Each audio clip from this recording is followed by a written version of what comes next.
All right, hello, ladies and gentlemen. Brief note. Sorry, I don't.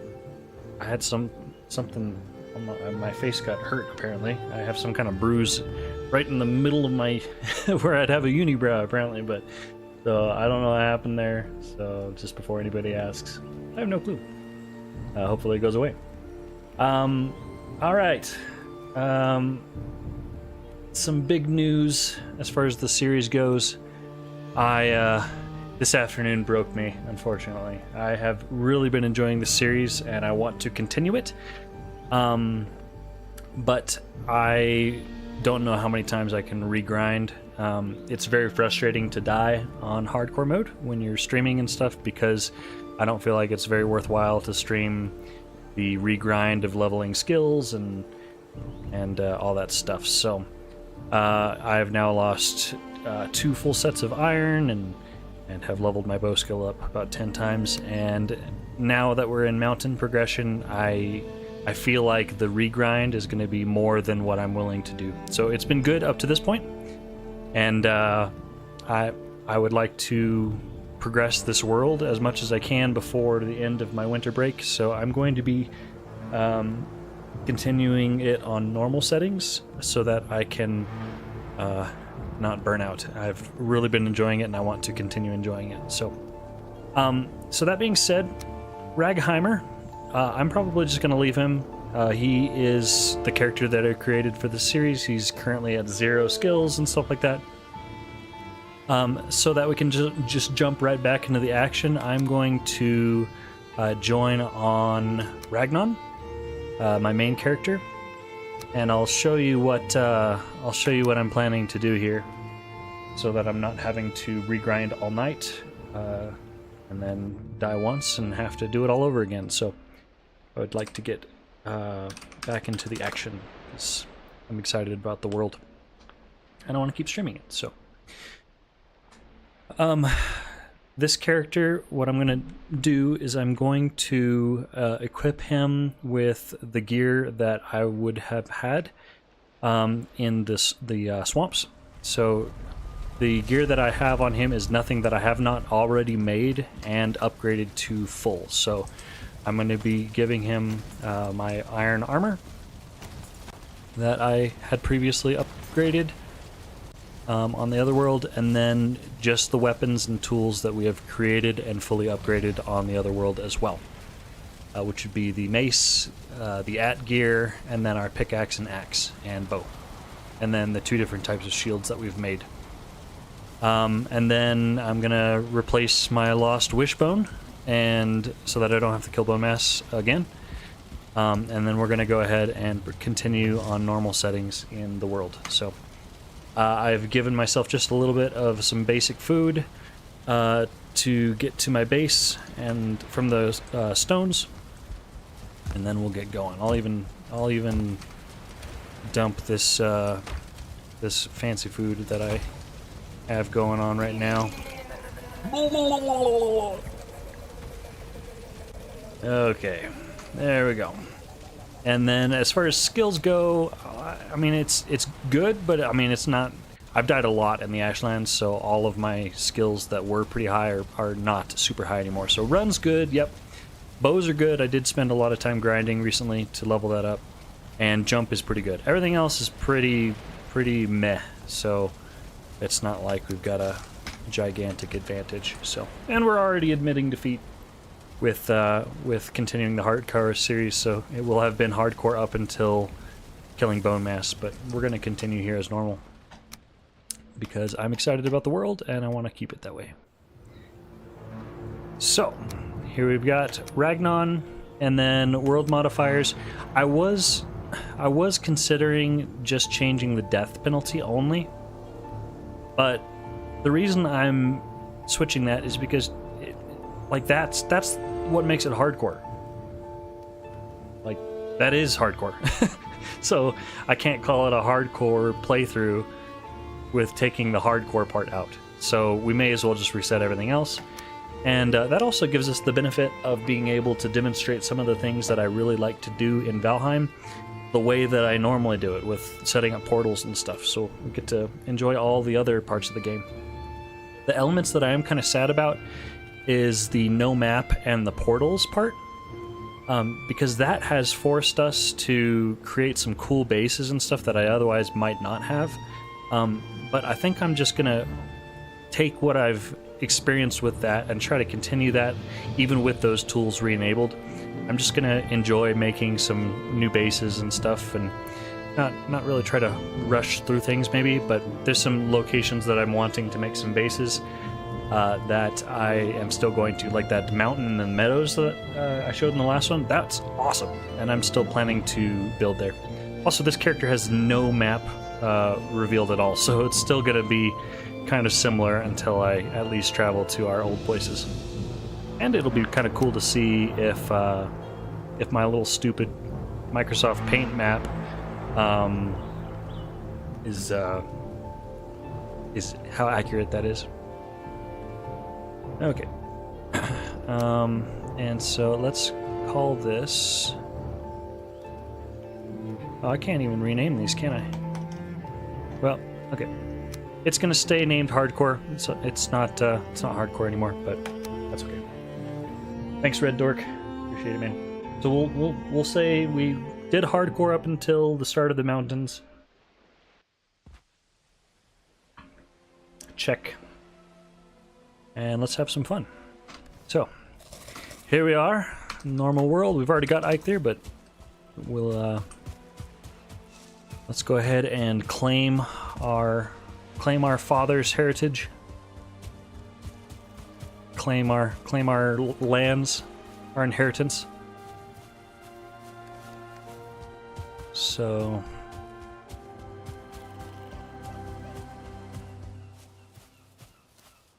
yeah, another reason is I was later, after ending the last stream, I sailed home naked and I started leveling up my stuff, and then I got distracted alt-tabbing out while training my bow skill again, and then I died to poison damage that I didn't realize got applied, and I lost all that stuff, and then I spawned back in the swamp base with no boat to get home, and like adding that on just kind of sealed the deal. I was like, I do not want to MacGyver my way home again, and then not have a backup set of armor and stuff, and so that kind of broke it for me. If I wasn't already decided, that said it. What am I doing? I have tools.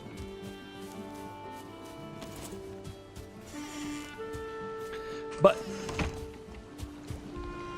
I'm not gonna act like playing Valheim in its basic settings isn't incredibly fun, because I love this game and playing with the default settings, and I love the portal mechanics that they have in the game and everything. Like, so I'm pretty excited to be able to utilize those again, because I don't know, it's just such a genius system, and it's so nice to be able to like travel back and repair and connect all your different areas of exploration, and it also just kind of encourages you to go explore, you know, and if you get lost, you can always portal home. It's okay.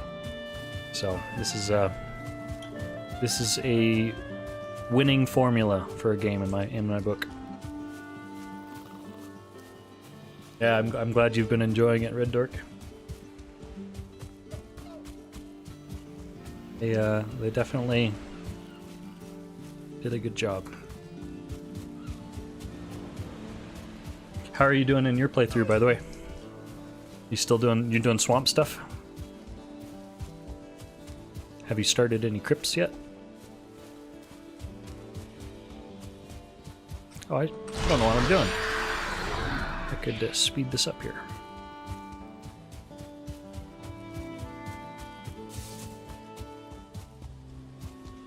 Also, one of my reasons, I've said this before, but one of my big reasons that I'm doing this playthrough in the first place is because I want to progress a new single-player world. And so whatever keeps me doing that, I think, is important for me. And then the streaming and the content production and stuff is fun to share along the way. But the big thing that I'm really wanting to do is end this playthrough with a nice single-player world that I feel has been progressed well, and I've got a lot of bases to work from and do some other projects and stuff. Because the multiplayer server is fun, but there's some parts of it that I feel kind of bad consuming all the resources and claiming different locations and stuff, and I don't want to build in too many of the good locations because then somebody else couldn't, and it's probably just like my own self-imposed restrictions, which is not unusual for me, but still. Single-player worlds, you can feel like you can do whatever you want because you don't have to worry about messing things up for other people. So if you have big, gigantic craters like this where you've mined, as long as I don't care, it doesn't matter. Nobody else has to care. Pretty well set with iron. Got about 140 to 160 ingots. Nice. Very cool.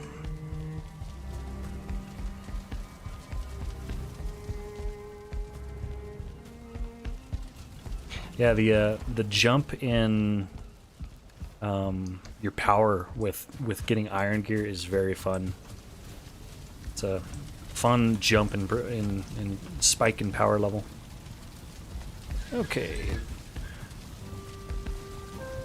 See this? This is my bed now. We're gonna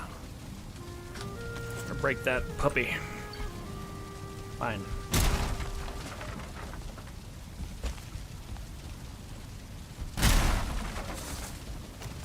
Okay.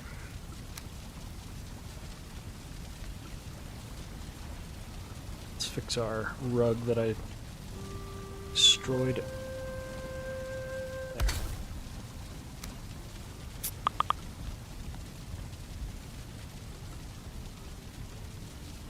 There we go. Mine. Okay, how did I end up with more deer hide? Let's put that back.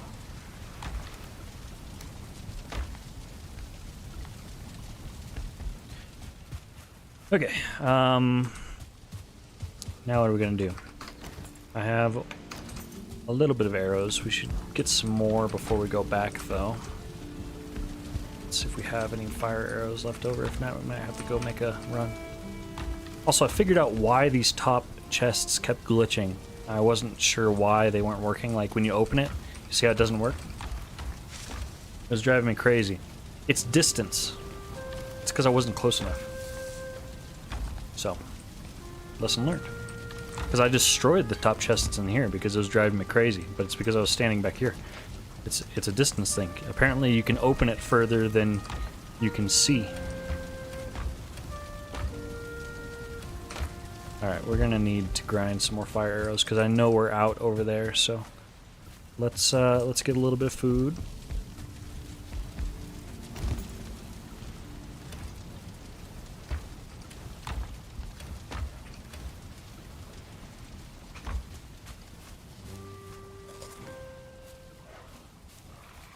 Alright, and let's go get some wood.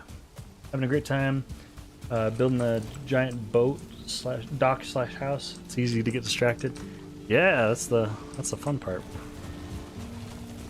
We're gonna get distracted sometime soon here building that base on that Meadows mountain. But that sounds awesome, man.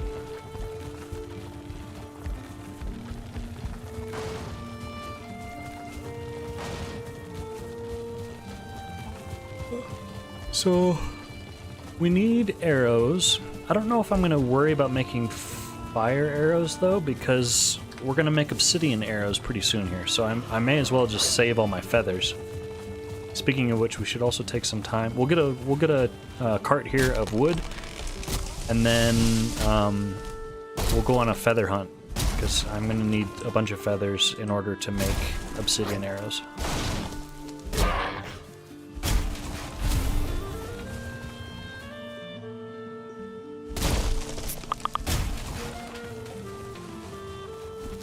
Cart's breaking.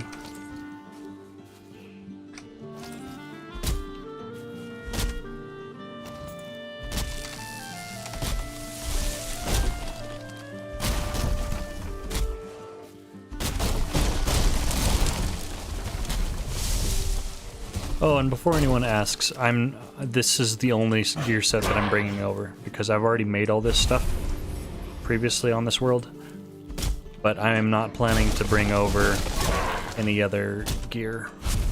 We're just gonna enjoy progressing that part normally. So we gotta be mining some silver here soon, and making our wolf cape. I'm really sad about losing that Fenris stuff earlier today, because like I had said, I've actually done very few frost caves at all in my history of playing the game, and that was by far the most Fenris hair and claws and stuff that I've ever gotten. So I've never crafted Fenris armor, and I would like to do that because it's pretty cool. I'd like to have it. Looking forward to the mountains. You want wolves and their armor? Yeah. I might tame some wolves on this island. I was wanting to get like a 2-star wolf and tame him and bring him back to the base and be able to breed him and stuff, but I'm not sure when we'll do that project, because that's a long task, because you essentially can't do anything for a couple game days and you can't sleep. So that's a lot of AFK time to make that work. Taming normal wolves is different. You can do that anytime, but I'd like to get a 2-star wolf.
Oh.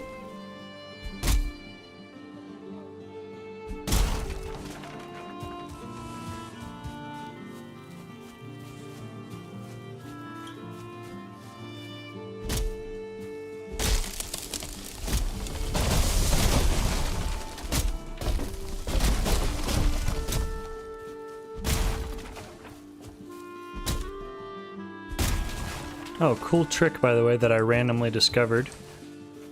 I always have the fear that I'm gonna chop down a berry bush that I harvested recently. Like, is this a berry bush that I harvested and it's regrowing right now?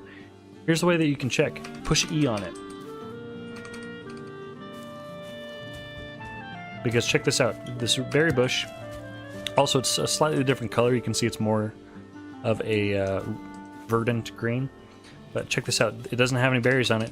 I can push E on it and it has the animation for grabbing something. But this type of a bush does not. And I haven't seen that in any tip video, so I randomly discovered that the other day by accident, trying to pick up mushrooms around a bush.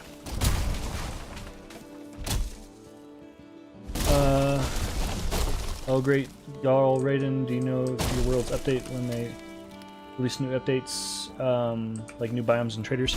So when a new update comes out, yes, it does update. So it's different in other ways. You can continue your old worlds, and if there's something wrong and you can't make it work, there are mods that allow you to adjust your world to update it to the new update.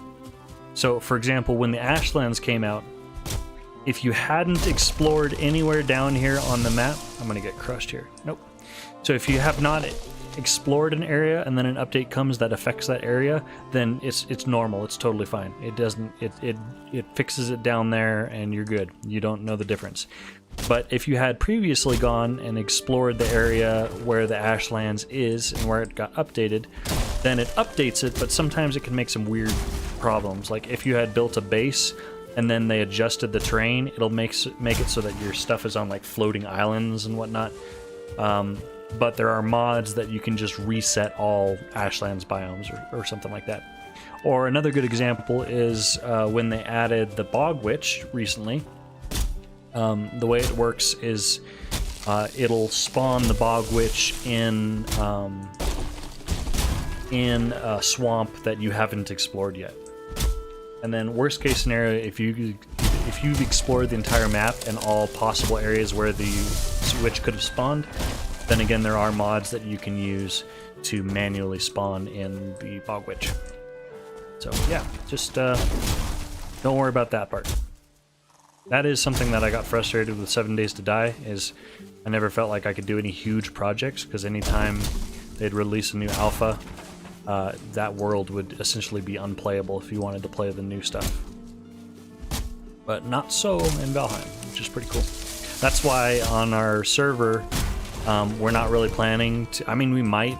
I'll poll everybody and see what they want to do, but currently the plan is not to restart the world, and we'll just continue it and go from there. Because a lot of us have started bigger projects that we'd like to be able to continue and not feel like it's wasted time. That scares you though? You're on console?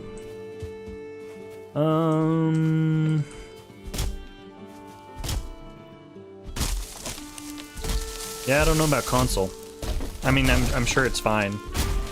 Don't let the mod part that I said scare you. I would think that just about anything that you need to do would be fine. Because I don't... especially on a single-player world, I can't imagine you doing enough to where it would mess things up, so that you couldn't continue on the same world when 1.0 drops. Or a new update or something. So based on my experience of the game, I wouldn't worry about it at all. Even if I haven't used mods. The only thing I've used mods for is to, for example, reset the dungeons, reset the burial chambers and the crypts, and respawn those so that they have iron and enemies and stuff again. And the only reason I've had to do that is because we've had a multiplayer server where we have, 6 people all competing for the same resources. On a single-player server, that's not really an issue. You just sail somewhere new. Do I know what's coming out? So, there's definitely Deep North that's coming out, and that they've said that is when 1.0 and the full release of the game will come out. But there is scheduled to be at least one more update between now and then. And some people are speculating that that's a revamp to the ocean. Because a lot of people have wanted an update to that, like maybe some more different types of sea creatures, updates to the boats, add like extra customization that you can do to the boats, and extra storage and stuff like that. So that's currently the best guess, but nobody really knows.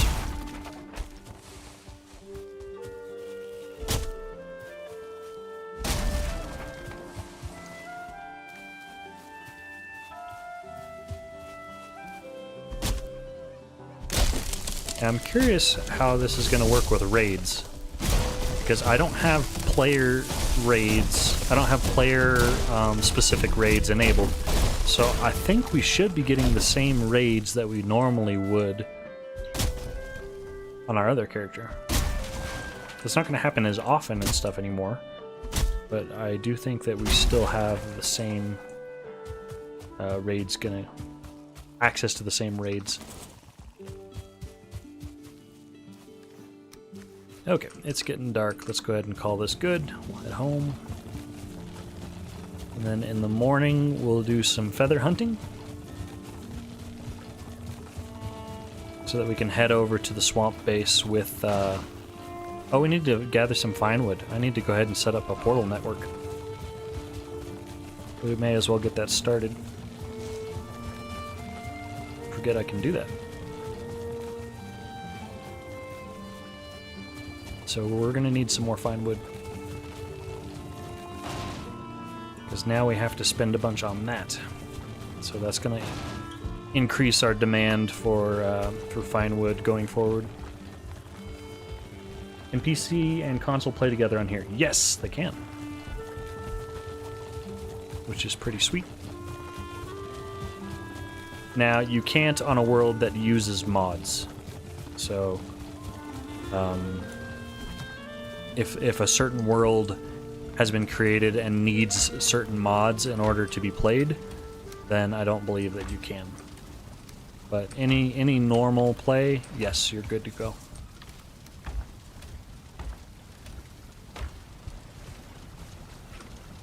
Enemies nearby. That. Apparently it was wrong.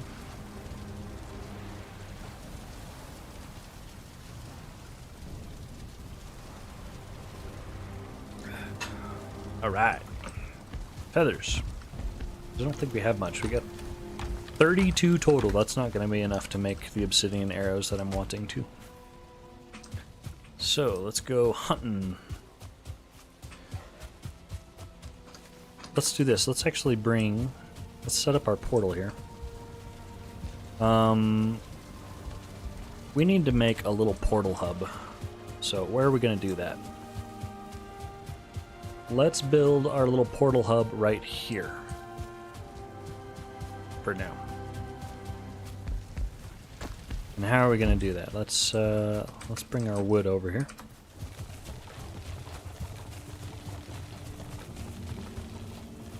It's a little annoying because there's not an entrance on this side, so that might come back to bite us, but I think we're going to be alright. Let's work on our portal network. So there was a cool design by a YouTuber named Phinx, P-H-I-N-Q-S. I love his stuff. His builds are so beautiful. But the concept was like a circular kind of gazebo look. So I'm going to try something similar from memory. I'm not going to copy him step by step, but we're gonna use that concept. So first of all, let's get rid of all this grass. Because I was just messing around on my server, and I found that the grass sticks through blocks. It's very annoying. Okay, so let's start off with our center point.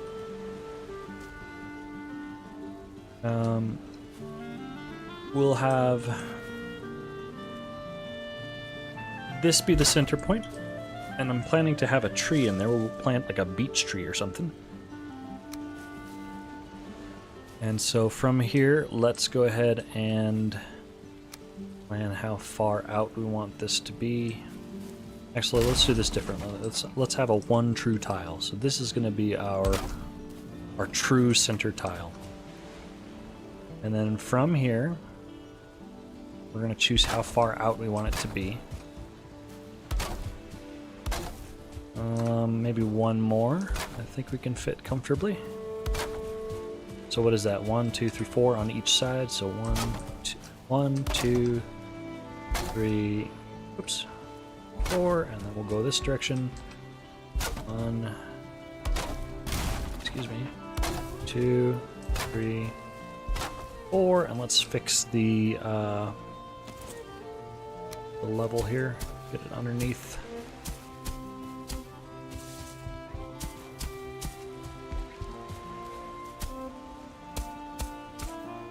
Okay.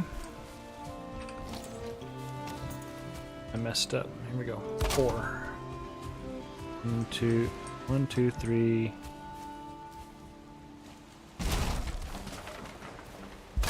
4. Let's try that and let's see how it looks.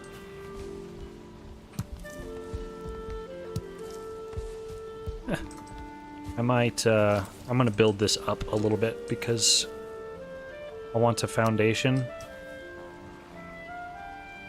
because having dandelions and flint and stuff sticking through the floor drives me a little crazy. Okay, so I did this wrong. That's okay. Let's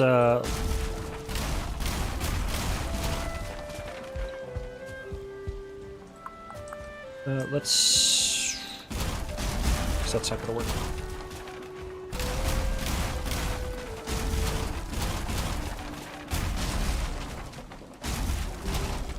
Let's do this.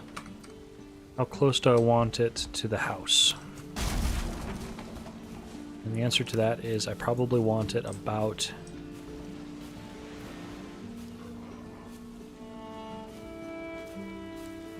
I don't know. Let's put it here and have that be one of the entrances. So let's go ahead and make the circle and see how that looks.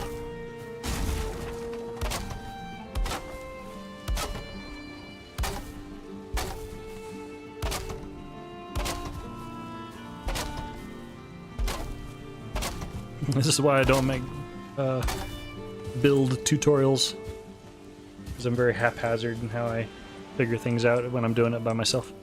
Hey, Young, how's it going? Welcome.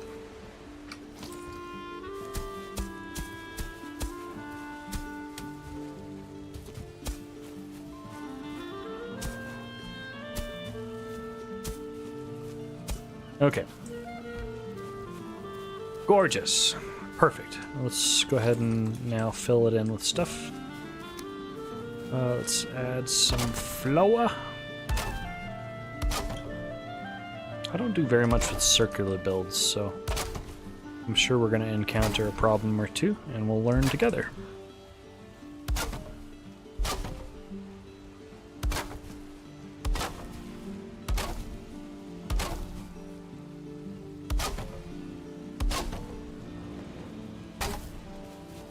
Okay. And then what do we do here? Do we do the same thing, I guess?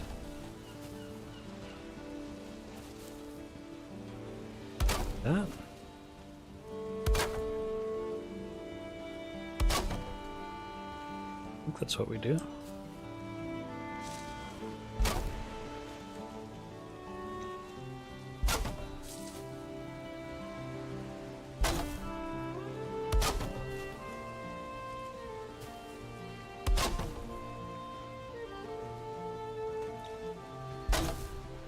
How do you stop rain damage? It needs to have a roof over it, yeah. So for example, this block right here will take damage until you have a roof like this covering it. And same thing, the wall, as long as the roof is touching it, or like, you know, vertically above it at some point. It doesn't need to like fully cover it, but it needs to be touching it. Then it'll get damaged otherwise. Okay. I think this might be a little bit too close. Let's do this. Let's break these, because I was wanting to put a little tree in the middle here.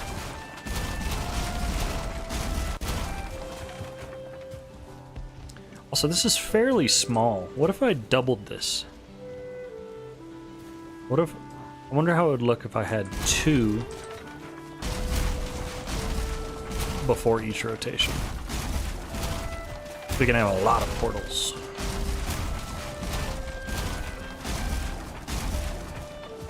Let's see how that would look.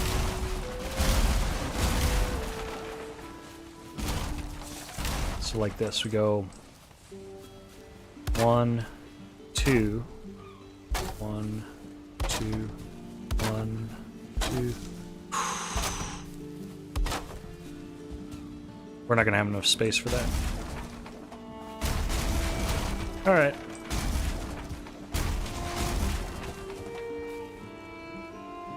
Never mind. One it is.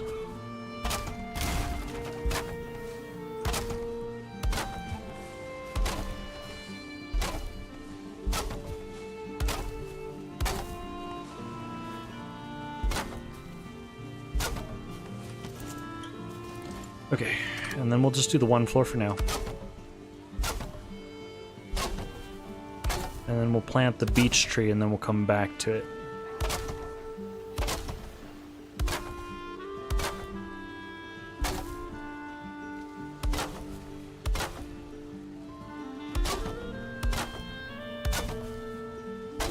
Alright, and we're going to plant a beech tree right in the middle of it, and then we're going to have the portals like this around the edge.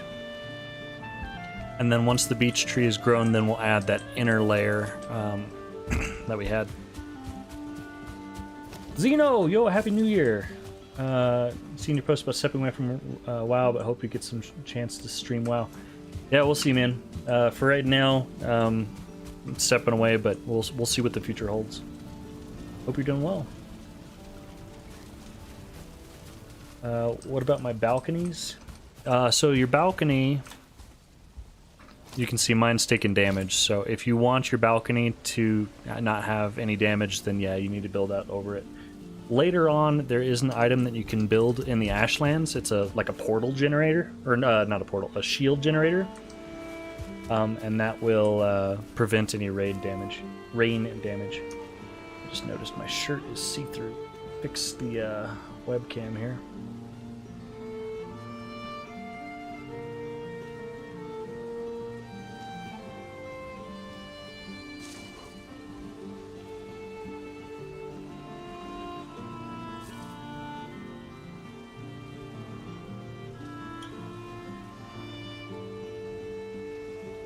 My lighting situation kind of stinks, so it's a difficult balance because either my shirt's going to be fuzzy or like right here with my background's going to be fuzzy, so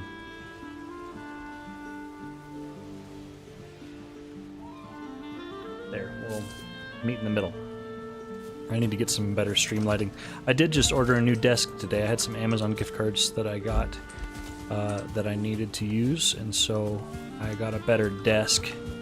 So we'll see. Maybe in the future I'm not going to use a green screen regardless. Maybe I'll just go back to using a box. Okay, so where do we want our entrances to be? Have one be right here. And let's do a second right here.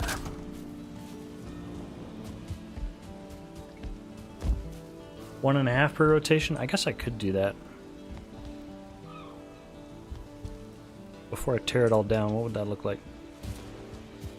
What if I did 1, 2, and then rotate. 1, 2, rotate.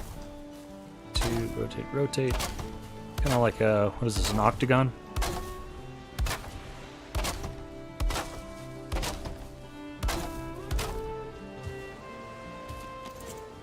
Is that much bigger?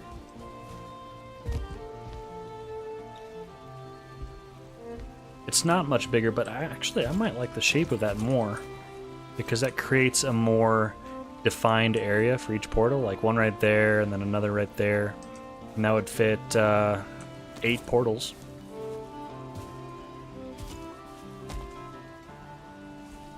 Whereas this one, be like 1, 2, let's see, 3, maybe 4,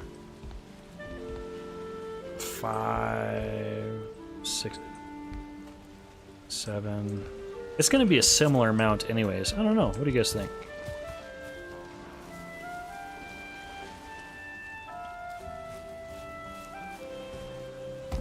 Not really, but you could use the half block for the 1.5. Yeah, you could go like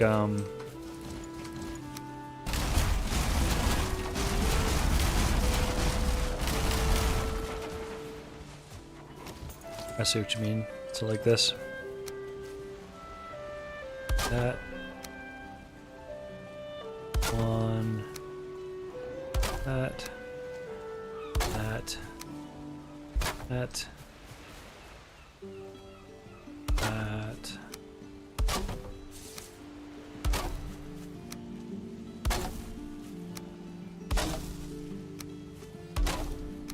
Let's see how big this is.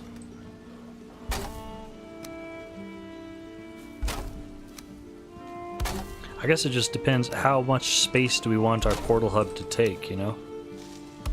How many portals are we planning to have here? Oops.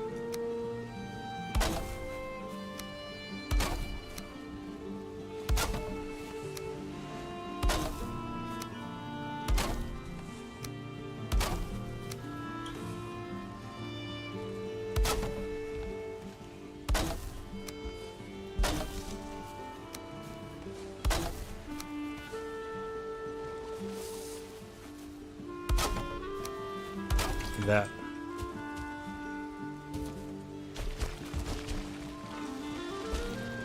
Almost bigger than our house.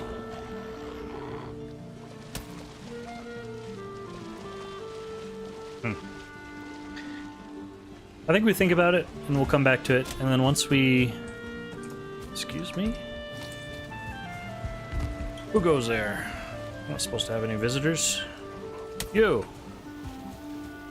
do you think you are?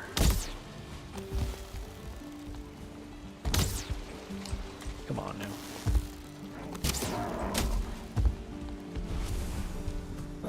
Let's keep this for now, and then once we get an idea of what more buildings we want to add in here, like maybe turn that smelting thing into an actual building rather than just having a bunch of mushrooms sitting around the outside.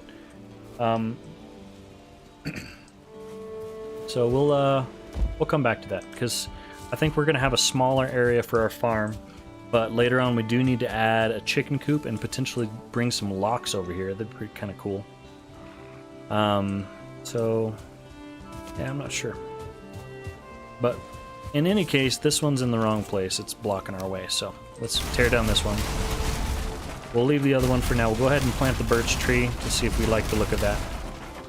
And yeah, for sure, we do want room for expansion, like you said. Because in this world, I'm planning to build extra bases.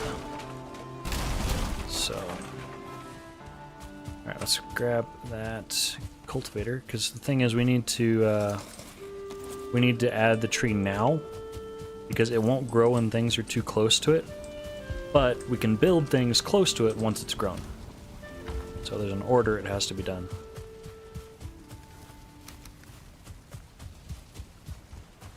So let's find the center, maybe right here-ish. Right. Actually, let's do this a little more scientifically.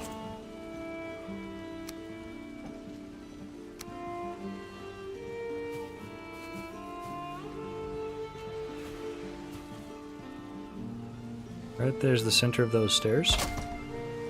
Build that across.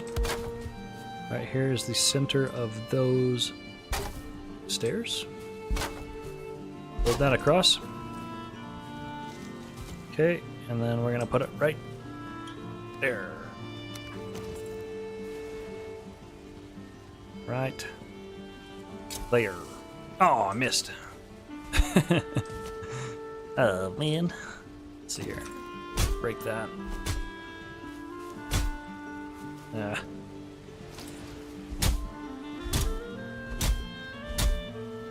That's not actually hitting that, is it? Die, little tree.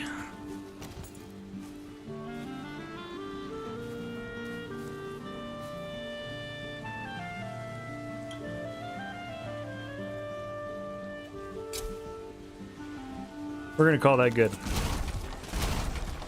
Looks good to me. Alright, grow up, little tree, so we can finish our portal hub there. So, for right now, let's go ahead and make one here. Let's just do it inside for the time being. We have enough for a few portals. Do we have any fine wood, though? Not enough.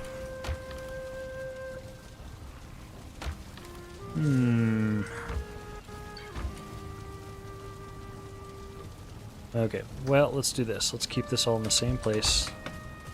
Let's clear out our other stuff.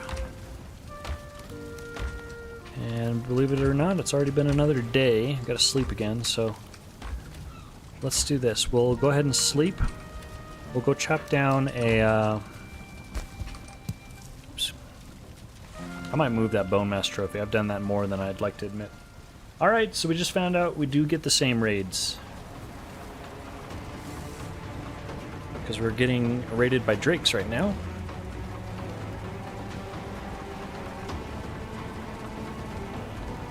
For right now, we'll just leave that there, but I might ultimately move that bone mass trophy. I keep pulling it down. The nice thing is, check this out. No drakes, because we've spawn-proofed the surrounding islands. So as long as it starts while I'm in my base, nothing's going to spawn, so that's helpful. Alright, so let's do this.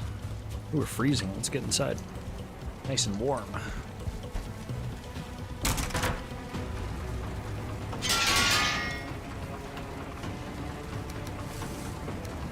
And you know what? I'm going to leave my tower shield here. I'm not planning on using that. Okay, once this ends, we're going to go chop down some pine wood. We'll come back here and put a portal in here. And then we'll go start collecting feathers, and we'll walk our way to the previous base, my starter base. How did I spawn proof? It's like this. So what you do is you place workbenches. I'm blind. Oh yeah, we've unlocked all these recipes on this character, so we're going to see those even though I can't build them right now. So you place a workbench, and then you get out like a post or something, and then you can use that to see the white boundaries of where you've already placed it. And then you go over and you place another workbench, you go over, place another one, and then eventually you come back and replace them with these torch structures. There's other ways you can do, like buried campfires or something like that, but I don't like those. We're dying here. Surely it'll end before we have to worry about it. So, but you build these structures by you place a block, and then you build the torch next to it, and then you line it up like this on the previous block, so that it overlaps the torch, and then things don't actually come and attack the torches, because they can't see them. They're inside the block. Otherwise, any creatures wander around and will kill things like torches and workbenches. I don't think they break campfires, so campfires are a pretty nice way to do it as well, because they're low to the ground. They don't look super ugly. But I just did it this way. So, and you can see I've got them all along, like 3 rows deep on this island, and then on this island over here as well. And that way, it's like about a mini-map's radius, so you can see the mini-map there. That's how far you want to spawn-proof around your base. So that's why doing like an island base is really nice, because it's less to spawn-proof, because they can't spawn in the water. So the less land around your base, the easier it is to completely protect. So the perfect solution would be one like in the middle of the ocean, completely surrounded, so that there's nothing on the mini-map other than ocean. That would be a really easy one to spawn-proof. So the torches prevent the spawn? Yeah.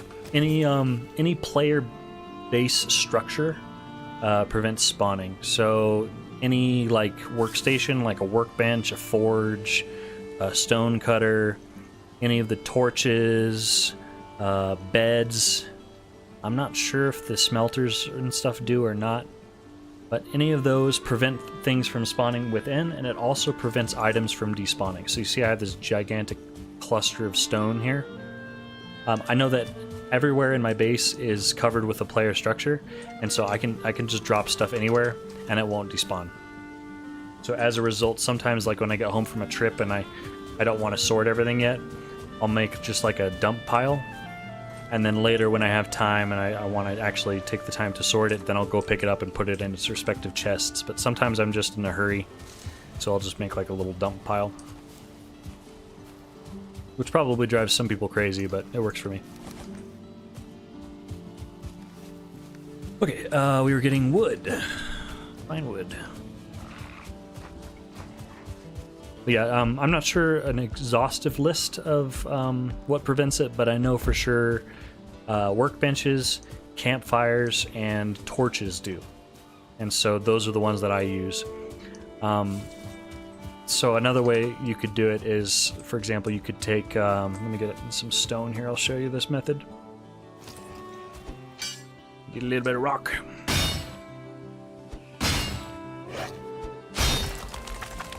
And we'll get enough to...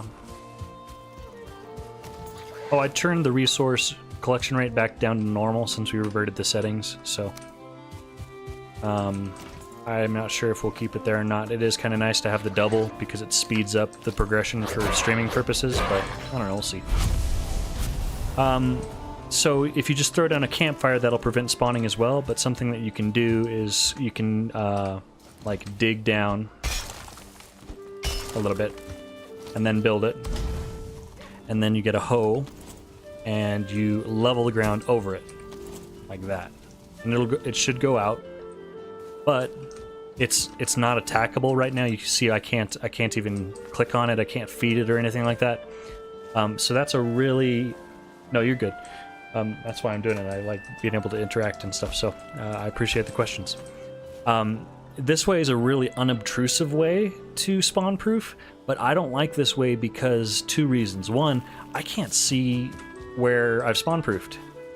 And let's say a troll comes and starts smashing the ground and stuff like that, and it breaks underneath the ground.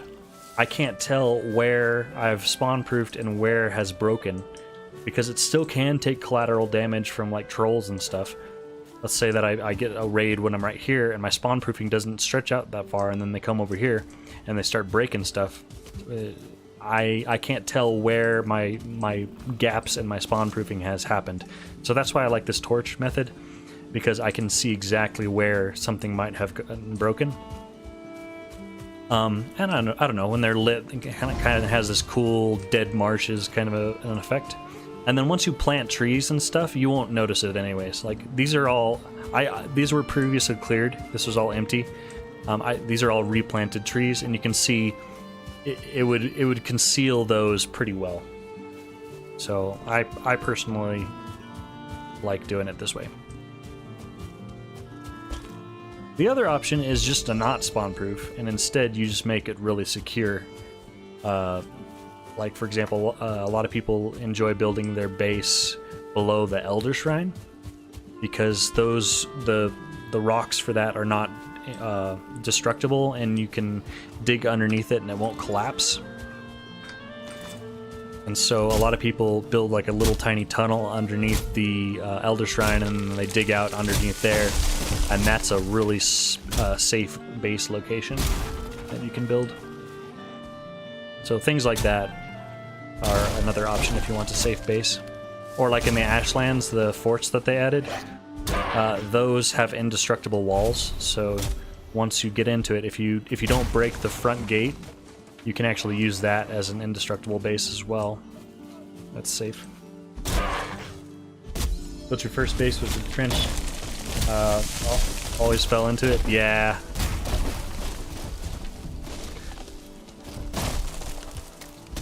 Yep.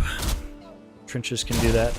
But as long as it's not too tall, something that you can always climb up it. I'll show you once I get back to my base. I was getting fine wood. So you can always jump up against it and like spam jump, and you can, well, I can do it on a tree. That's cool. But you can spam jump up against the wall, and you should be able to climb it. Unless it's so tall that it becomes straight and completely flat, then you can't do it anymore. But you'll be able to jump up against it, and other things can't. So that's something that I use a lot. Made your life so much better on this game? Oh, good. I'm glad. It's crazy how much knowledge can affect this game. They really don't hold your hand at all when you're playing through it. So if you're fine with not struggling through on your own, there's definitely a lot that you can learn and glean to make your experience in the game easier. Which takes out some of the fun. I mean, you know, there's nothing like death running back to your body 40 times, dying to the same thing over and over again. I don't know if I'd call that fun, but it's one way to learn.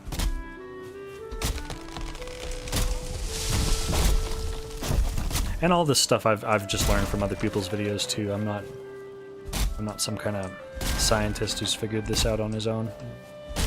I like to maximize and glean from other people's experience in the game as well. So I'm happy to distill some of that and pass it on again. There's a lot to this game, but the struggle's fun. That's the survival part. Yeah! Some survival games, the survival part of it is not nearly as punishing as this game. That's something that I enjoy. This game, the survival part of the, you know, the weather effects, the rested, your food, it all makes such a huge difference.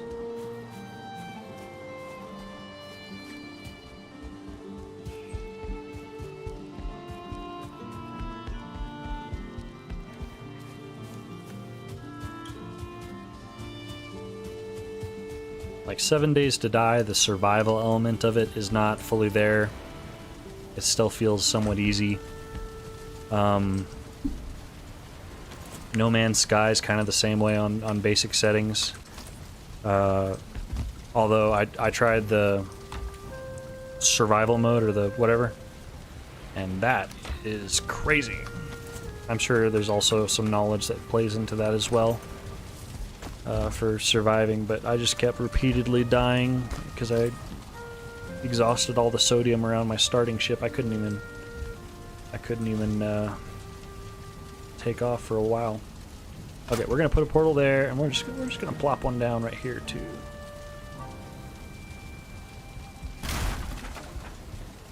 Right there.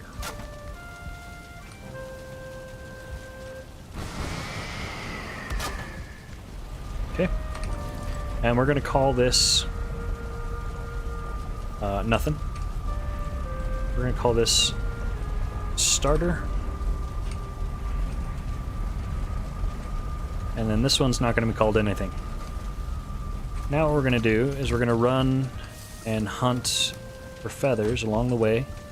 We're gonna bring 10 Greydorf eyes with us. Actually, we may as well bring 20.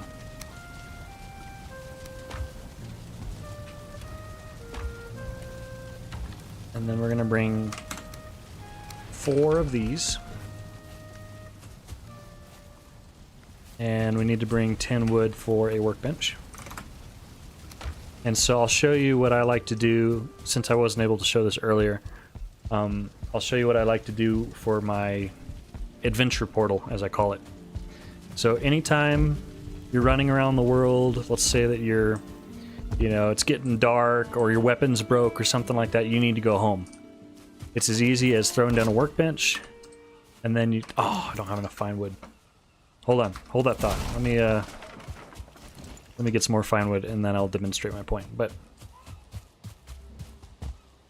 in short, you just throw down a portal, and if you have it unnamed as your adventure portal, then it'll instantly connect, and you can just go right back in.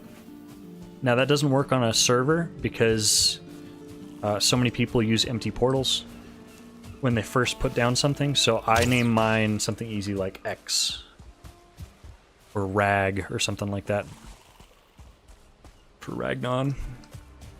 So on the server, for example, I have a capital X and a lowercase x, and I find having 2 adventure portals like that is pretty nice, because sometimes you want to leave one up for a little bit longer, but you need access so that you can continue on.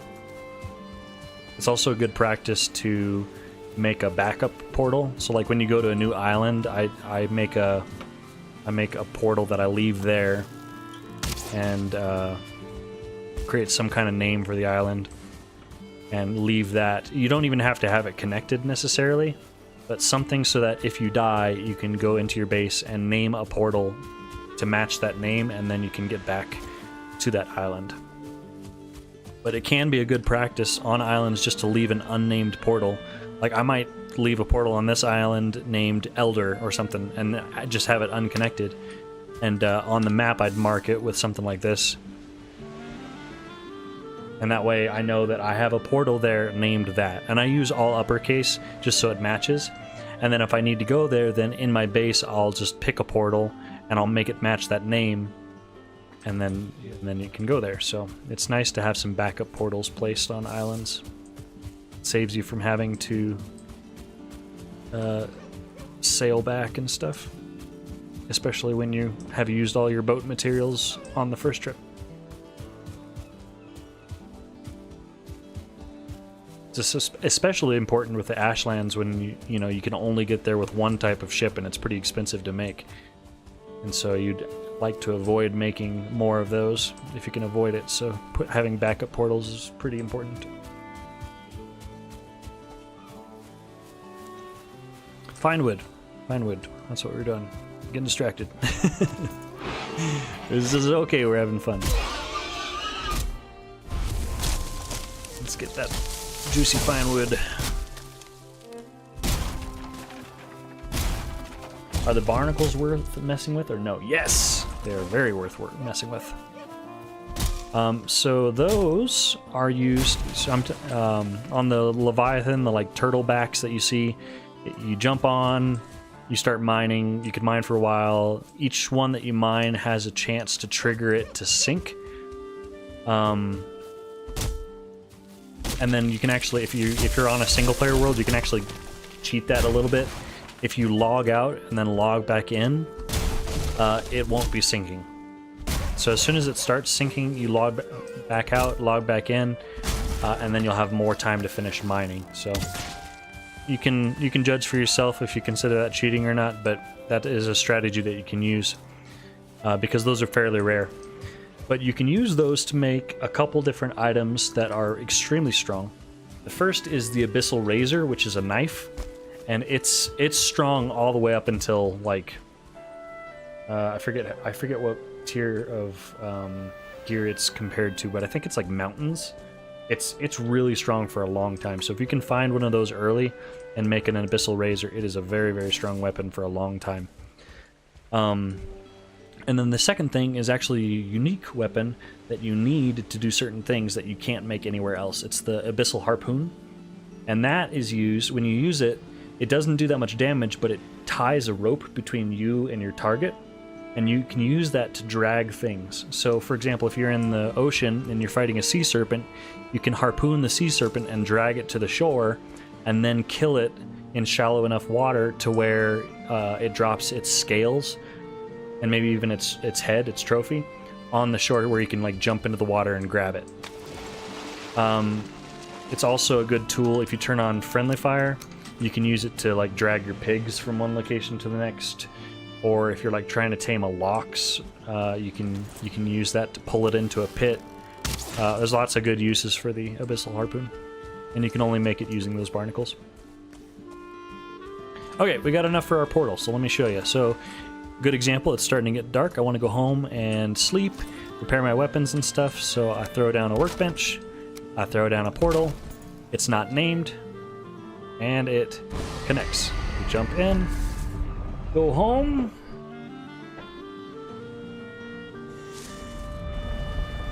and I put it here on purpose. I'm probably going to just leave it there long term because it's right here. I can immediately go ahead and just repair all my stuff. I can go ahead and, you know, grab more food if I need it, whatever. And it's right in the heart of the things that I'd need to do. Sleep. And then we just jump right back through. We're ready to go. You got one pinned on your world? Nice. I have not seen one yet on this world, but I would like to. We'll see. And so here I'm going to also dump my stuff. Just throw it in the chests that they belong in.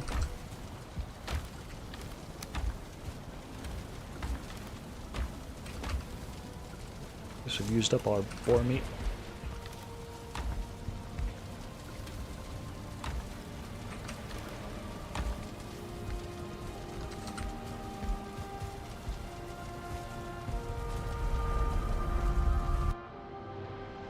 and then we're right back to it. So whenever I'm traveling around, I always make sure that I have the materials for one portal, which is the 2 Surtling cores, 20 fine wood, 10 great oak eyes, and the 10 wood. Like, that's not optional. I always just make sure that I have these materials right here on me.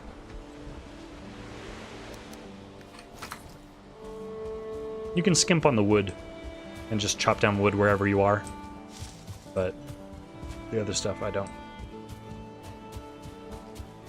Okay, and I was wanting wood for one more portal because I'm going to leave a portal in my starter home.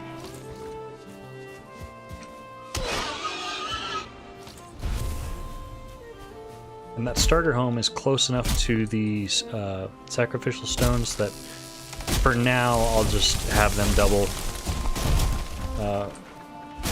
for that. When I need to change my power, I'll just go back to the stone through my starter house. Also, something that you might not know with the axe, if you're trying to chop a log that's down below you and you just can't quite reach, you can use the secondary attack, and it's a downward swing. So you can use that to easily chop stumps and stuff. I don't think it's quite as efficient as swinging normally, so when you can swing normally, that's a better choice. But that secondary attack is a good way to get those hard-to-reach logs. Okay, we got enough. We're hunting for boids. We need feathers.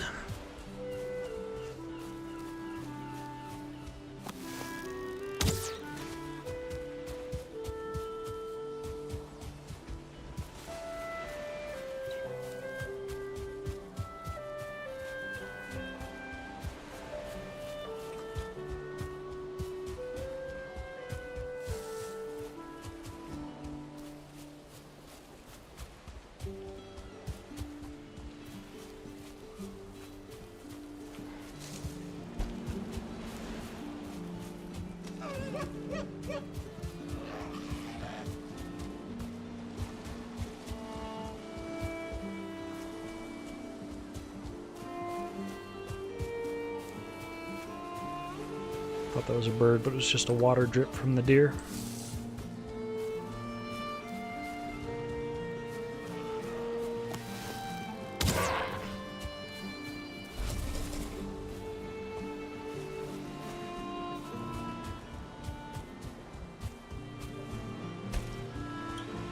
Did you see that fish? That almost looked like a shark. I don't think there's sharks in this game. I haven't done much fishing though, so I don't know. The fish that I get are just the ones that randomly wash up on the shore and are just begging to be taken. But I have not actually done any fishing in this game, so I don't even know how the mechanics for it work. So if we find Haldor, then we will go ahead and do that. I'm curious if I've already found Haldor. And I just didn't know it because I didn't have the map and I didn't see it and I walked right by him. So I'm curious to see if at one point we are just walking along our normal route and then he pops up. That'd be kind of cool.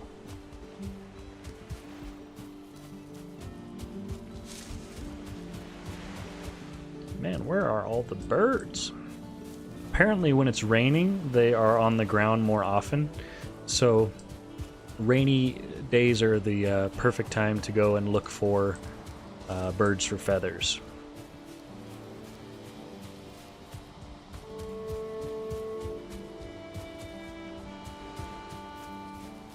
Oh, there's one. Let's see if we can get him from here. Oh, he flew away. Shoot!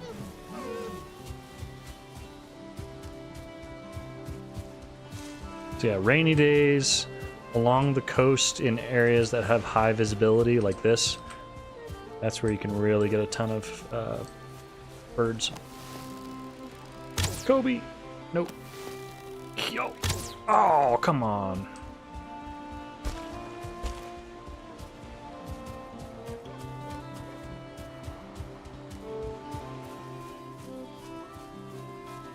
There's one. No. No. No.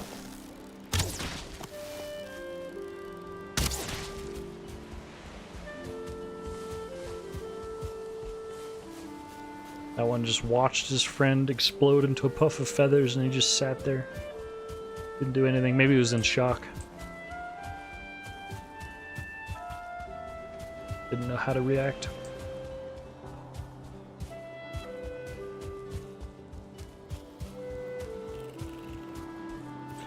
Okay, so now that we're back on normal settings, I'm probably going to change how I do my food.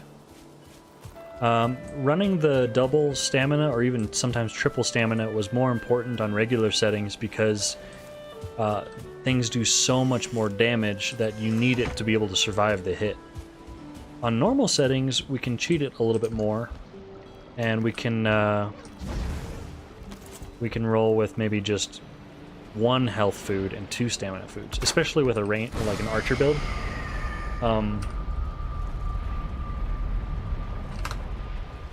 Because, you know, we use up a lot more stamina with our aiming and stuff.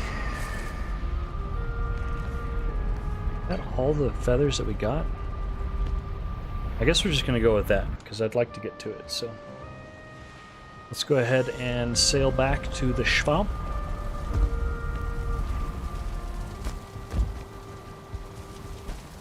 And we've got 20 fine wood.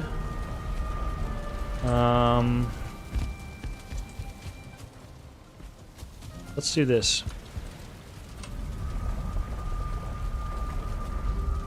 Let's go ahead and put a pin naming this starter, and we can use this portal right now until we get some more fine wood. We can use that portal as my flex option. So we'll name this starter.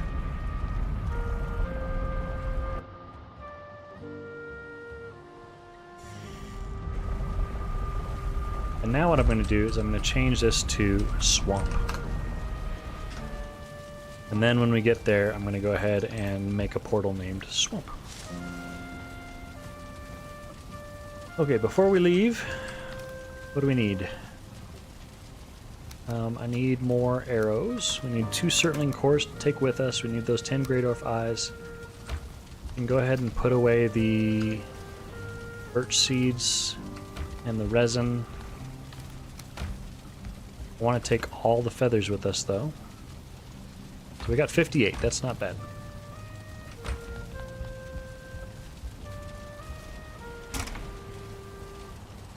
Okay, and I wanted to make another couple stacks of basic arrows so we can at least get a start. So we can go get some obsidian. We can always chop down more wood, so let's just finish out the rest of this wood. We'll leave 10 though, so we can make a workbench. There, we'll stop with that.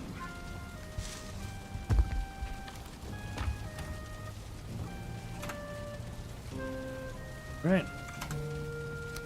And we got our stuff to make our portal home.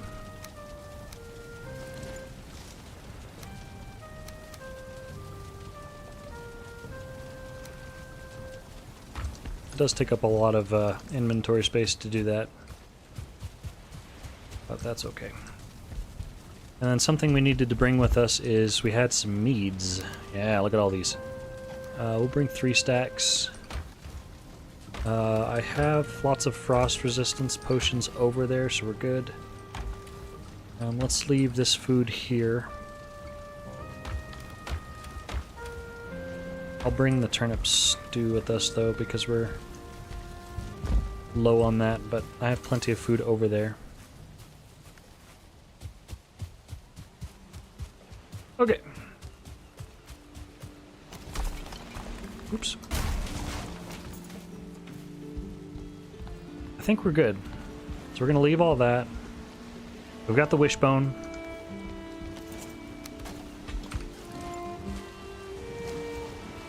Gotta get some rest for work tomorrow. Have a good night. Sounds good, man. Thanks for dropping in. Have a good one.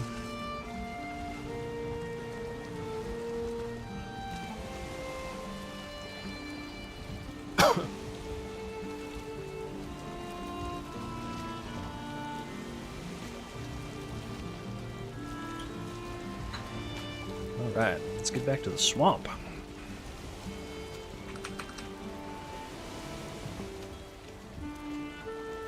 And I could explore that mountain that's back behind me on the Elder Island, but it's pretty small, and also all of my stuff, my frost resistance potions, my food and everything, all that stuff was set up on the other island, and I had already done some prep with some forward bases, so I'm still planning to use those. One thing that I need to do now that we're on normal settings is I need to make sure that I don't get cocky and change how I'm playing and cut a bunch of corners. Oh no! So I still want to play things carefully, because we're not over geared or anything. We're coming into the mountains with appropriate gear. So I need to remember that we're still gonna be a little bit cautious. Make some foxholes, make some forward bases, because we still can get raided and stuff. We still have the wolf raids. Those are very annoying.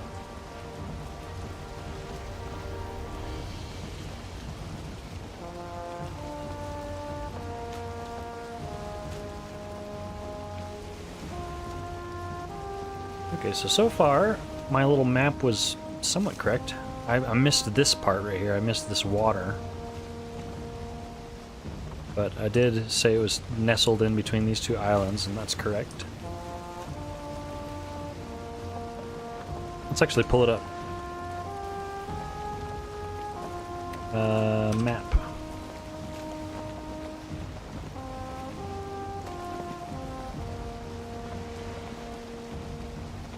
Alright, so this is our map so far.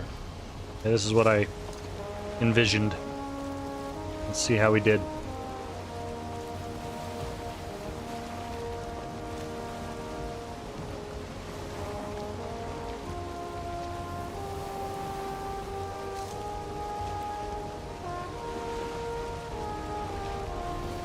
Okay, and this is my tin path. This is where I was going along the shore collecting tin.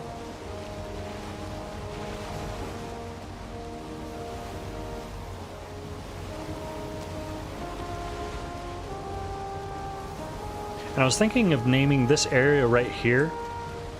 It's hard to see with the storm, but there's an area here where it opens up in the ocean. And I was going to call this Four Peaks Sea or something like that, because you have visibility of 4 mountains. You got one right there. There's one over in that direction. There's this one, which I think is the Elder Island, and then there's this one, which I think this one is the one that we're actually going up right now. On this island, this swamp island.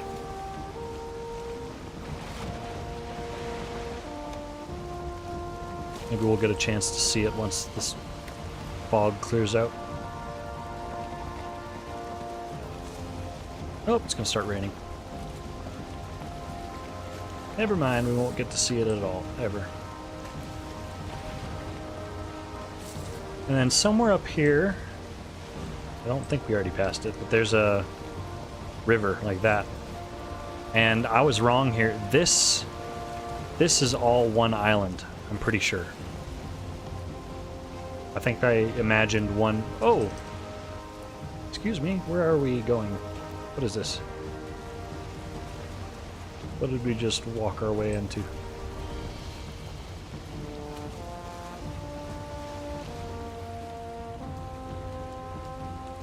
It's fog, man. Guess we just went into a little bay. We're gonna get stuck here if I'm not careful. Okay, we need to just back out, because these boats steer different than like cars do, for example. The steering's in the back, so some of our instincts on driving cars and stuff is wrong.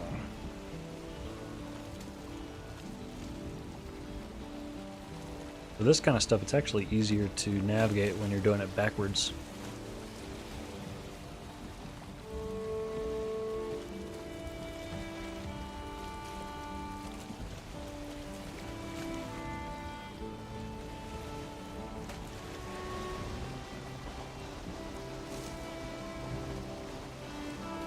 just have to do your commands opposite.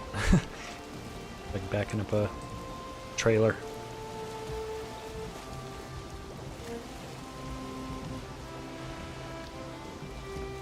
Okay, let's do this. We'll swing wide here. And then once we're leveled out, we'll use the beautiful wind that we have available to us right now. And go!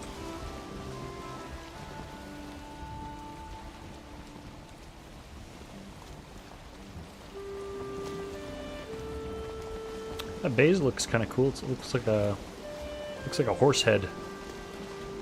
Call that Horsehead Bay.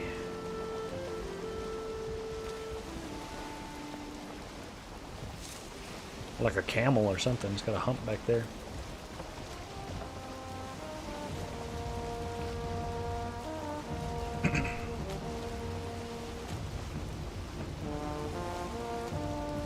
Maybe that's the river that I missed. I don't know. We're gonna have to go back and explore the map a little bit more. Oh, this is that sandbar I almost always hit.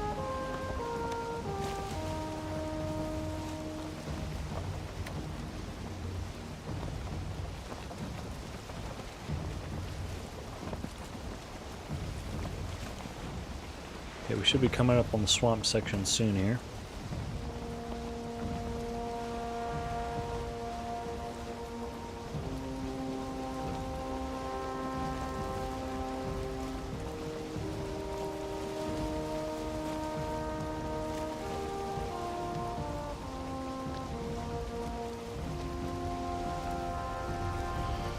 There's that huge mountain. And swamp.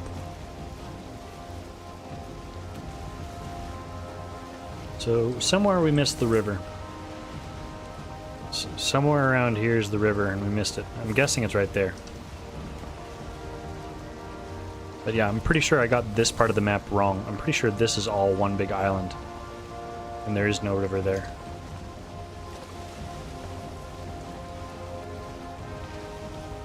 But back here, this I'm pretty sure leads up to that cool Meadows mountain.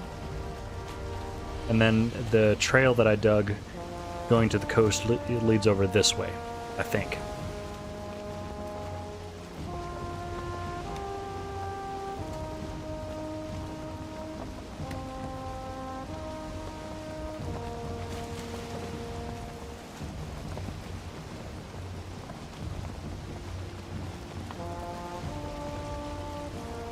Yeah, I could have left the map on and left the portals off, but I don't know.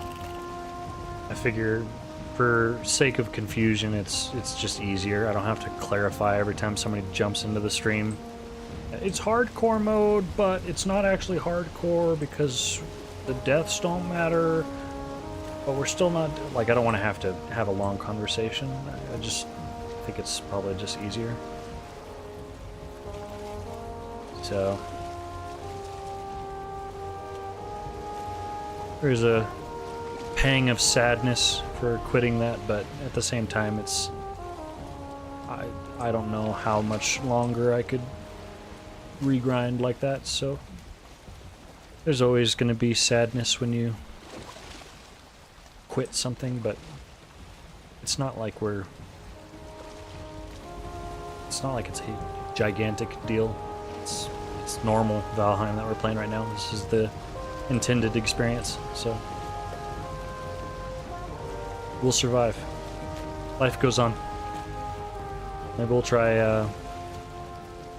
it again. Maybe we'll do a permadeath run or something like that in the future. We'll give it another attempt now with the knowledge that we gained from this run, and maybe we'll do a permadeath run in the future on a world that I don't care about progressing as much. Because this one, I'm really excited about the world and the seed that we got, and you know, just really diving into making this world cool. But on a separate playthrough, maybe we'll just do like permadeath or something. That way there is no regrind. I just take it very carefully and do it once.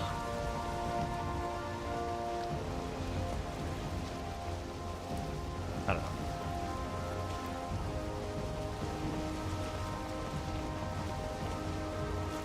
Did our bonfire die? Okay, no, there it is. I made it. Just, well, I don't want to say just in time. We're late. It's nighttime right now. So, it's late, but we're here now, so. That fog really slowed us down.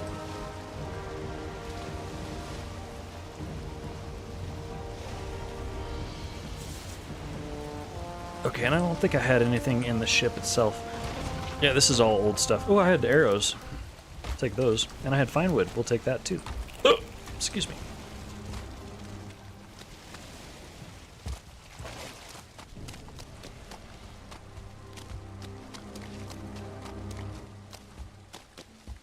Sweet. That was the fine wood we needed for our adventure portal. Hit me.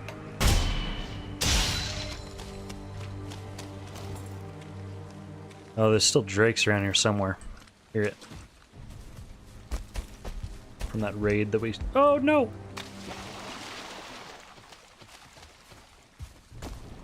It's dark. From that raid that we avoided earlier.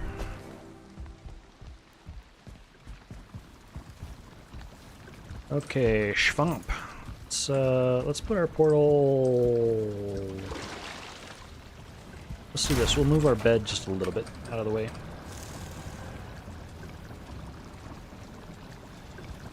Like back.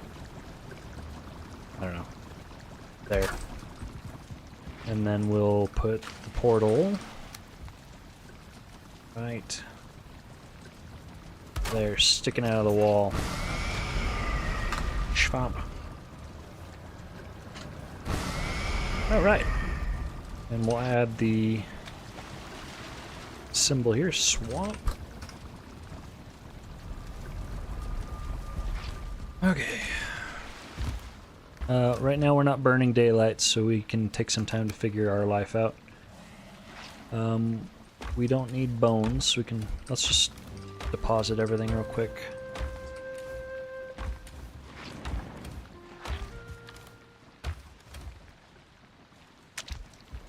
Okay. And then here, let's put away our 7 fine wood. We'll keep this. We need 10 Great Orph Eyes. And this storage is a mess. Absolute mess. We're gonna have to clean this up at some point. Do we have any Great Orph Eyes here? I don't think so. But we have our Black Forest base on the way.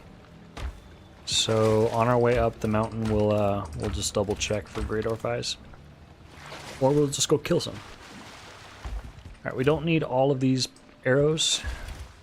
Let's say 3 stacks is probably good. So let's go with that. The feathers, we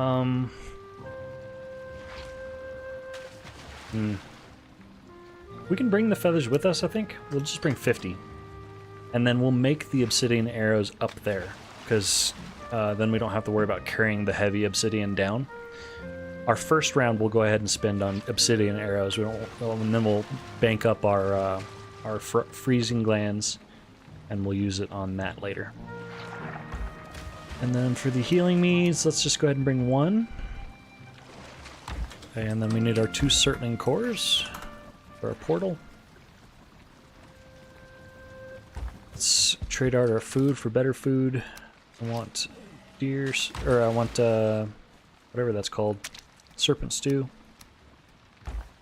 And then I need sausages.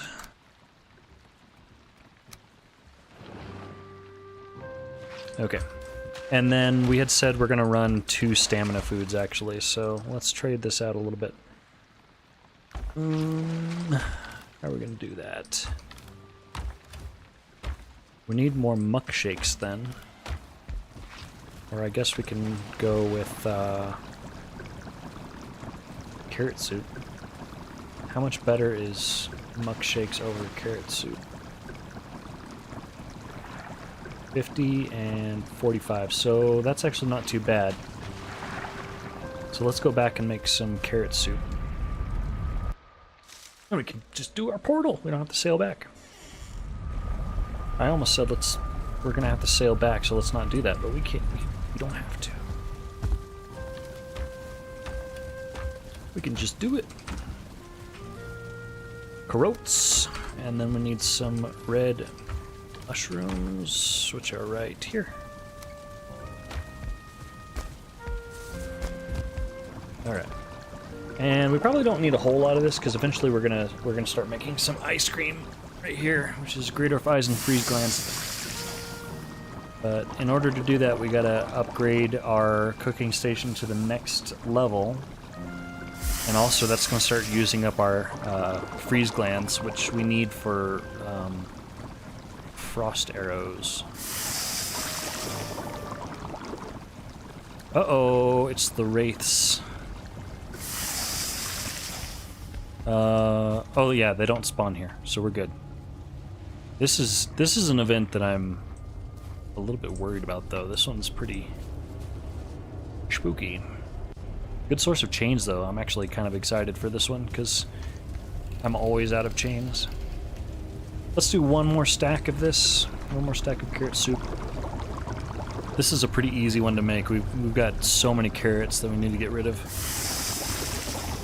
It's honestly the mushrooms that are the limiting factor for this one, but even that's not too bad. We've been very diligent about gathering mushrooms as we go. Because I knew that we really needed it for serpent stew. I really like serpent stew. Okay, so we'll do this. We'll leave the sausages. We'll take carrot soup, turnip stew, and serpent stew. Let's wait here for this event to end. We'll go ahead and grab those greater fries while we're here. And that way we know we're good to go. So as soon as this event ends, actually we can go ahead and sleep. Once it ends, we'll go ahead and get in bed.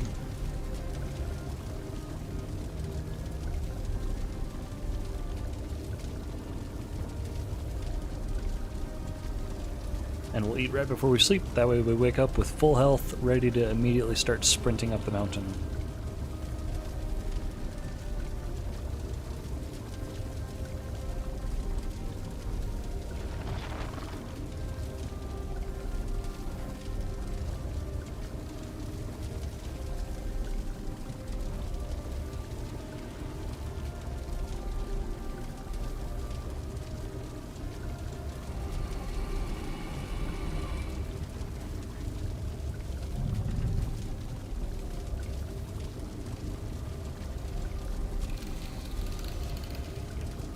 Come on, event. Let's go.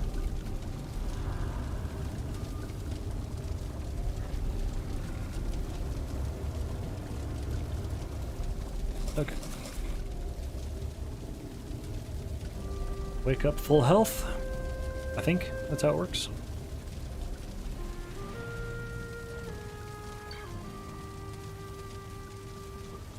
It is not how that works. It stinks. Should have popped it earlier. Alright, and then... oh, here's what we're gonna do.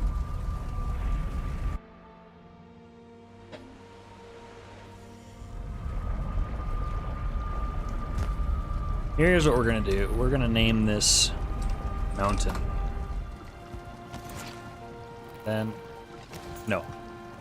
This one needs to say swamp. This one... I'm gonna go ahead and build our normal portal, our adventure portal, so that we can get back. And now we're gonna name this one mountain. And then we're gonna build a backup portal in that staging point at the base of the mountain in the Black Forest made earlier. I'm gonna go ahead and put a portal there. Named mountain. Okay, let's go ahead and deposit this extra food.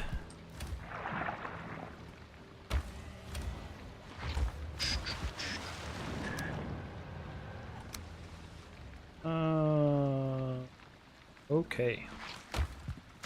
We're good to go. And we got our adventure portal to be able to go home and repair stuff. So let's go ahead and head on.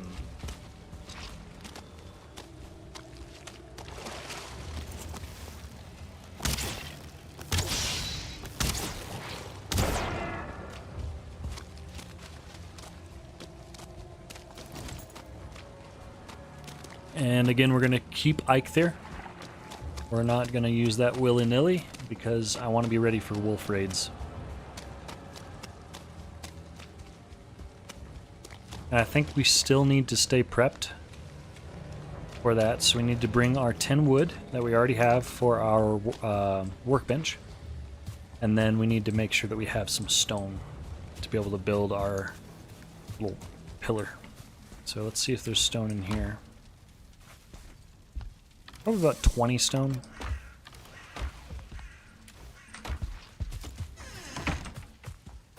So we'll grab some more on the way up.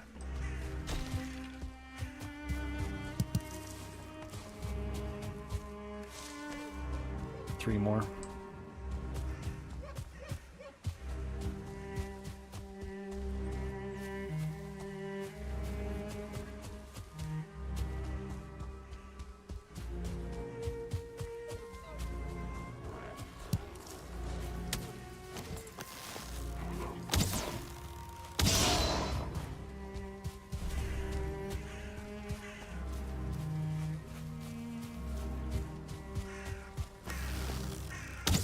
Fetters.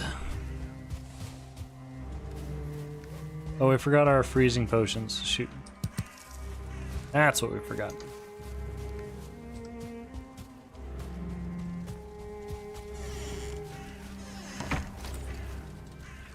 Okay, so let's do this. We're gonna make a portal here named, let's see, where can we fit this? How are we gonna fit this? Let's move the forge.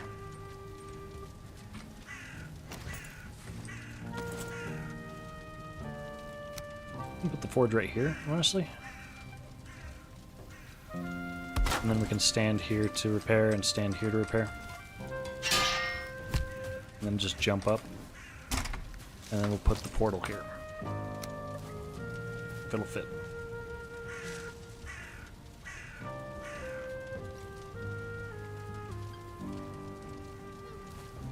Let's move those anvils.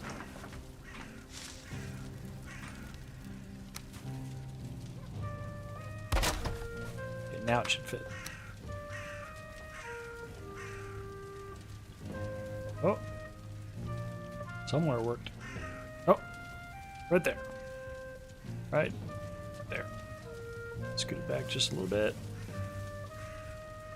Right there. Beautiful. Alright.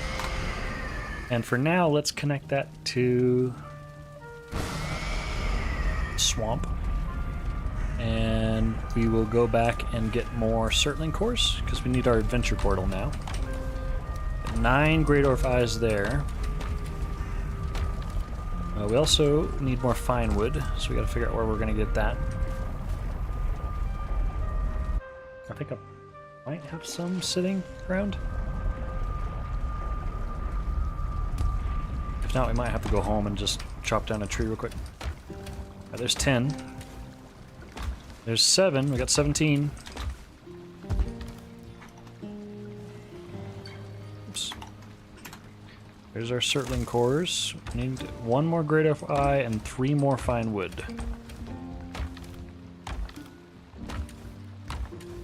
I think we might be out of luck. Oh. There's our Great Orph Eye. 3 more fine wood. Nope. Okay, let's do this. Let's just go home.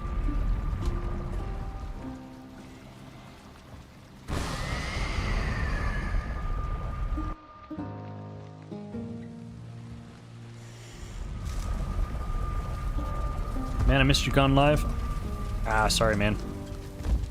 Didn't miss too much. We haven't done anything of note. We started by creating a little tiny thing that's going to be our first portal hub. planted a beech tree to be in the middle of it. Inspired by Portal Hub by Finks, Phinqs. He's got a cool thing. I didn't copy it, I just kind of took the idea of a circular thing with a tree in the middle. And then I ran over to the starter home. We started there, we ran immediately here. Then I ran around looking for feathers, put a portal in our starter home. Then we sailed over the swamp, put a portal there. And so that's it. And so now we've made it up to the mountain staging point and put a little portal there. Trying to get 3 more fine wood so we can actually make that, so we can actually have our adventure portal ready to go. So we can come back home and repair anytime we need. And then we'll be going back up the mountain, so. And then at the very beginning of the video, I talked about the settings adjustment. I went ahead and just reverted everything back to normal. Rather than having to clarify, oh, it's a hardcore playthrough because the difficulty's up, but it's not actually hardcore because the hardcore part is the hardcore part's actually the death settings. Like that's the main hardcore part. And I forgot that. So we went ahead and just reverted everything back to normal. Which is a little sad, but at the same time I'm enjoying it. It's not like it's, you know, flying around and stuff. This is just normal Valheim at this point now. So we successfully made it up to the start of the mountains, and we'll call that our benchmark for how far we've gotten in hardcore. And then I might do like a permadeath playthrough or something in the future, but for right now I'm just excited about doing this world. So we're gonna see if we can finish the Ashlands by the end of this week and make some cool bases and stuff.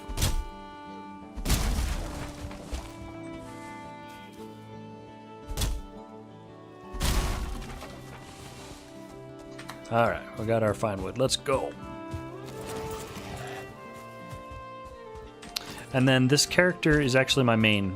So what I did is I grabbed appropriate iron level gear from my main world, and I only grabbed things that we've actually made on this world and upgraded to this level. So this is all stuff that we've already previously made on this world and that we would have. And then I'm not planning to bring anything over. We're just going to progress as normal from here. And as far as my skills go, my run skill's good, my bow skill's good. Outside of that, everything's kind of meh and normal. So, but my bow skill has been up to this point, to one point on my previous character. I don't think my run was this good, so the run is nice. For sure. As you said on Discord, just happy watching your Valheim content. Appreciate it, man. Thank you. Yeah, I think this is gonna help to be a nice balance to help propel us forward to the end. And that needs to be mountain.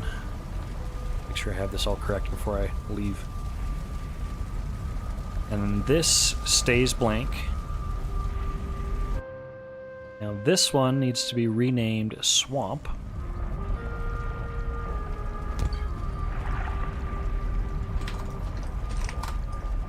Oops. And then we have our adventure portal on us. We're good to go. Alright, let's bring our frost resistance. I need to leave some here. I think I've got multiple stacks.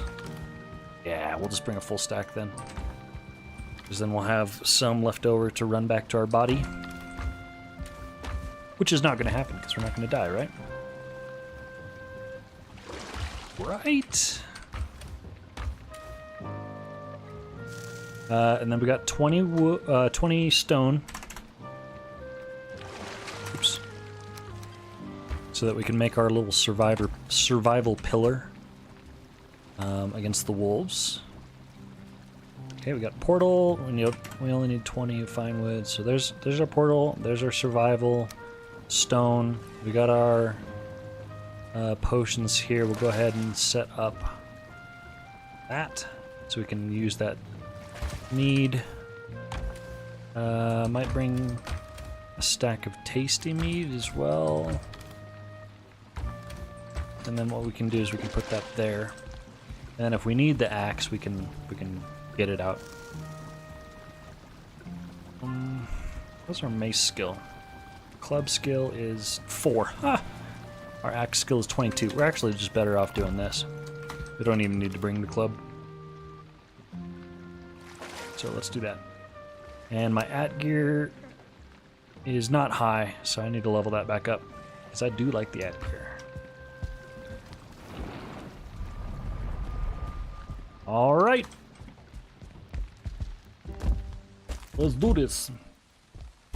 So it turned on the map as well, yeah. And I was curious to see how we did. And honestly, it's not too bad. I think I imagined... Uh-oh.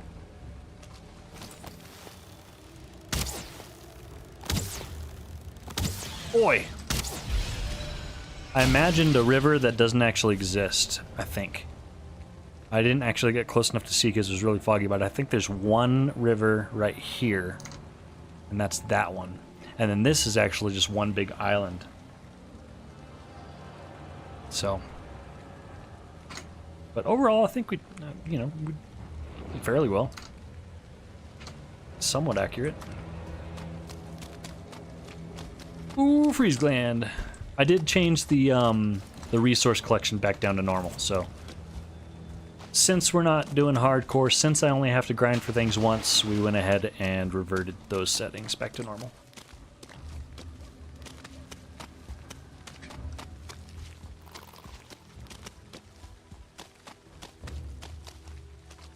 So that there's still some grind, you know? The grind is what makes things feel like you earned it.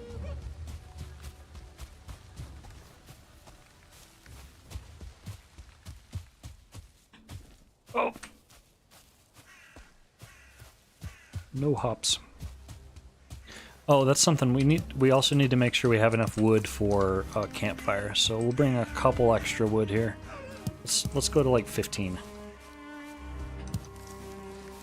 There. 15. Oh, go 16. 16. And then we got enough to make 2 campfires and our workbench.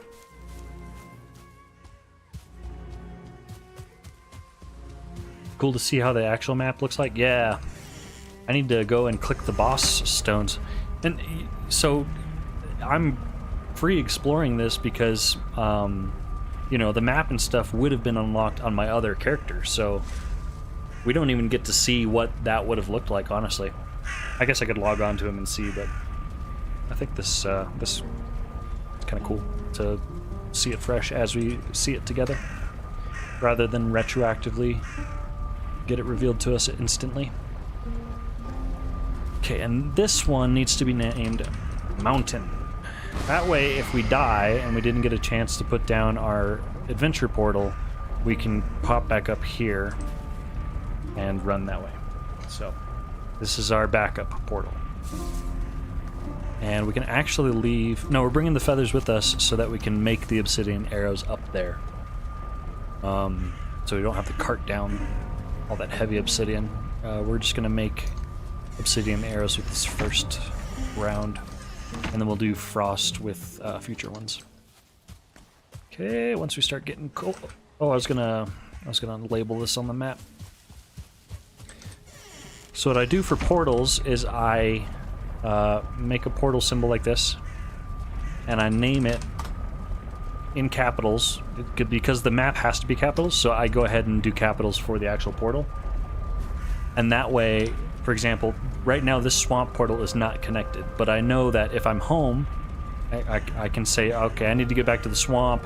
What was that named again? Oh yeah, swamp. And then I can just type that in and connect a portal back home. So a lot of times I have portals in different locations on the map as backup portals, and then I might not have them actually connected, and then I'll connect them as I need to get to that location from my base.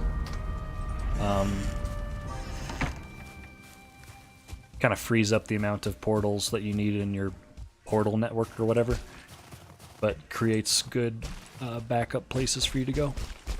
Alright, now we're freezing.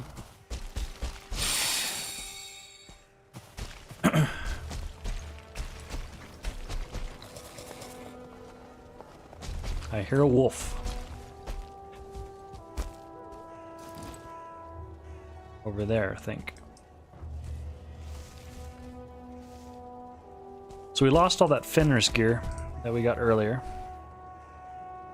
So we don't need to rush to go retrieve that because it's gone. But there was still some stuff in the Frost Cave that might be worth grabbing. I don't think any of it was very important, but because we grabbed all of the stuff that we were excited about and then died with it. So I think it's just trash in there, but we may as well go check and mark it. And that location right... That location over there, that castle thing, we were going to colonize a little bit. I forgot to bring up the iron that we needed to make our stone cutter, so might have to wait on that. Or just use wood.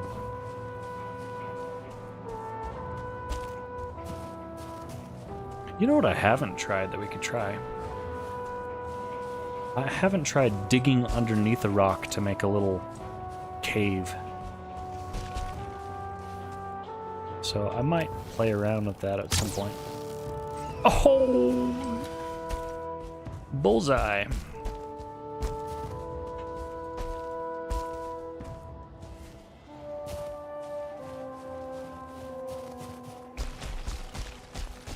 It's quite a big mountain. Use wood for now? Yeah, we'll do wood. And I do need to prioritize actually setting that up, because we need a place to go. Okay, there's a wolf there. Yo! Oh, and we scared him. Gonna start coming this way. Let's see if we can hit him as he's moving. Oh! Oh no!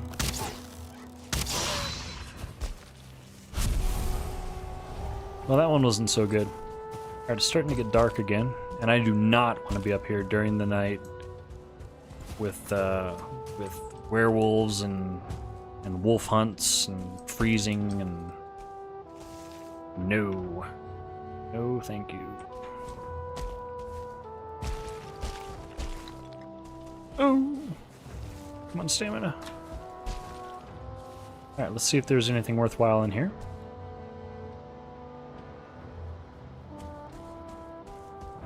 We got a little bronze. Got some entrails, got some crystals, coal, bone fragments, some wood. Oh, not really much. Let's drop some of that. Actually, let's just leave this stuff in here, because that's not really worth toting around with us right now. We'll come back for all this later. Okay. Let's go gather some wood, and we'll set up that little castle. Actually, we should just go home and sleep real quick. So, portal.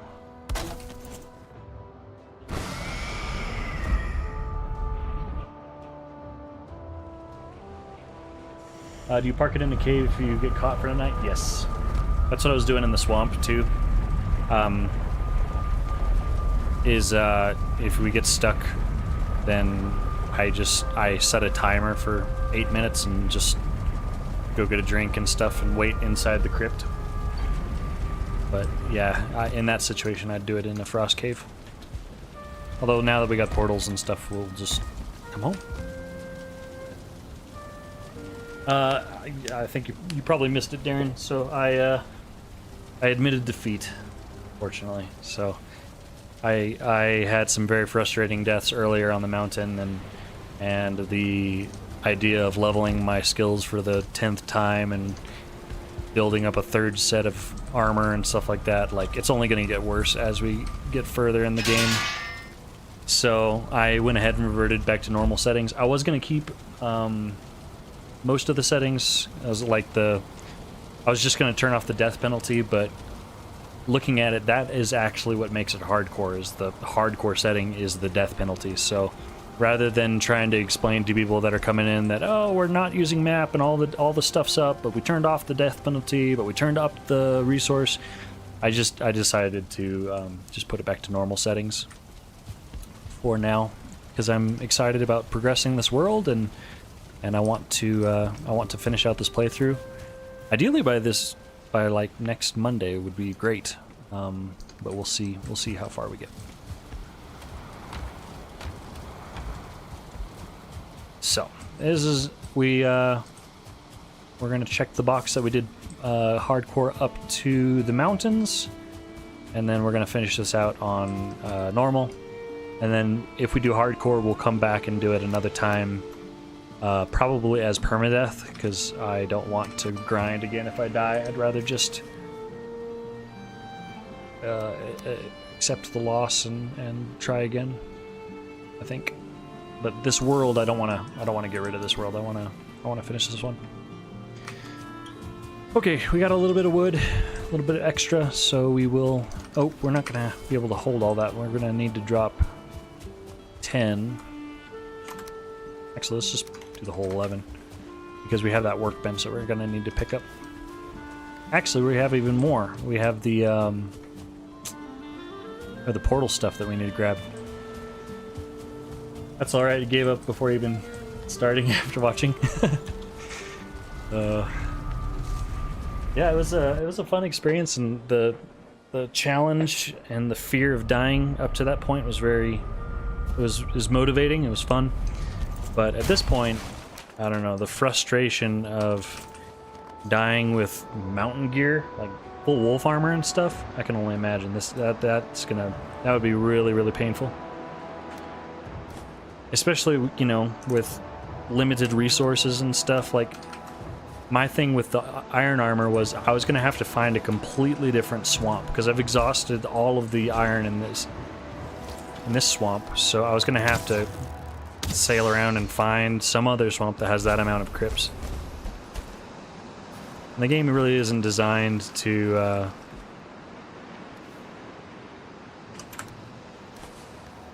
have you grind all of those resources so many times, I don't think. Otherwise, the dungeons would regenerate.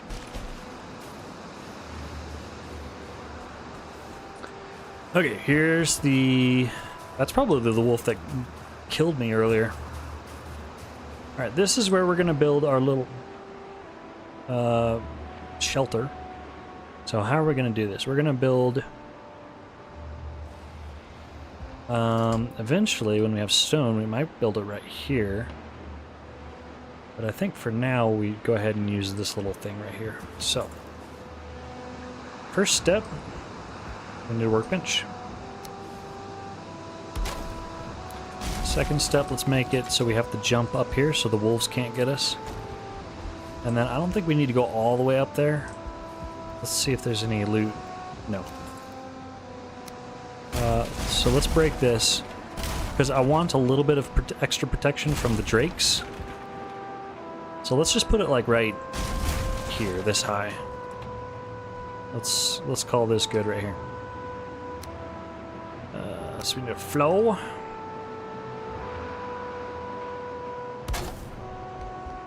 And then we need to still be able to come up, so put that like that. I think that we can still get up there. Yeah.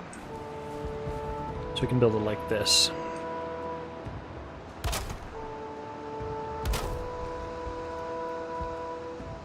Okay.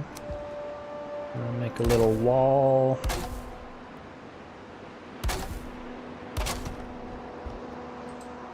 All right, and then for our campfire, let's put it...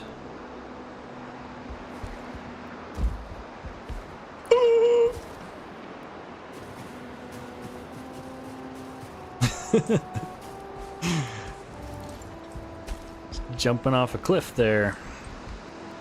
Let's actually use a ladder and not do that again. Let's put it like right there. Or up here. So we'll see this. We'll put it like right here. Like that. And then we'll go ahead and have a little roofie going like that to block it. Is that gonna work? No. Oh, that's not very pretty, but it worked. There. Gorgeous. And right here we have a chance to stop and think and catch our breath and not have to use a freezing potion. Or whatever, frost resistance. And then we could put a bed here, but I'm scared to do that because then if we keep spawning here and we don't have a frost resistance potion, we're just going to be freezing to death over and over and over on the mountain. We can't get back to our body. After you configure your server and do a playthrough to dial in drops and recipes, send a copy of server settings and client settings if you're interested. Probably find it challenging. That'd be cool. That could be fun. Try a modded run.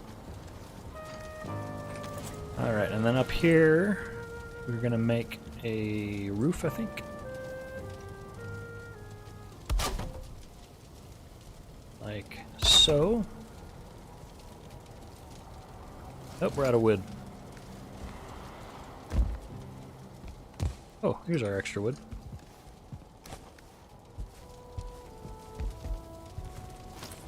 Okay, that, and then we'll go ahead and put it like that. And then we probably should block this so that we're not getting shot by drakes. We'll do it like that.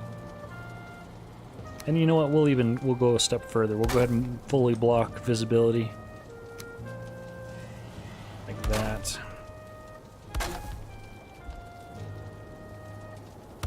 There we go.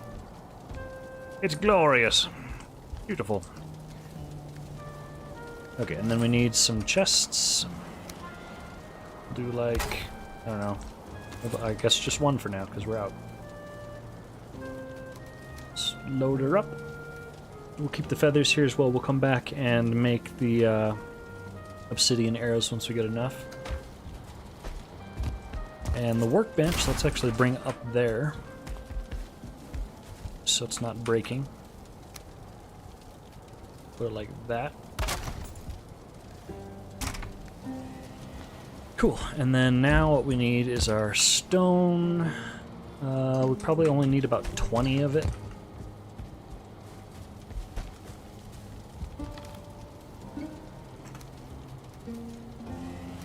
For our emergency pillar against the wolf hunts. Let's pop our frost resistance, and let's get going. Now we need to gather some more wood before we get too deep into doing other stuff. Oh yeah, we needed to equip the wishbone and find where that silver was. But first, let's deal with this drake.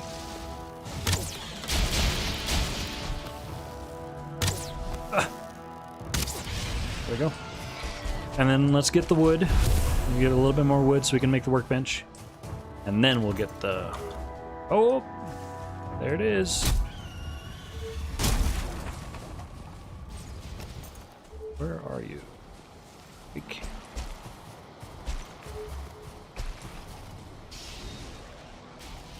It's fighting something up there.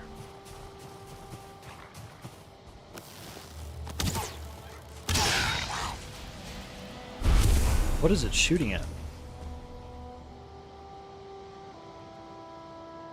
It has to be a... Oh, yep, there he is. Stone golem right there.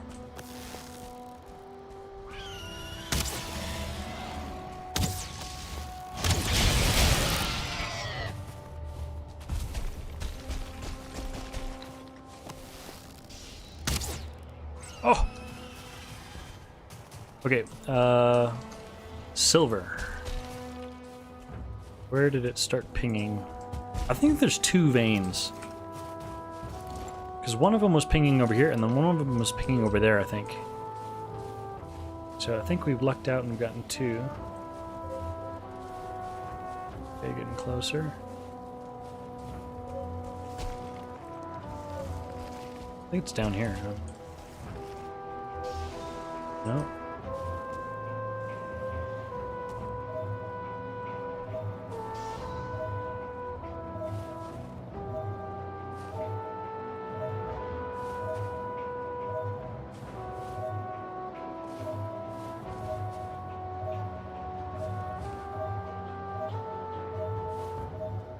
All right, right here.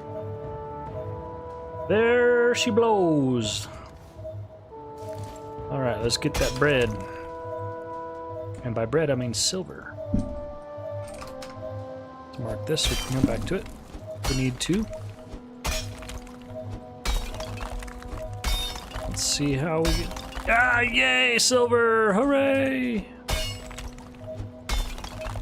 Oh, boy. All right, and that's gonna drive me crazy. So let's stop that.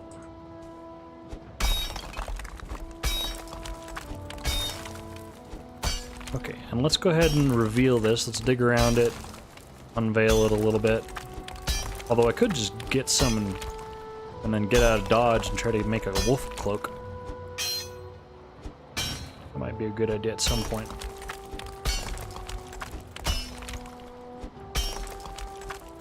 That way I don't have to keep burning frost resistance potions. Let's actually do that. That's a good idea, I think. How much silver is needed for a cape?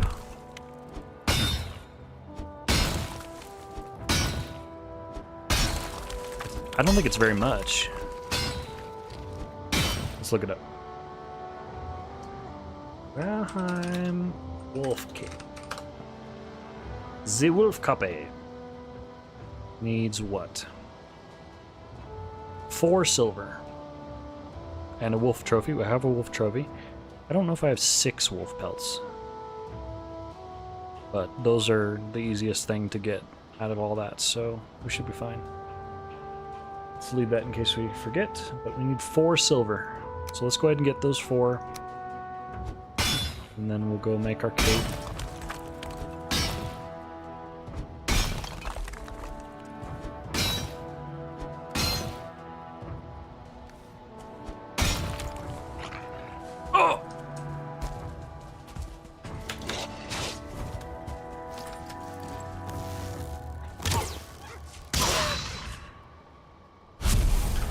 Naughty dog.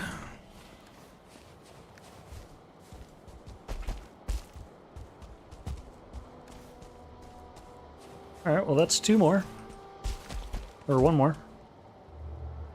And we're too heavy to carry this. So there's our 4. Okay, cool. Let's go see if we have the rest of those pelts. We got this marked so we can come back to it. We'll bring 1 for the road. There we go. Oh, we're too heavy. 2 more? Yeah, there we go. We need 1 more wood to be able to make our emergency pillar.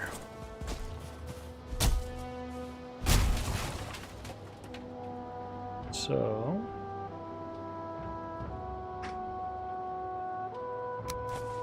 there.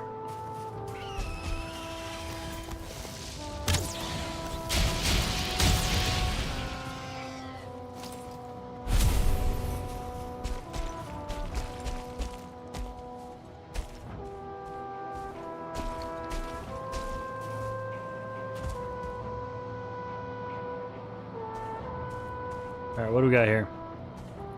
Let's see. Where was that trophy? I had a trophy somewhere. I think it's in the... I think it's in our castle thing. Okay. Oh, now we're stuck.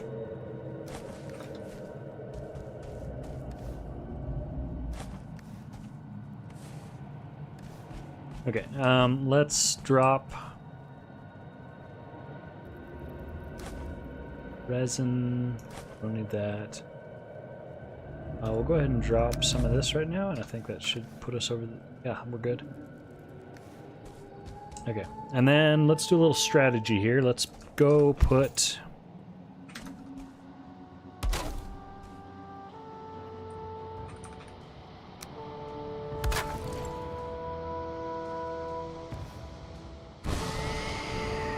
we're gonna go put this... oh.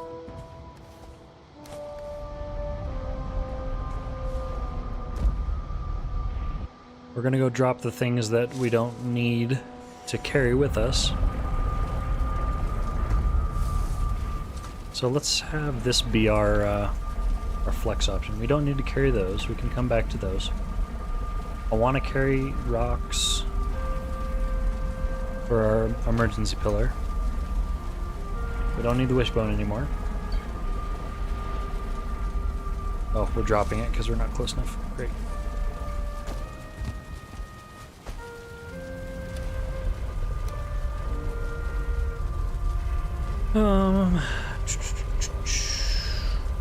It's probably good.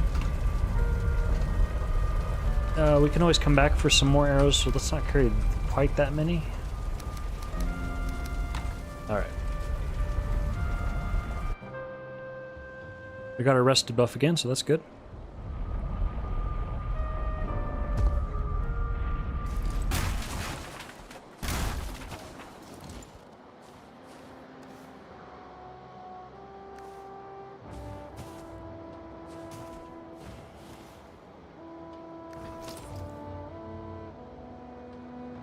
Okay, we're good. Let's go grab whatever pelts and that wolf trophy that we have.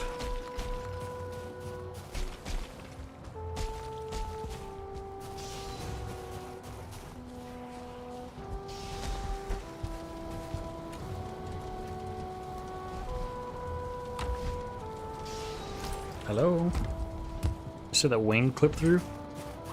Hi there!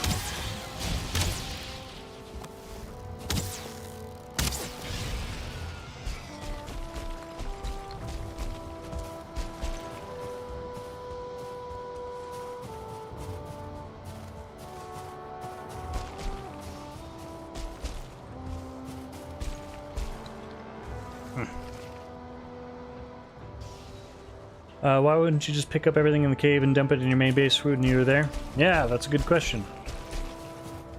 That's a very good question. To which I don't really have an answer. So, other than I am trying to figure out how to use portals again after forcing myself to not for a while. Speaking of which, we're actually going to do this. Check this out. We're going to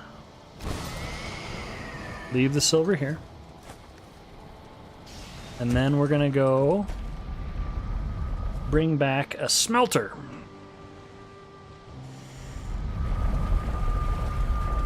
We're just going to smelt it there and build it there.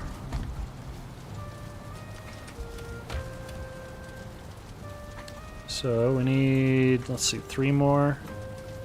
Uh-oh, we don't have enough circling cores. Oh, no. We have it at the swamp.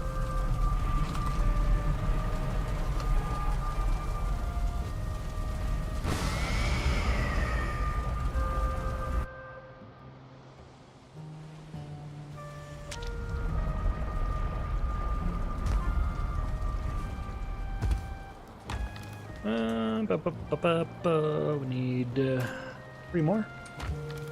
And then we need some coal. We have some coal there. Let's go ahead and bring enough. Let's see, 5 coal, 5 silver would be 10 coal to smelt.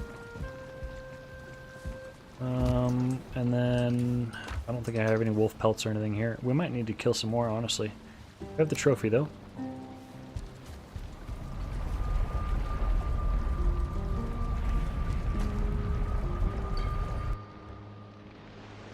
Good thing is named the swamp.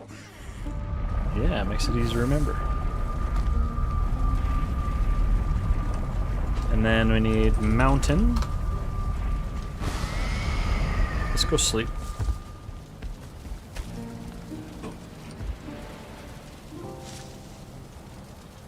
What's up, Flick? How's it going, man? Did you guys have a good Christmas with everybody there? I'm sorry we weren't able to make it.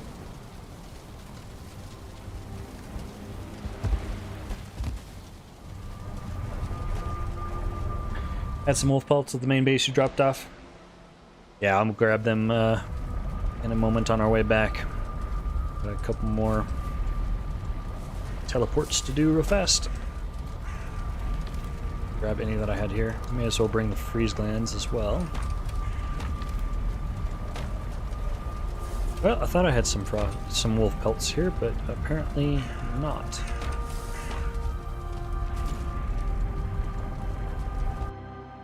Miss Jaw was good. It's good.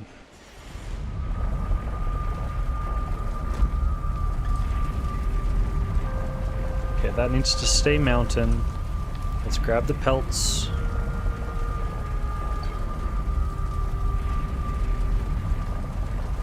Five, is that enough? We need 6.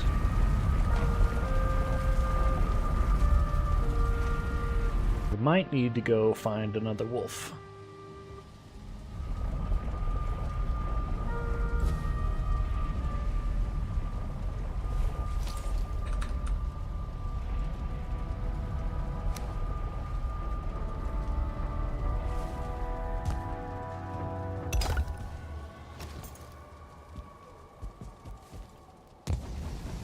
The reason I'm not drinking a resistance potion right now is because once we start this, it should count as a fire.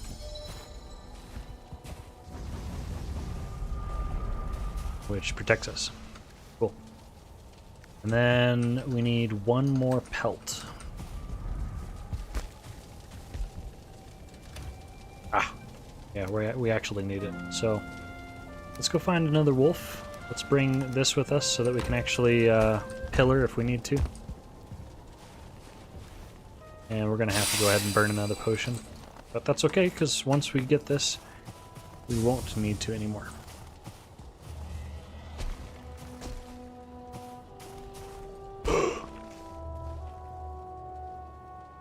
Oh, don't worry, mess with them right now. So let's not. Got a bunch of obsidian around here that we can mine, which is good. But let's focus on one thing at a time. Let's get the wolf.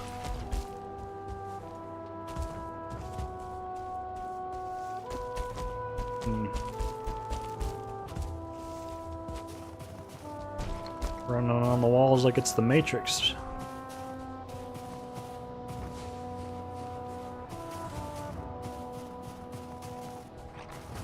Oh, I hear him.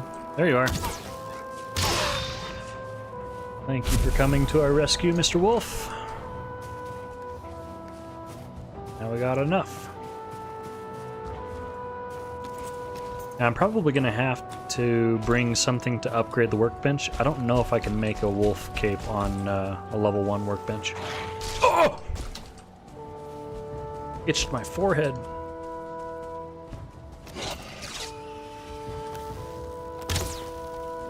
No.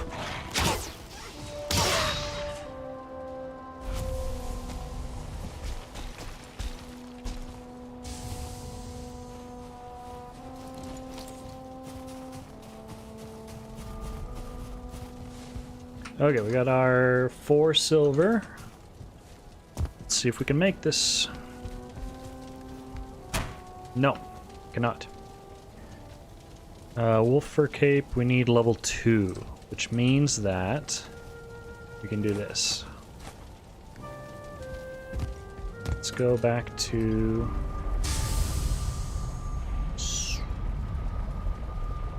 No.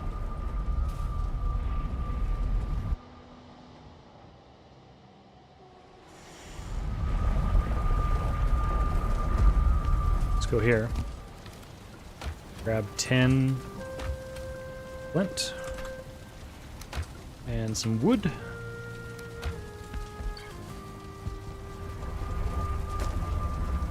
Make a little chopping block.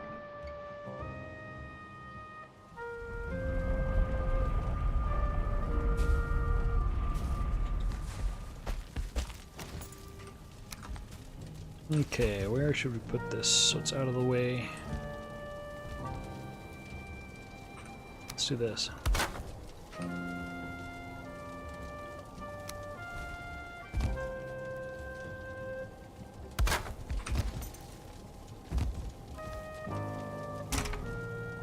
Hello, beautiful.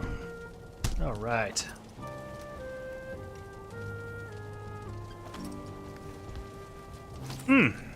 Look at us, we're looking cool.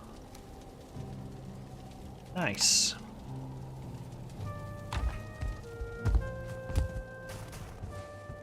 And we got 1 silver for the road.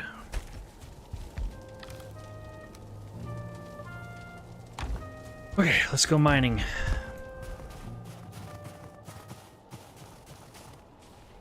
It was down here.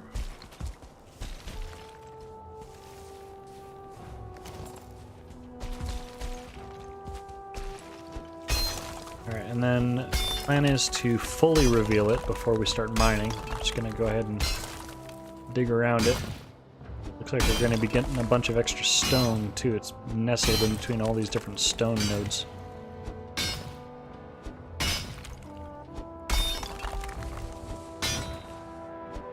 And then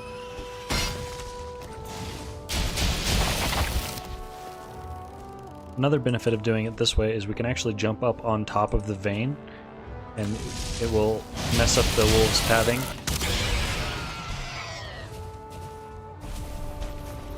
Or at least it should.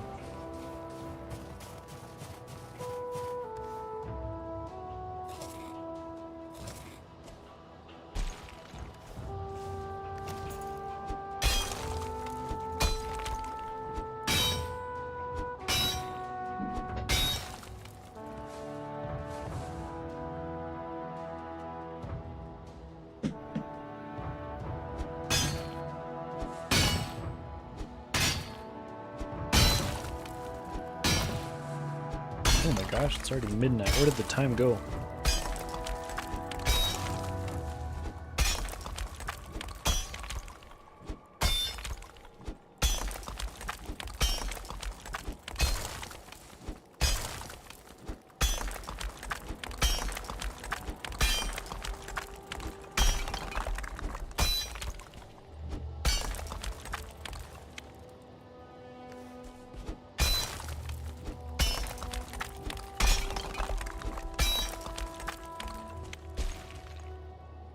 This is a pit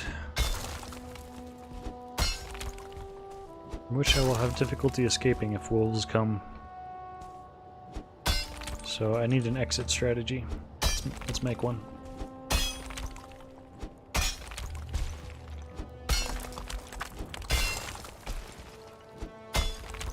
There.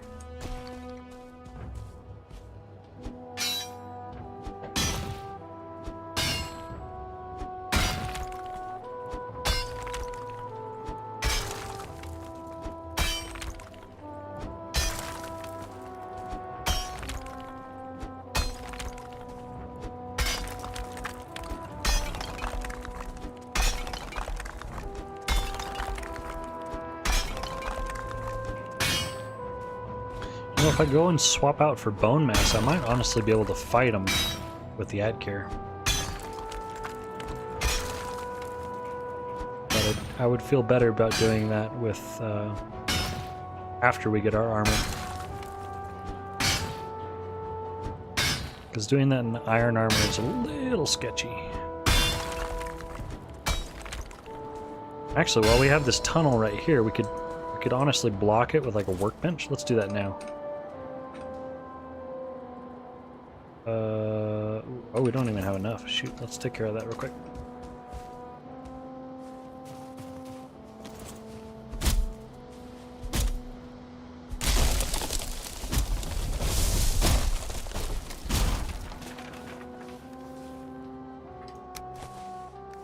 Go. We could honestly block it with a workbench, probably.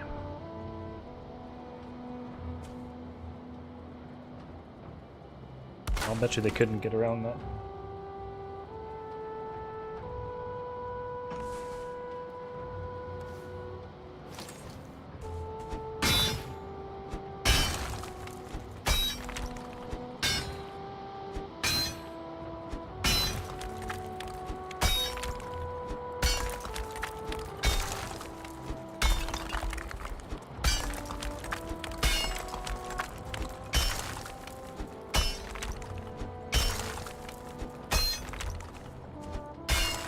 Looks like that's our dig limit.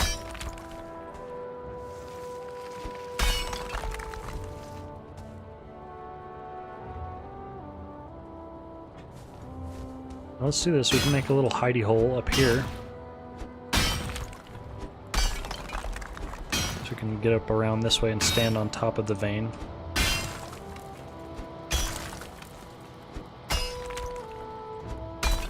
We definitely have a difficult path getting in here to attack us.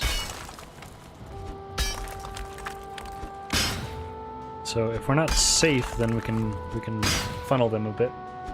A cozy little mountain base. Yeah, we could just keep this. Ignore this silver vein. I was thinking about that earlier, talking about maybe utilizing some rocks and trying to dig up underneath it. I haven't really done that much. But doing like a cave base kind of thing. Like if I wasn't gonna dig out this silver vein, something like this would be kind of cool.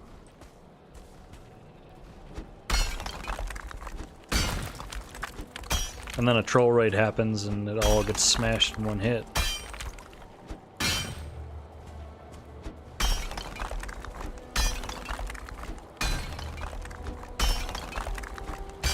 I'd be scared of that happening. But I don't know if they'd actually be able to detect me down here and if they'd even try to attack. So I don't know.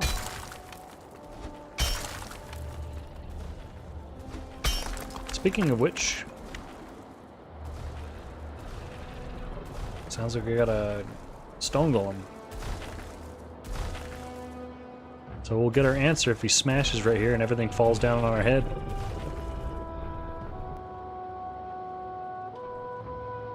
Big boy up there. Let's see if he gets mad and smashes. Okay, that's our build, that's our dig limit right there. So it looks like we need to cut around this.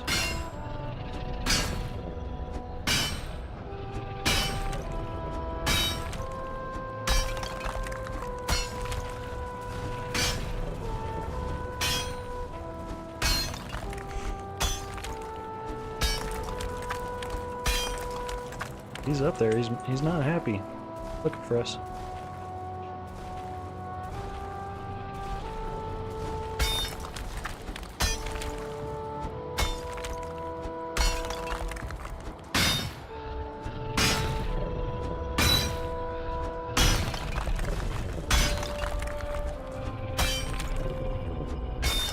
Is he purring? Okay, now Drake is attacking him. So we'll let them play with each other. Watch out for daylight from above. Oh, just like that. Speak of the devil. Can I shoot his foot? Ha! Alright. This is the strat right here. Kill him from the shin. I can say that I have never killed a golem this way before. This is definitely a first for me.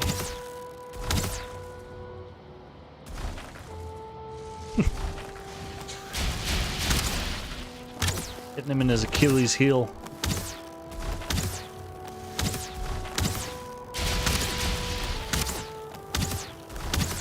Die! All right. Yeah, that was timing for sure. Did we get a trophy? Trophy, please. Nope, no trophy. Let's go ahead and get these crystals though, because those are more worthwhile than stone. We can get stone anywhere. Crystal. Oh.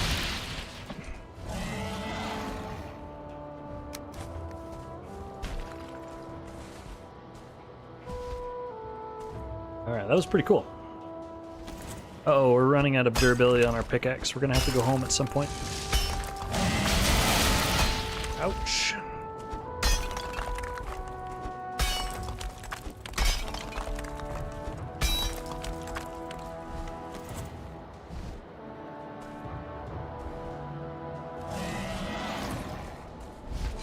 You.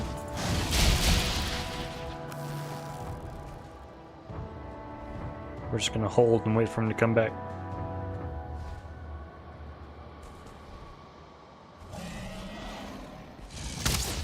No! Oh. One hit. There we go. We got him.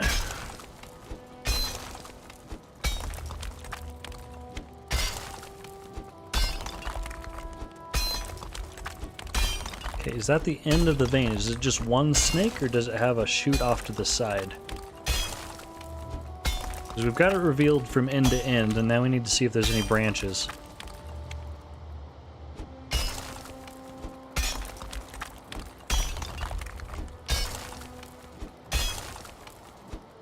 And then we'll start actually getting it. A little branch this way. Oh, not little.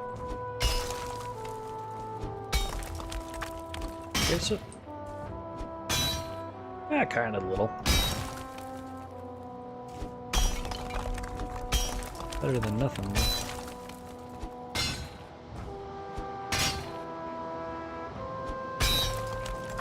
We don't have too much left on our durability, so...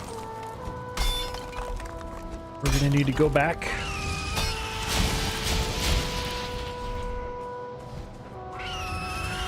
Oh my gosh.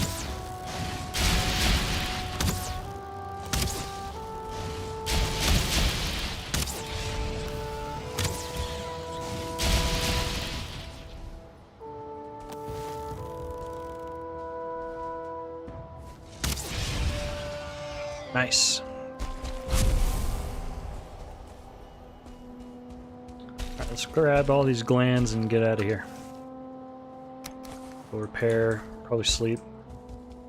Oh. Ouch.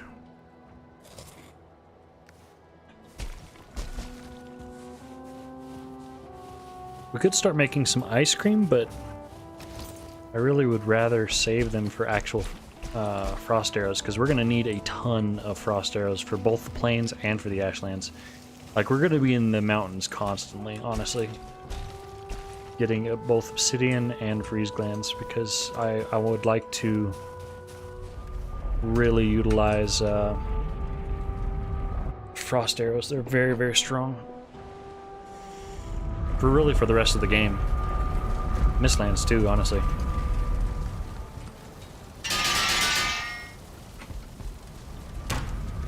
Oh, repair portal, how I've missed you.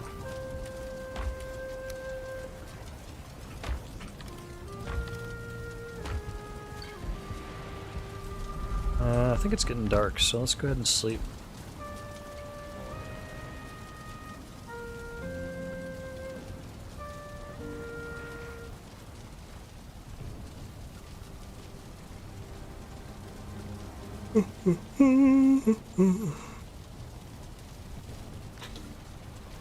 Not in real life yet. Not yet. We got more to do.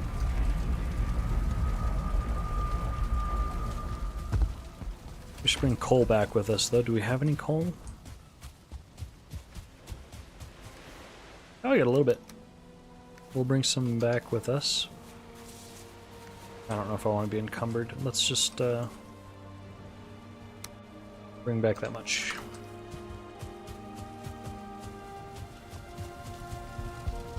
Fortunately, we don't get or use silver in as much quantity as iron. I don't think. So we won't need as crazy amount of coal as we did in the swamp.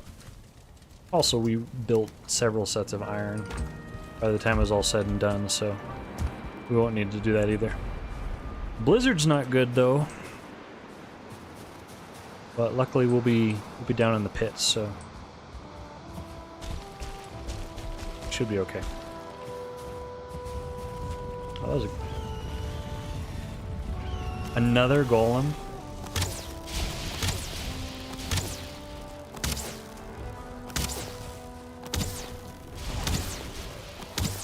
Yeah, Drakes. Come on, let's get him. Keep working together. We got him. You guys are doing great.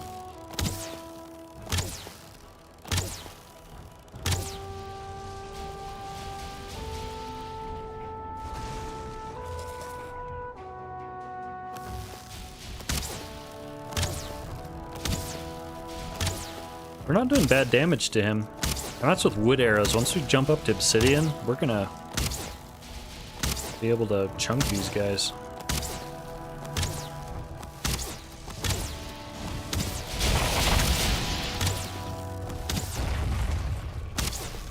Thank you for your service. You're no longer required.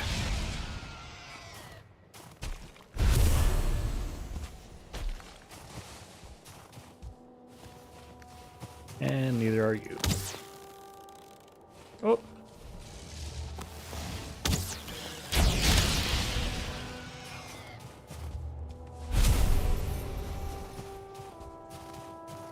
Okay, we need to go around and collect all this obsidian, but we'll do that after the silver. Silver first. Because I'm more excited about the silver. And we're dealing with everything okay with the wooden arrows, so we'll be okay waiting. We should be safe from the wolves while we're up here on top of this silver vein, so as long as we don't fall down, we'll be okay.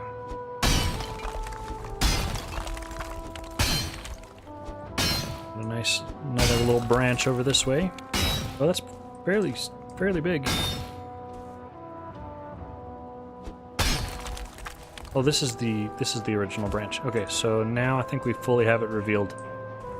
Nice little triangle squid looking thing.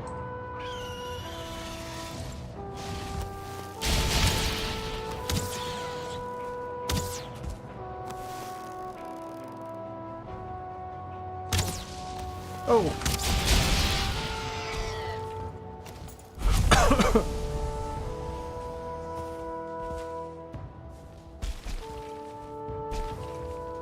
All right, let's start collecting.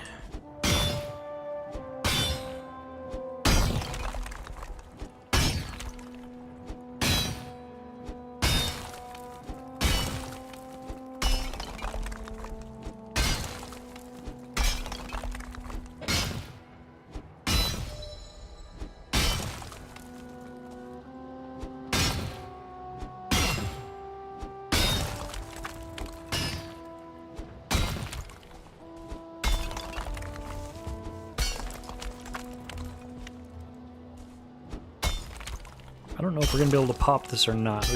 We can try.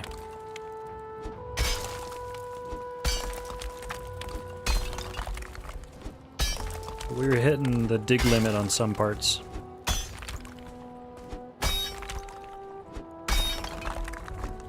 So I don't know.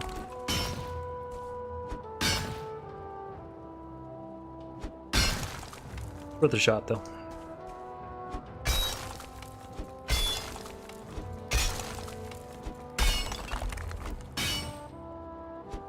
I think some parts of it, especially on the other side, are digging into the voxel limit, so we're gonna have to start from there if we want to pop it.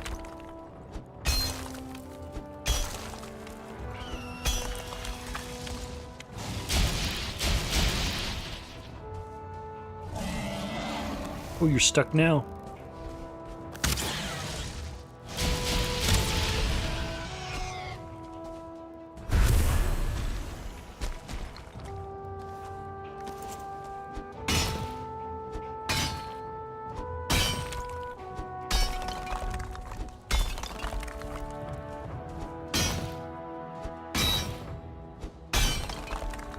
Ah, it's awkward.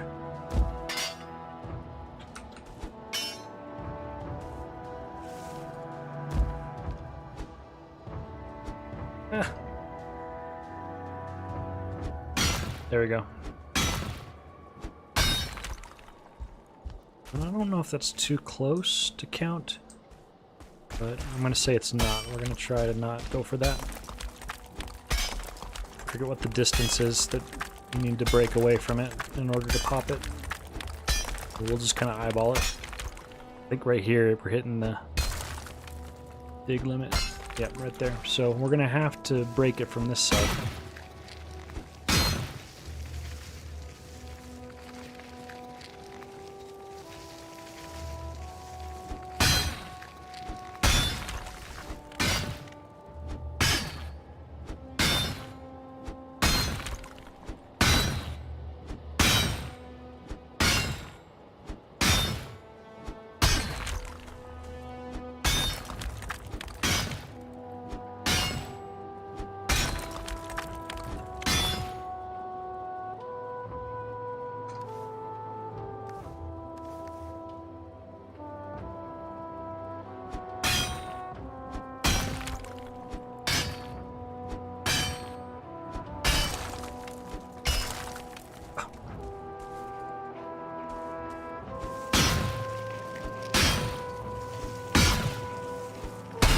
Oh, yes!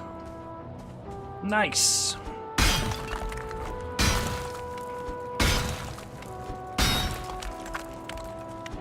We did it!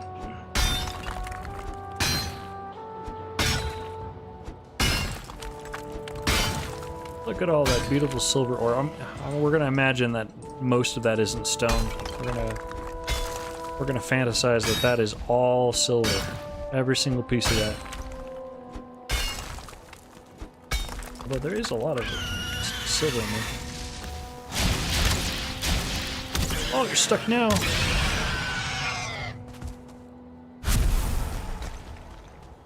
Okay, and let's just see if there's anything that we missed. I think that is regular stone. Oh, that's our workbench. That's not what we wanted to do.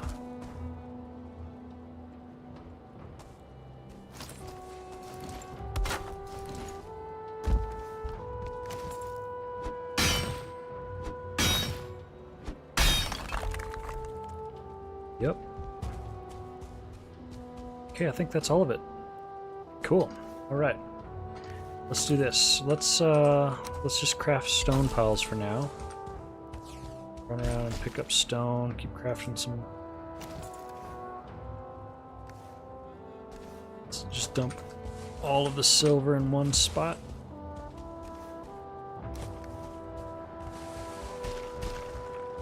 Craft stone as we can.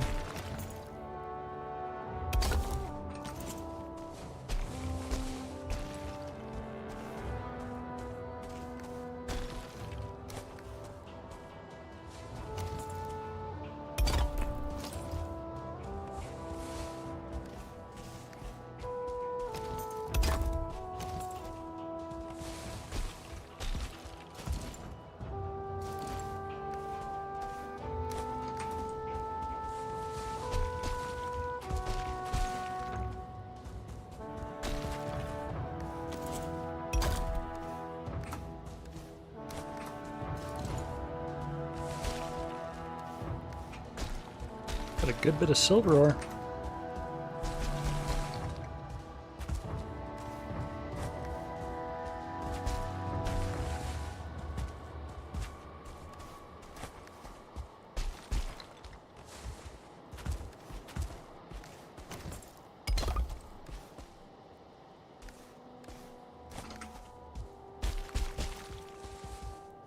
All right. And then some stone here. That's a full stack.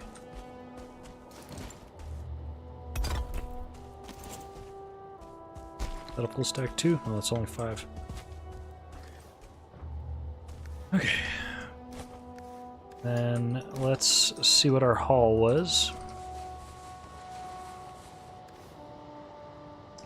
2.5 stacks. Not bad at all. Alright, let's see how much we can carry. Dump all this, and then we'll get the stone with the portal. Actually, maybe we can... I don't want to greed waddle. Let's not do that. So how much can I carry? Let's see here.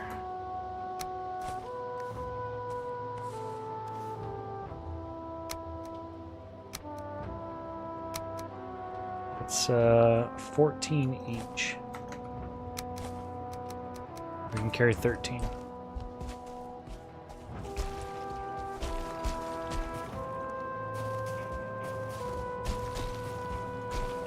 That's a good haul. That's on standard resources.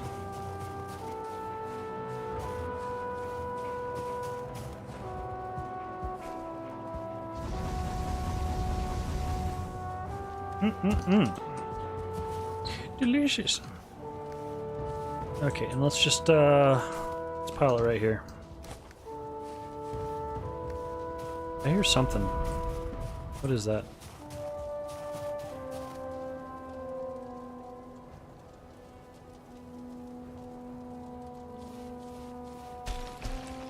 Thought I heard a golem or something. Something walking.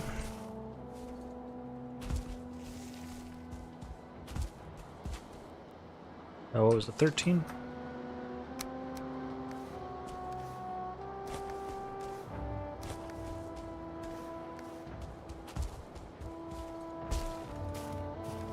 And we're just shy of being able to carry a 14th. So let's drop off the freeze glands, and then I think that'll put us over the edge.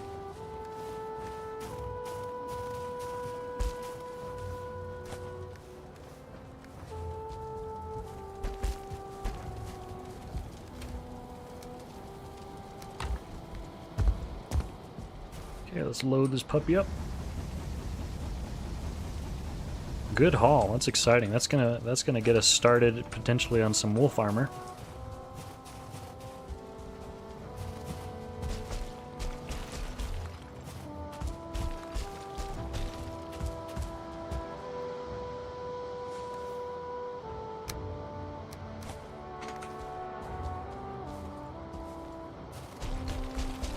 Which is exciting because that's one of my favorite looking armor sets.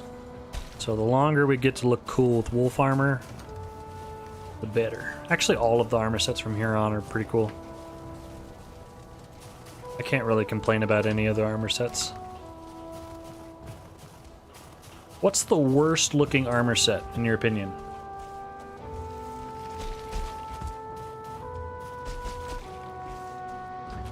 I think, in my opinion, it's padded. Unfortunately, I'm not really a big fan of padded.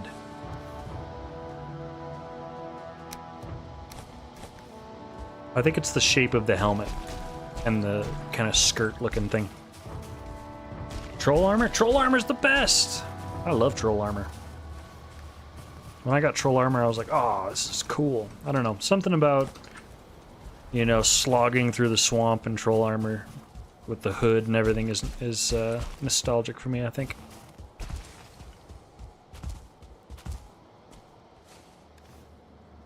I wouldn't say it's the best. Maybe that's an exaggeration, but I really like troll armor. Not too fond of bark. I like bark overall.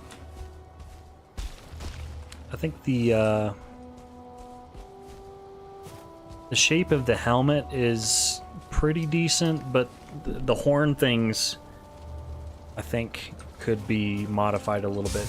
If it looked a little bit more like Groot, I think would be cool. Looks like you're wearing tights. Okay, I could see that. I could see the troll tights. And then maybe if it was less blue, it was like a darker blue maybe.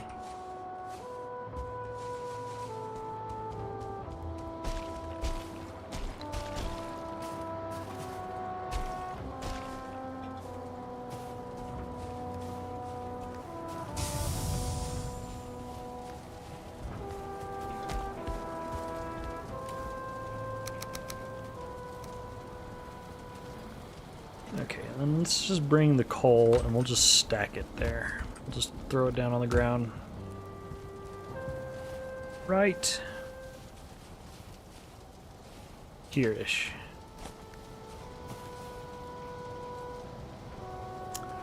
Okay, and let's do this. Let's just move this down there.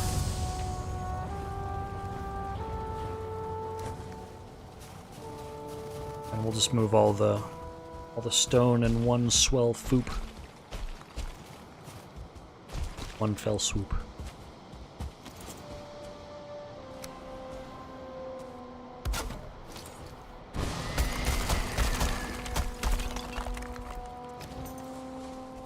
Except for the stuff that we dropped up there. We'll leave that because it's up there and not down here.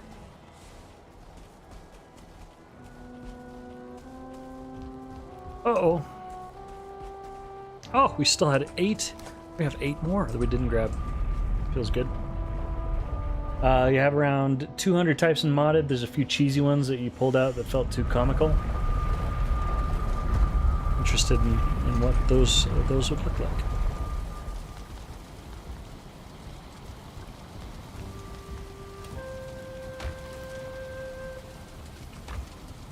Let's repair while we're here.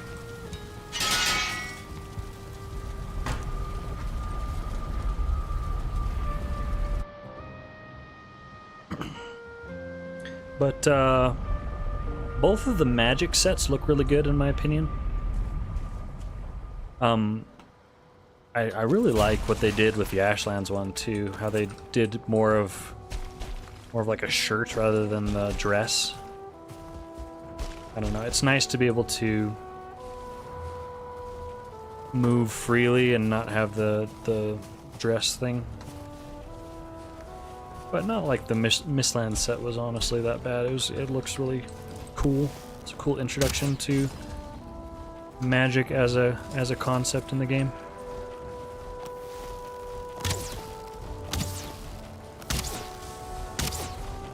I've been saving my Ike there in case we get raided, but I might just start sending it because we've been pretty lucky so far.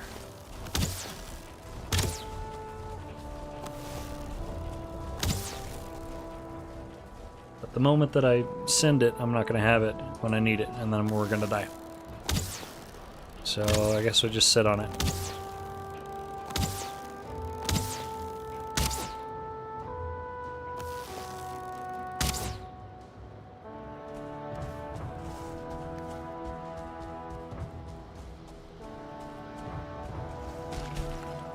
They have some that looks like they're wearing a mech suit. That's cool.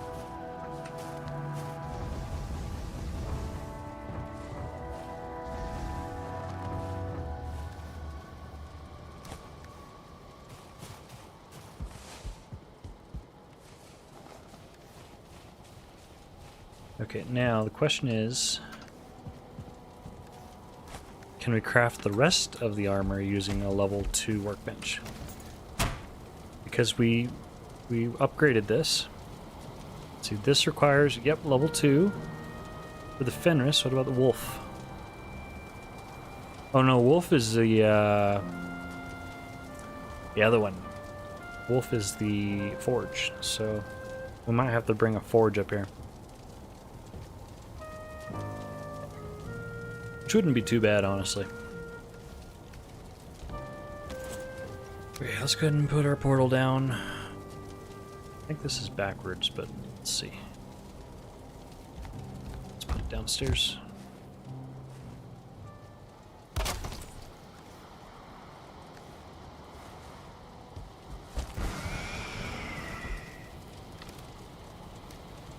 Cool. Alright, let's look at the forge. Let's see what level is required to craft it. I'm pretty sure that it is level 2 if it's anything like the workbench. Although it makes sense if it was level 3 because it's the third set of metal armor that you can craft. So let's look. Wolf, wolf, wolf, wolf, wolf. Drake. Oh, it's called Drake armor. Oh no, it's the Drake helmet. And wolf hide. Okay, yeah. And it's only level 2. That's level 1. So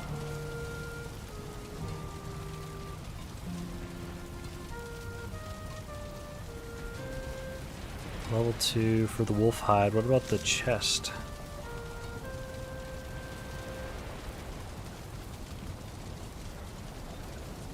Wolf hide. 2, okay. And I think we have a level 2 at the mountain base, so what we can do is we can go through and grab that and then head up. So let's do that.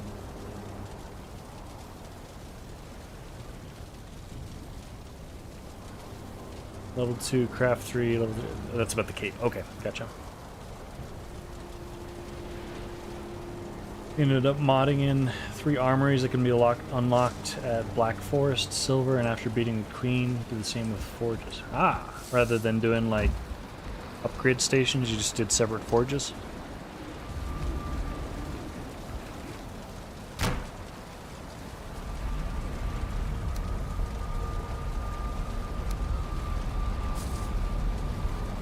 We're running out of arrows. We need to take care of that.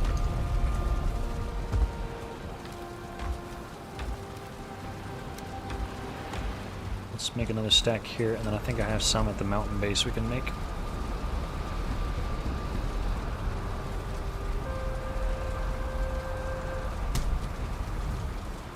And then, you know what? We can actually just go through the portal with all of the materials needed to make obsidian arrows and even frost arrows. So we might grab some obsidian and do that at some point.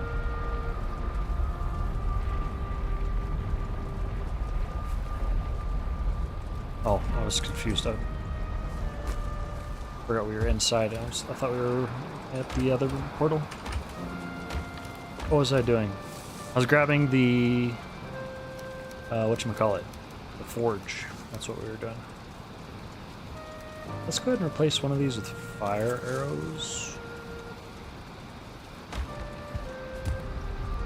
And let's grab this forge and upgrade, which was the anvils right here.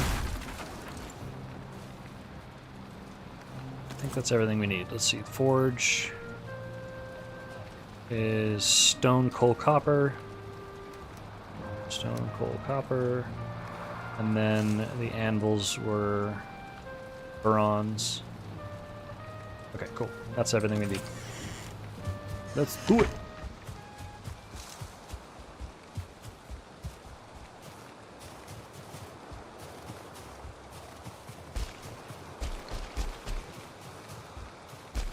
You make this all sound so simple? Who, me or Darren with what he's talking about? Too many weapon and armors. You have one station for crafting capes, one for cloth based, and then 3 armories. Oh, wolves. Ooh.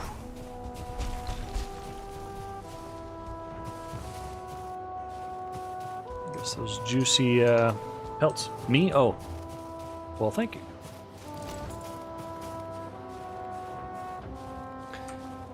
We need to mark the the base here. Oh, more wolves.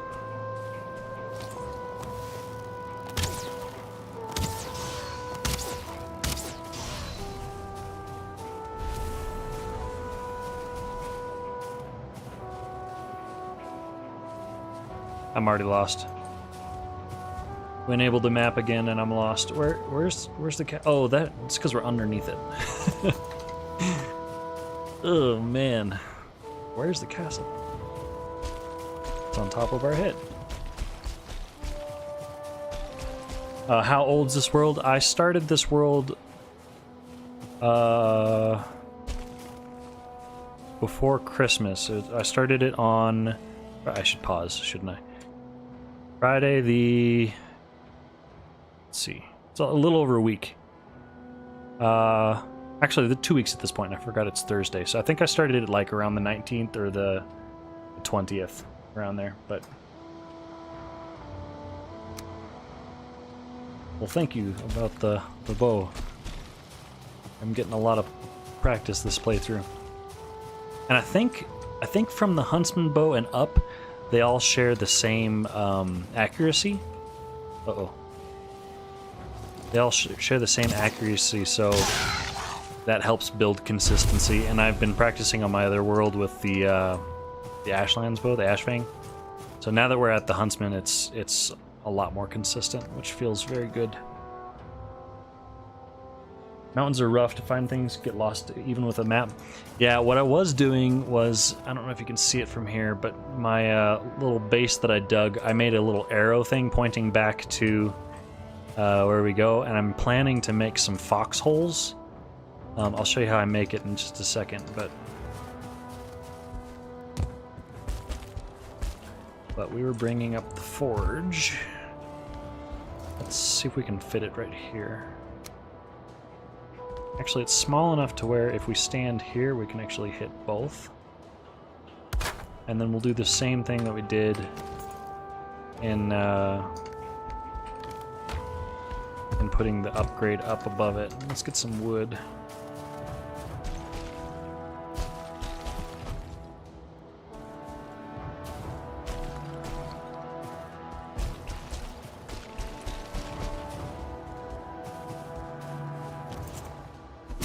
Do you make Let's Play from the streams?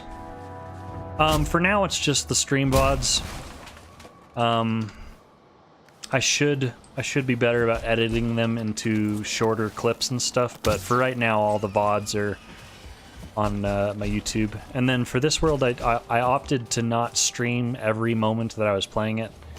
I did a lot where I was playing off the stream, but a big portion of that was because we were having to grind so much with like reskilling and every time we died we have to get armor again and stuff, and so a lot of that I didn't feel was really worth streaming, so I streamed all of the progression elements that I felt were important, like when we went to a new biome or something, or we're fighting a boss, or starting the world, for example. So all of the more important elements I streamed, and then a lot of the stuff like gathering and getting my skills, and then after we had already done like a burial chamber, I did a bunch off stream to get enough stuff to, or mining bronze and stuff like that. Like a lot of the grindier stuff I didn't include, but I tried to do base updates anytime I made some significant building progress and stuff. So I need to trim them down into more interesting Let's Play segments. I'm not sure if I'll do that for this playthrough or not. I might do that just on a fresh playthrough when I do like a permadeath or something like that. I feel like it's too late in retrospect to do it for this one. Maybe I'm wrong though. Alright, what are we doing? Crafting. Let's see if we have enough to craft anything exciting. I don't think we have... I have a Drake trophy somewhere. No, I died with it. That's what it was. I don't have it. So we can't make the helmet until we get a Drake trophy. But we might be able to make the chest or the pants. Need 20. For the pants and for the chest is also 20, and we need a chain. We're gonna have to go get a chain.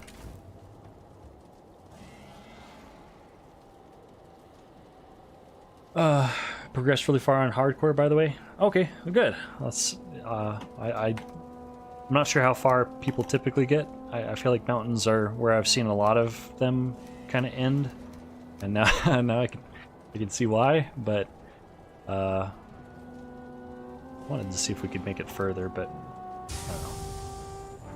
I also want to keep what little sanity I still have. But I appreciate it. Thank you for the encouragement.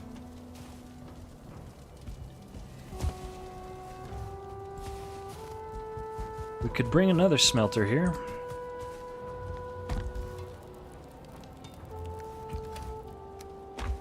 Let's do that, actually. Let's,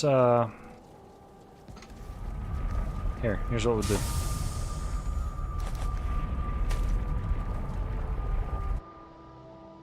You'd appreciate a few short videos on some basics. For example, struggle to run up the side of walls and how you build walls like you did around the Elder. Okay. So in lieu of making the video for right now, I can show you a couple things. So first thing is when you're running up walls, it's actually a lot more simple than you would think. So as long as you're holding shift and you're running into the wall, and then spam jump as fast as you can. You might need some more stamina to make it up certain size walls, but that's how you can get up any of these earth walls that you create. Now, if it's really tall and it's flat and straight, you won't be able to do it. But any normal sized wall, you should be able to sprint up, provided you have eaten and you have enough stamina. And then for making an earth wall, like I did around the Elder, actually I've got some over here. Here's all my stone. So for making an earth wall, should be enough for now.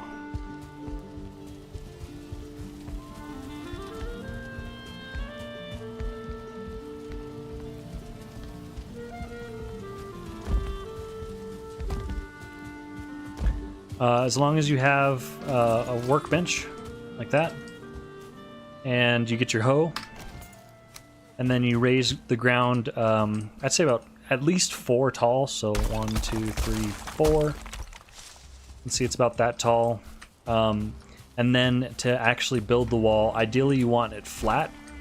So you can see right here the sides where it's flat, that corresponds with the cardinal directions. So you can see as we're looking north, that's a flat side, and so on all the different sides.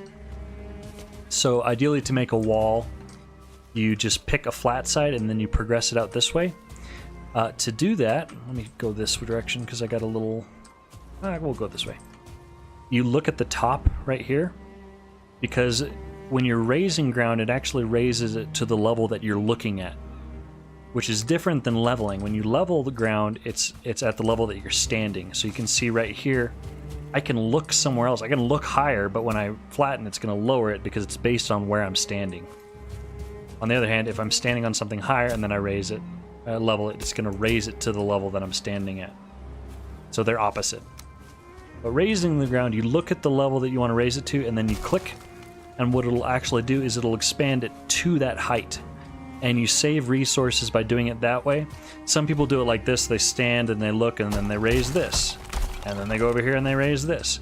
But you actually save resources by doing it where you look at.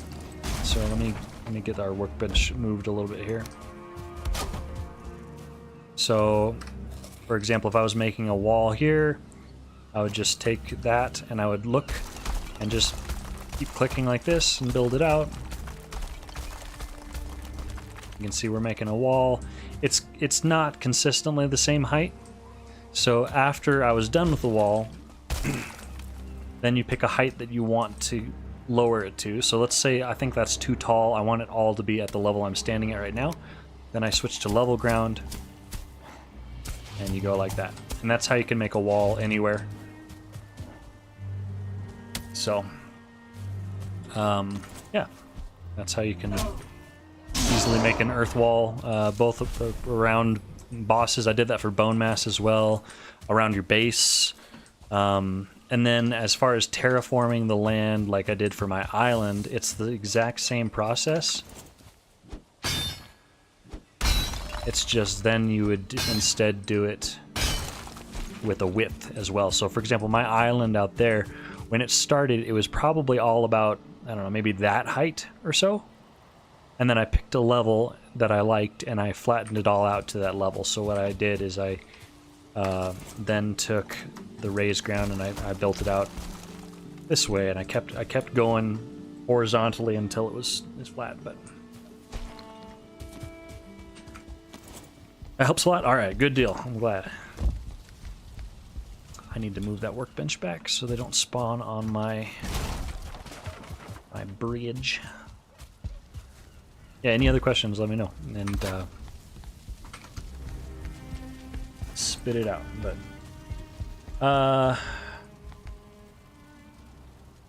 that's an ugly picture to alt-tab out of. What are your thoughts with making the game easier with mods? You want to play again, but you don't want it to be as big of a grind as the first time? Extra resources, backpacks. Yeah, like the game has options for a reason, so I wouldn't let anybody make you feel different for playing in any way that you want to. So, for example, my daughters, I was talking about this on stream the other day, my daughters all enjoy playing different ways. I've always had problems where I have self-imposed limits that I place on myself, and so I play in a way that I can feel good about. And my oldest daughter is kind of the same way, and so, you know, I for example, I'm kind of beating myself up about turning off hardcore and stuff, but that's just a personal thing. Whereas my middle daughter, or my second oldest, is very similar to my brother in that the grind element isn't super fun for them, and she prefers to play with like creative and stuff, and she focuses on the building. And there's a lot of YouTubers that do the same thing. They just focus on, you know, using the awesome building systems within the game, and they just play on creative and they build these beautiful worlds, and that's a totally normal, valid way to play as well. My brother's kind of a mix of the two. He likes playing the normal style, but he does not like replaying the game at all. So when we start a new world, for example, he'll bring all of his best gear, he'll bring all of his stuff, He'll bring all of the resources from his previous world. He might even spawn in resources and stuff because he doesn't want to go grind for iron.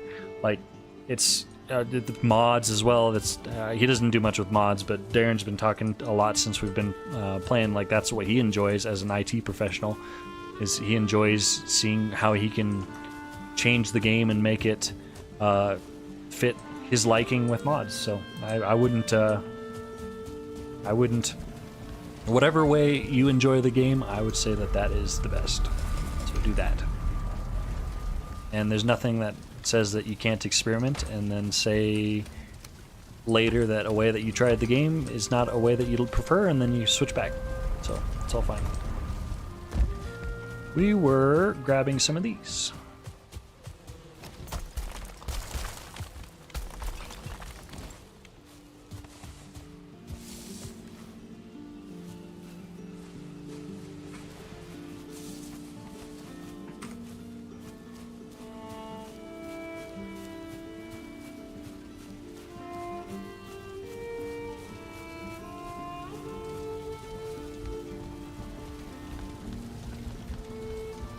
Something that's fun for me that some people might not like is I enjoy copying build videos as well on YouTube. So I try my own stuff every now and then, but usually I'm not as happy as I am when I copy somebody who's, I don't know, they do this for their job or whatever, and they have a much better artistic eye than I do. And so I kind of treat it like Legos, you know, like following the directions and you end up with a beautiful product.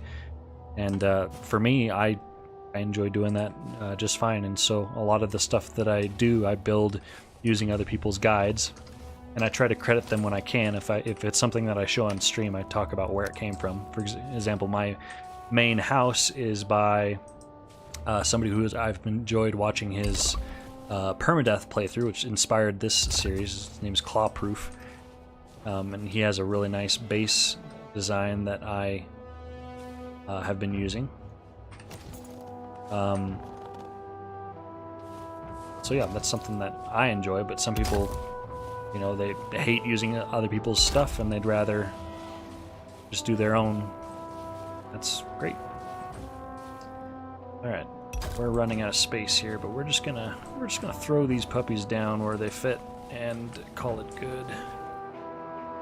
One up there as well. Sure, why not? Oh. Okay, cool. How ugly is that? But that's okay. Let's load these. Oh, hello.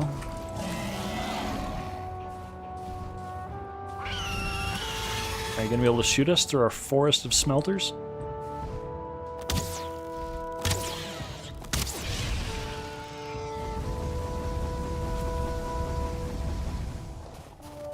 All right, and then with this, we can just throw some in every single smelter, and then just knock it out all in one go. We'll sleep and wake up, and all of our silver is done. So that is if we don't run out of coal.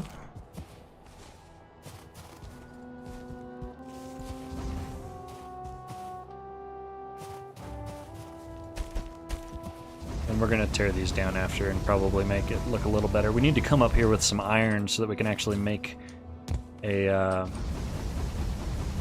stone cutter and fix this castle layout, because right now it's really awkward. We'll just fill this one up last because we're out of coal now. Okay.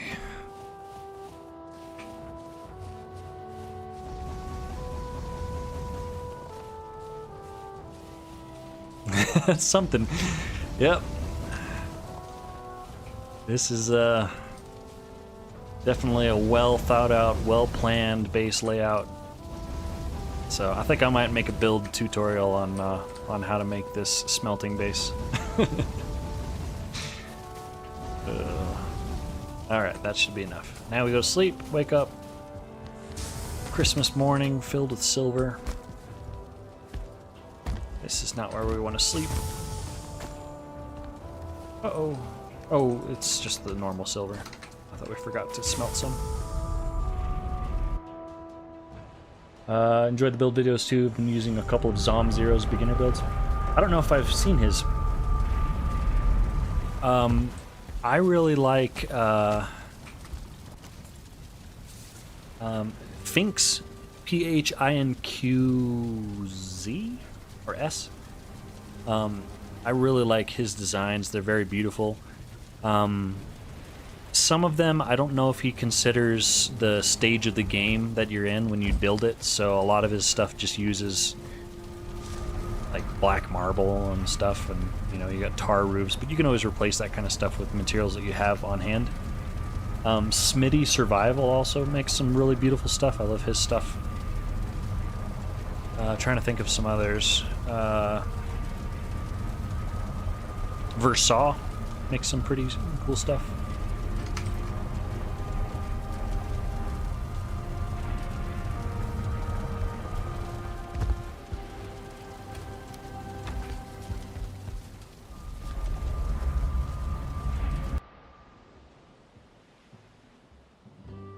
He's got some cool looking buildings. I'm talking about Finks.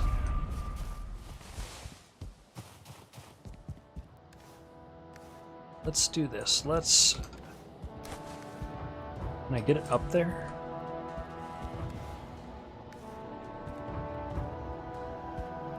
I don't think I'm going to be able to toss it up there, so let's do this. If I pile it right there, I think we can stand on that little lip and grab it.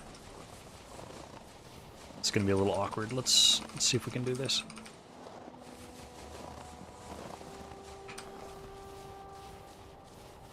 Zom Zero? Okay, I'll have to check out his stuff.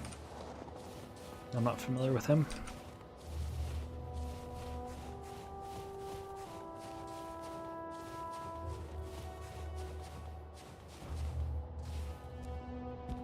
Okay. Here we go. Ready?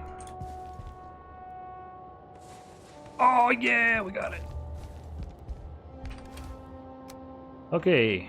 I think that's all that we got. I think we're good. Alright, let's see what we can craft. What did we forget? I want the Draugr Fang. That's something that we do need to prioritize. We might actually prioritize that first. So we need bark, deer hide, and guck. Bark, deer hide, guck. Bark, deer hide, guck.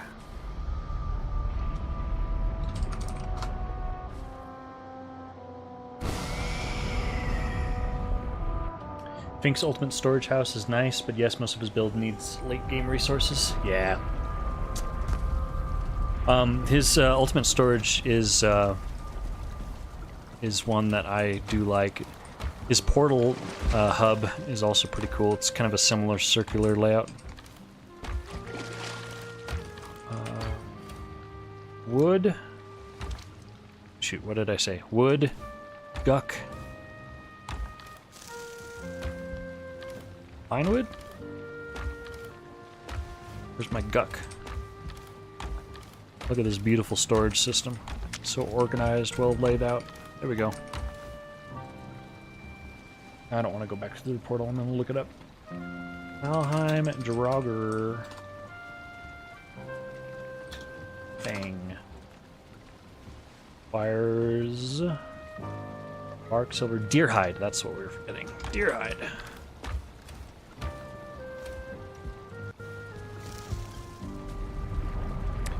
Yeah, we need 50. But yeah, my house is built off of Clawproof's video early in-game base. And he builds it in one of those like stone circles that you can find in the meadows, which is really creative because those are invincible. You can't destroy those. And then also the land inside of those is always flat, so it makes it really easy early game. So I thought that was a really creative way to do a starter base. Hooray, we got the Draugr Fang! I love this bow. This is such a great bow. Can we upgrade it? Not yet. I mean, we need the station. We'll do that later. It's already stronger, right? Pierce 47, poison 5, so that's a total of 52. Okay, so it's just barely stronger than the Huntsman bow. We definitely will start upgrading it. We're going to carry both because of durability reasons if we don't get a chance to go back home. And sometimes the Huntsman bow is actually just superior because it has a reduced noise radius. So you can actually snipe things a little easier without alerting everything else to your presence, which is pretty cool. Alright, and let's do the coat.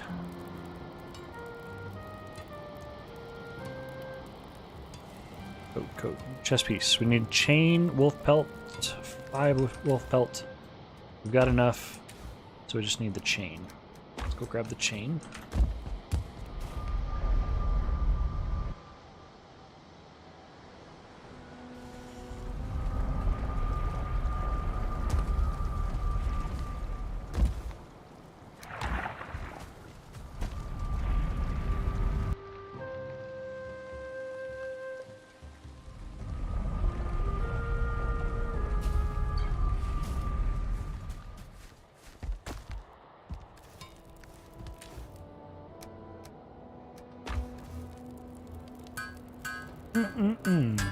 Nice.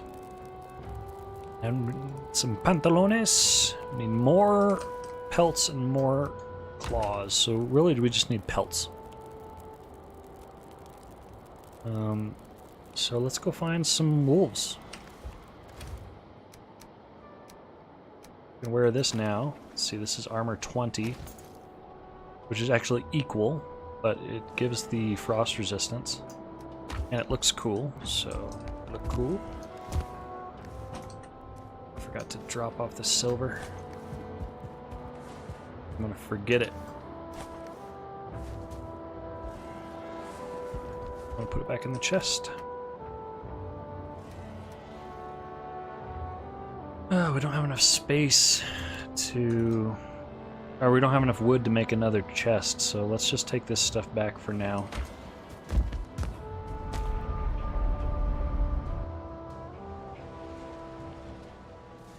2 days straight now of exploring to find the optimal Black Forest base. Found a bunch of map locations, no base that fits yet. Do you plan to stick in the Black Forest base until Meadows?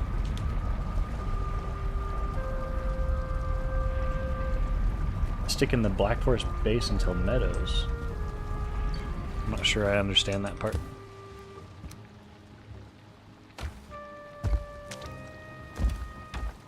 But I do agree, a Black Forest base is pretty sweet. Gives you easy access to cart back your bronze and tin and stuff like that, which you always need lots of, especially for like sconces and stuff. You always need copper. Really every type of metal, it's hard to have enough.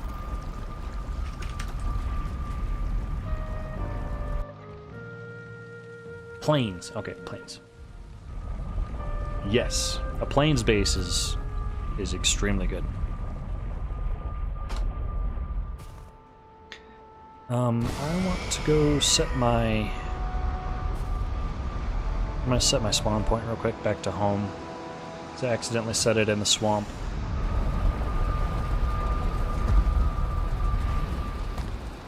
And I can't explain why, but that doesn't feel like a good idea to me.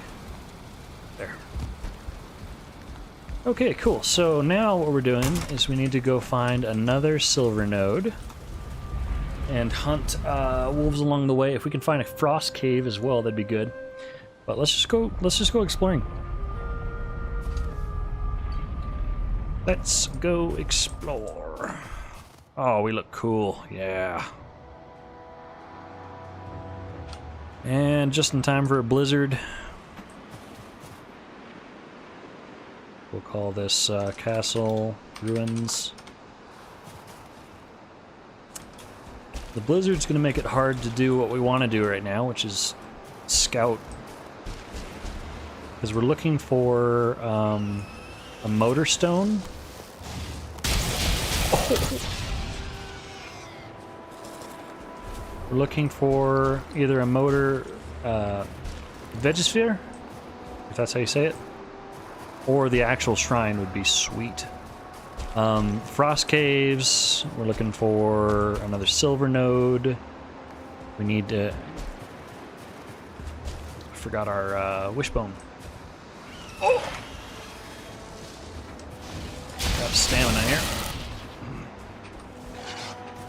Come on, stamina. Let's go.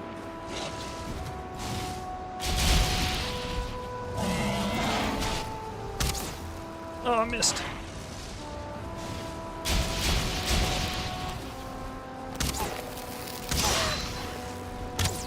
Oh, and a stone golem.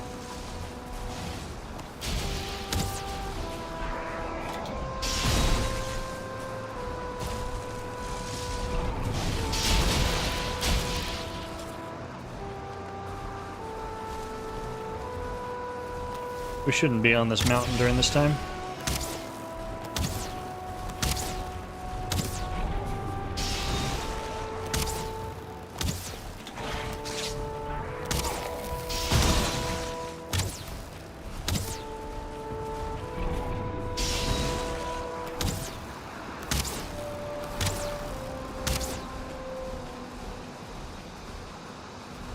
Boy, this has got to be blinding for you guys. I apologize how white this is. My eyes!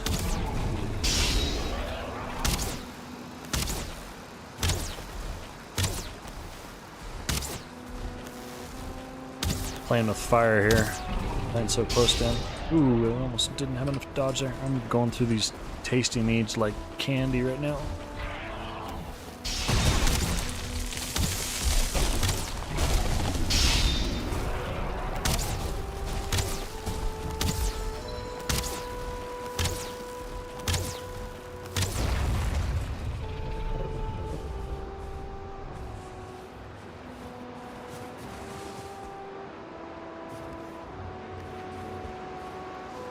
No trophy. They are tasty. They are indeed tasty. They're definitely something I slept on until this playthrough. I never really used tasty meats, but they're pretty sweet. No pun intended. I mean, if you just are blocking or something and waiting for your stamina to come back, or you're just kiting them in a circle, it's a really nice way to get your stamina back quickly. Let's see if we have any more to grab. I don't know where I have them all. We got a few. What was I grabbing? Wishbone.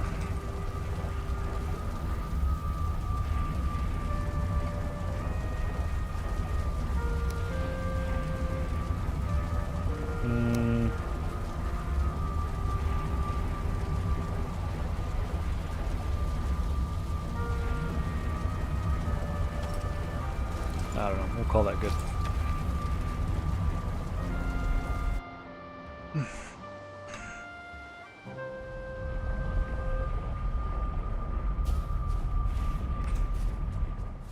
Oh, blizzard stopped. That's good.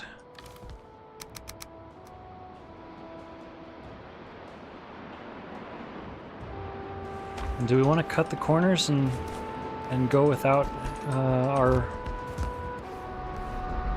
workbench and stuff? We're exploring. We should bring our adventure portal with us, and let's go ahead and get some more wood. I guess the blizzard had not stopped. Okay, and let's get our 10 wood that we need for our workbench. Now we can feel free to explore and not be worried about where we land, because we'll have our portal with us. There we go, there's our 10.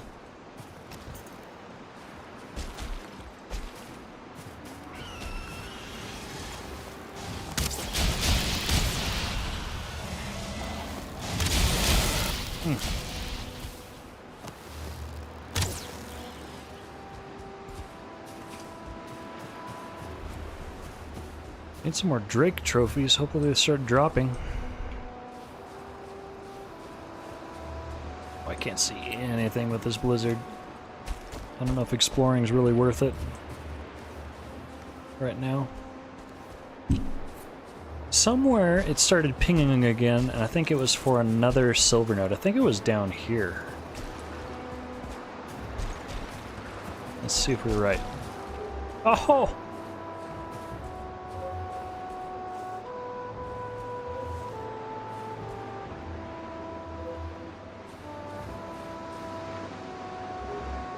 No, that's not the right way. Is it up here? No?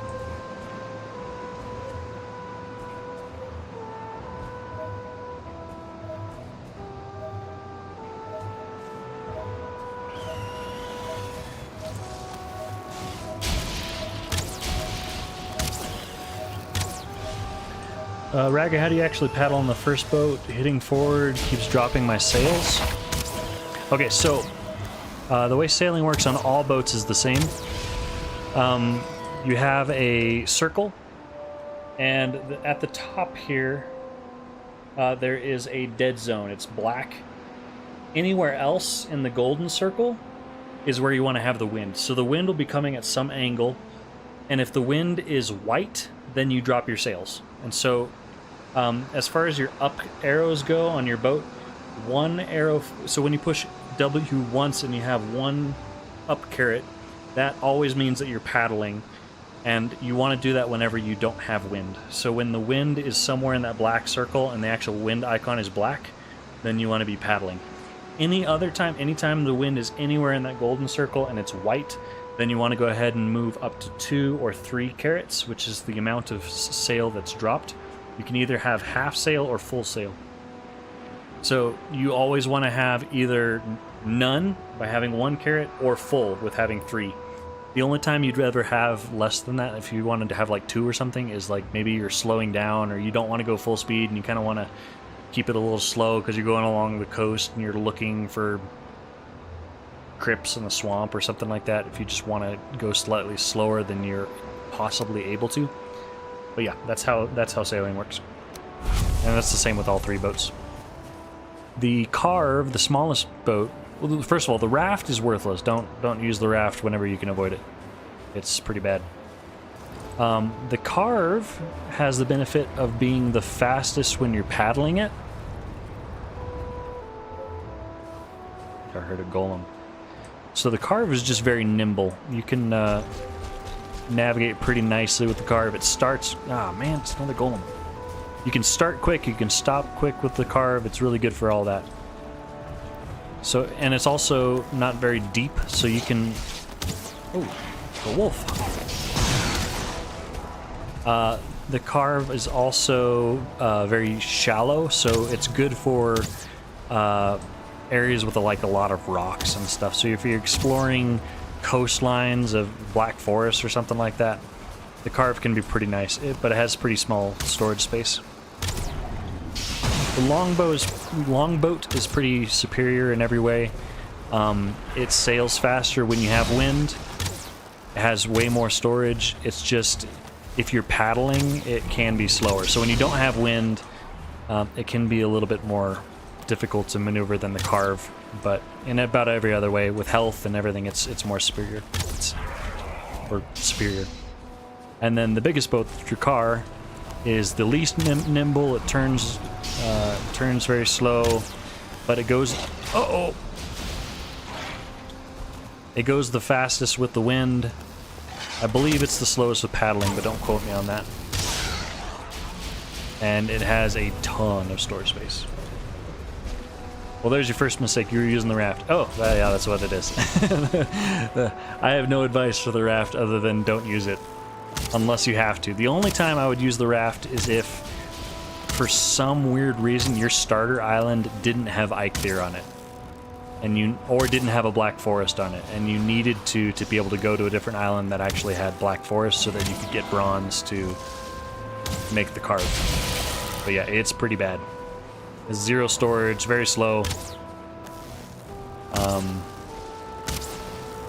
I actually had a world where I died over on a different island in my, and I didn't have any resources to make a carve to get back to the island, and so I actually went back in a raft, and it goes so slow that the leeches catch up with you and they started attacking, and I died in the water trying to even make it to the island, getting attacked by like 6 leeches, and then they just ate me in the water, so I got literally eaten alive by leeches. Glad we kept our huntsman bow on us, because the Draugr did not have enough durability. How much durability does it have? 100. Yeah, and the huntsman has 250. Oh, hooray, happy day. We can see. Thank you, Odin.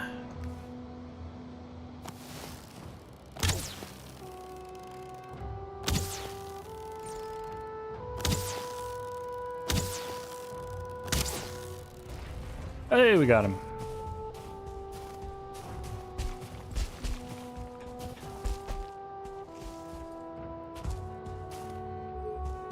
Trophy? Nope. We can drop the pine cone. Alright, it's starting to get dark. So we shall resume this in the morning in-game. Let's go ahead and get home here.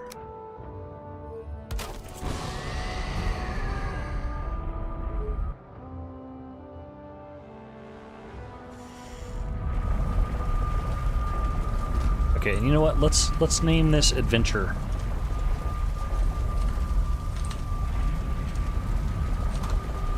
And this will be where we just dump stuff that we're currently working on. So, for example, I don't want to mess with finding where these go right now. I just want to dump them and sleep.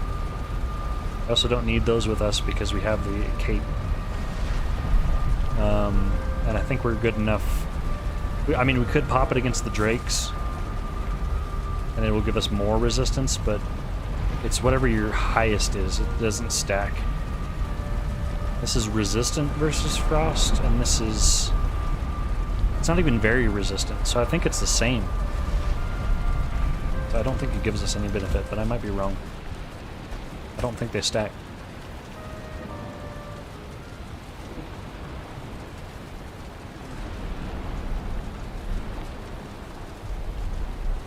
Need to remember to repair.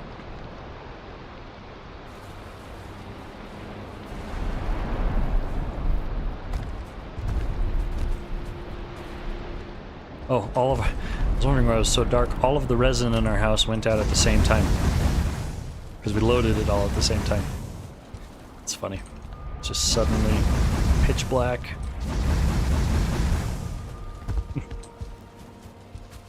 And then I got rid of all the sconces, yeah, outside, because I added stone. So I took that build and I added stone exterior to help survive against raids and stuff.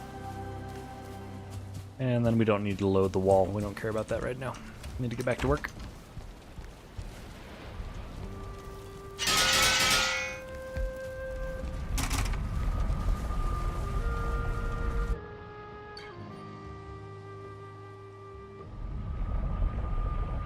But yeah, if you're using the raft, when you get to make the carve and you start sailing in that, it's gonna blow your mind. You're gonna be like, man, this is so nice. Okay, I'm having a hard time finding this one.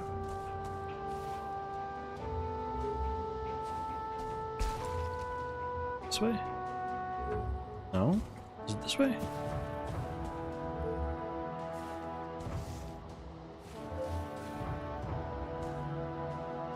Is it inside this thing?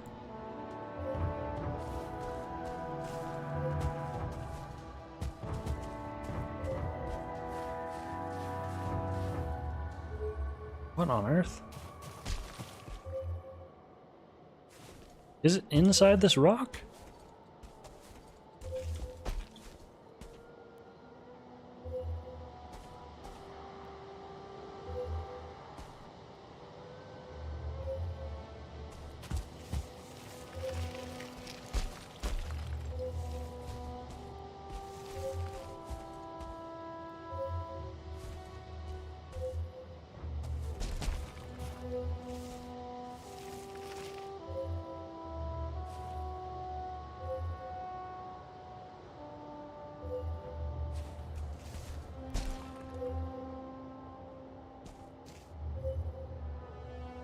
Might be treasure?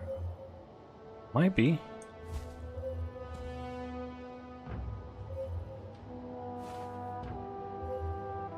Oh.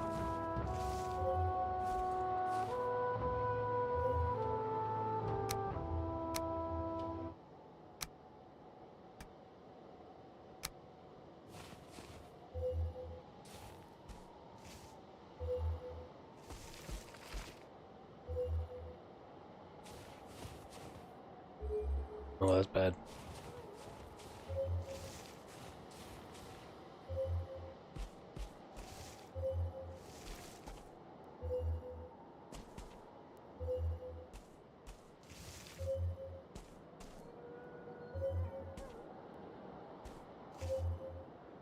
I can hear the wolves super well. I might keep the music off for the mountains.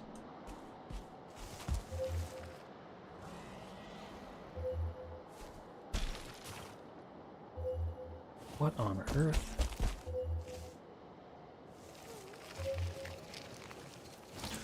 Yeah, you can hear those wolves super well.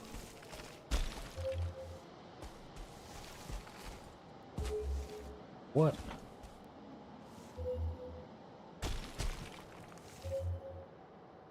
So it should be more this way, right?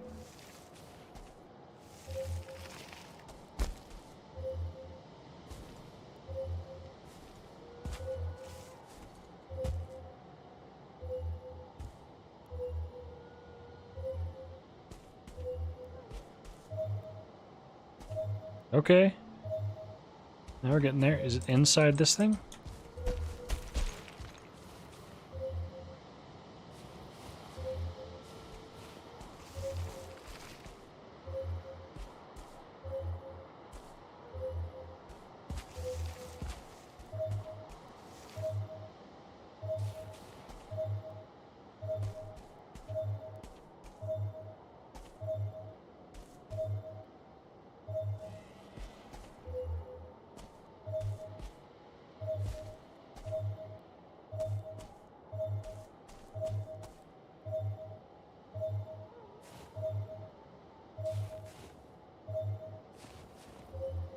It's right here. Right?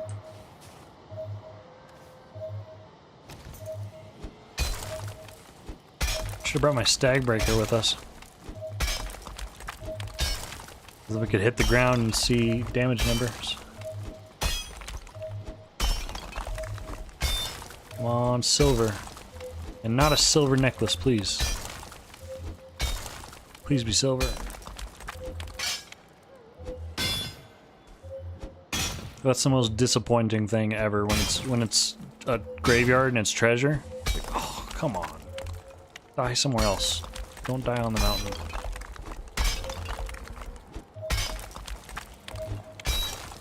On the surface? This is as fast as it pings, right?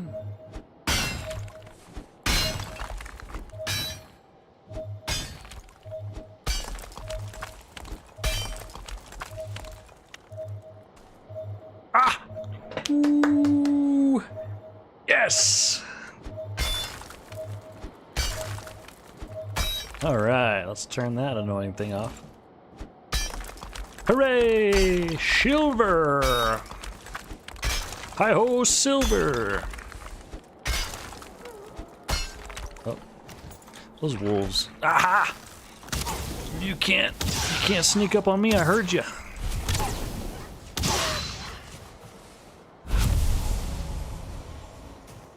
Yeah, I think music off is definitely the play. Oh, it was right there. Maybe we saw it and we didn't even notice. Yeah, we can hear the wolves much better without the music. The music's a bait.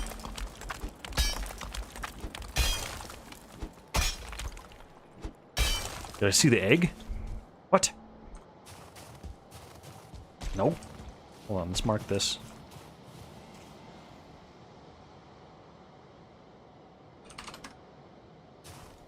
Egg.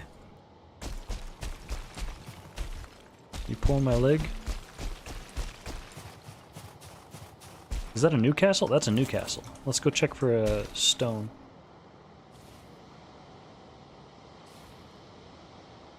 egg down the mountain? Like this way? Oh! Hey! Huge, thank you. I would have missed that. Right. Egg! Hello, beautiful. Okay, let's go put that somewhere safe.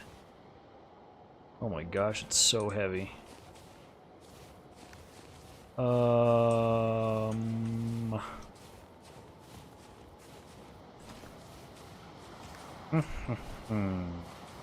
we don't have the Megan Yard, so... Okay, let's do this. This is silver vein we're coming back to, so let's drop our other stuff that we will be coming back for. This... Oh, it's still too heavy. We'll drop our arrows. Okay.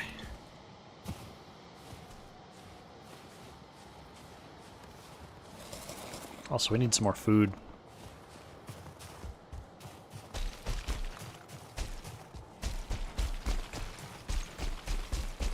We're using portals, so ooh, there's a rust gland we missed. We'll go until this food stack runs out, because I want to keep going on this silver vein.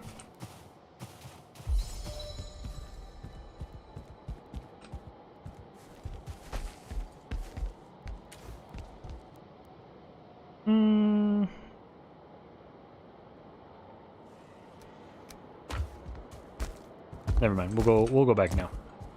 Oh, we don't even have a portal here. Okay, so never mind. That.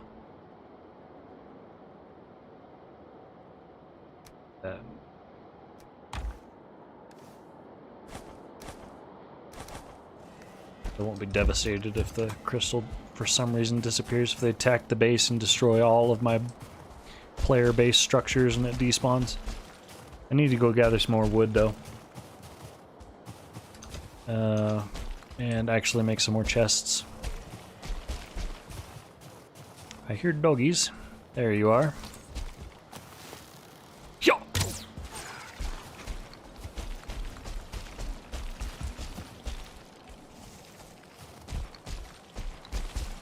The jump shot.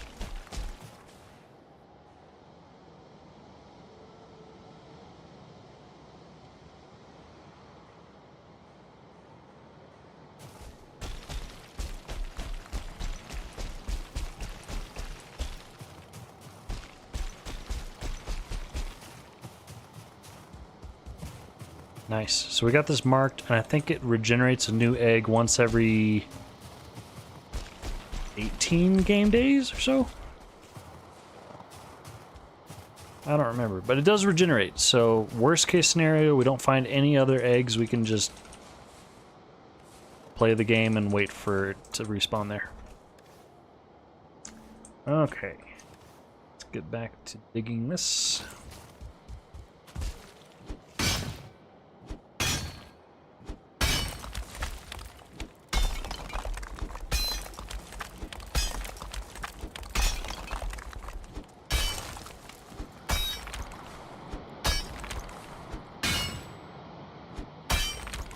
They do regen, yeah. So if you mark the locations, you can come back and in the future grab more eggs so that you can kill Motor again. Pretty cool.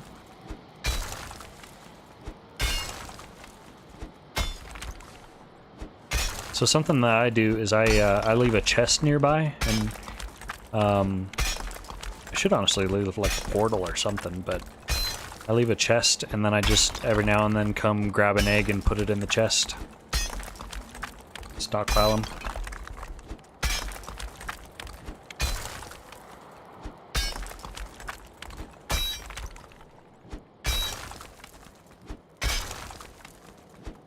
Here, I'll just use this castle camp thing.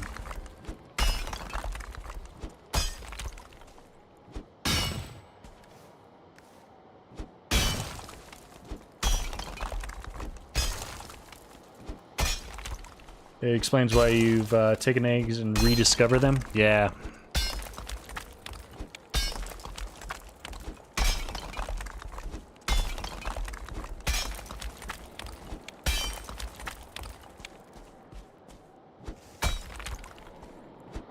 You got like 1.5 chests though? Oh, okay.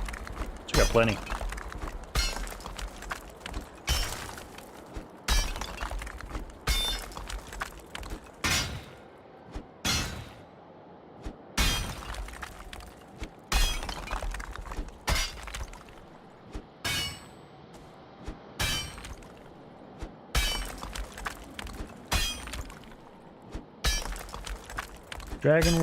Eggs will respawn after 480 minutes, 8 real-time hours. Oh, okay, so it's not based on the days. So you can't just like chain sleep to skip ahead.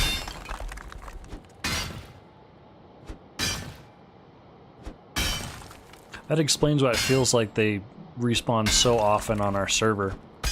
Is because anytime anybody is playing, the days progress. So we're on like day 1,400 or something like that. Just because anytime anybody plays, it progresses. Which is really nice for things like farms. So you just get on, and if anybody's been playing, then your farm's ready to go. But it's really bad for things like torches. That's really annoying. Because they're just always perpetually out of fuel.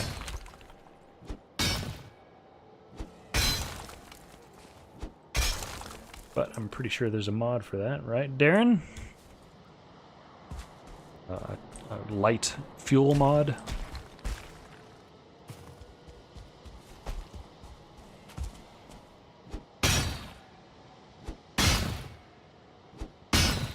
I would assume that would be a very early mod that was created, because that seems like a very obvious pain point.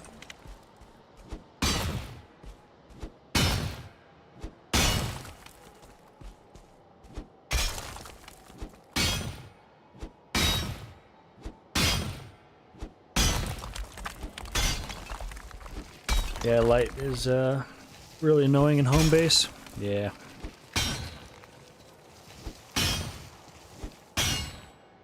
It was even more annoying before I realized how superior the metal torches are.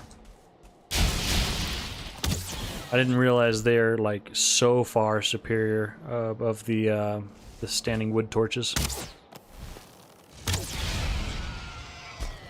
The wood torches last for like 4 days, I think. And the other torches, like the sconces, last for, I think it's like 36 or something. It's crazy. Yes, you can tweak respawn times, no fuel. Nice. Yeah, you might look it up. I don't remember exactly how much, but it's like a crazy. It's a crazy amount longer for the sconces and the standing iron torch. Turn off lights automatically during the day, adjust light strength. Yeah, that'd be cool. Create different lighting to use natural light and stuff.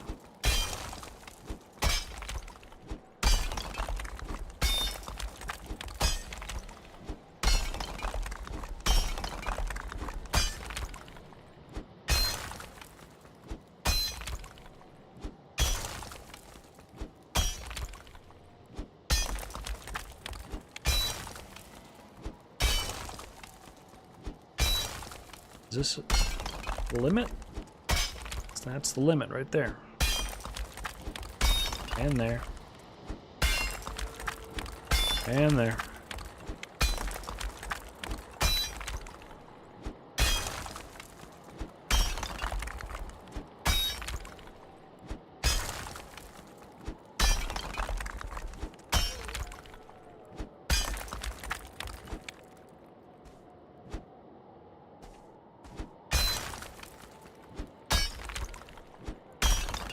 At maximum capacity, a standing wood torch should burn for 11 hours and 6 minutes. Maximum capacity, a standing iron torch should burn for 33 hours. Yeah, it's crazy. Same for all the standing other iron torches and sconce. There you go. That's pretty crazy. So it's hours, not days.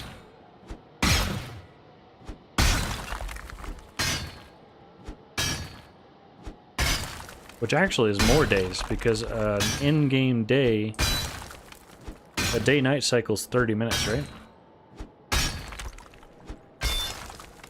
So if it's 33 hours, that's 66 days.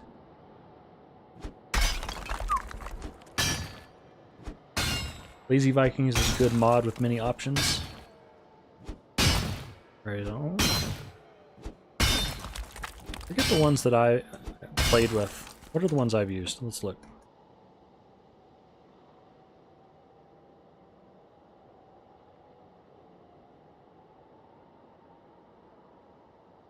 R2 mod man. Or C. That's a remote control.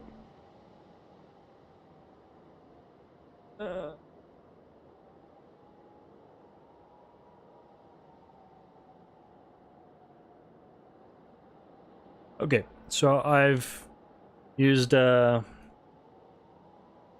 NX or EX or whatever. That's basic one I think that you need for like everything. Server dev commands, which I think just enables you to be able to use dev commands on a dedicated server. I don't remember what Jotun is, but Upgrade World is the main one that I've been playing with to reset dungeons and stuff.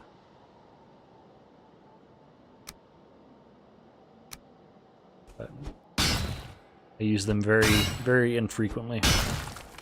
As in, I think once.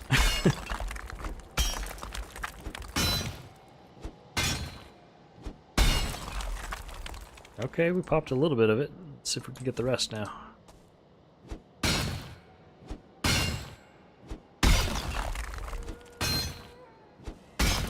I need to probably kill that wolf before we pop this, so we have somewhere to fight him. Where's he at? Also getting dark.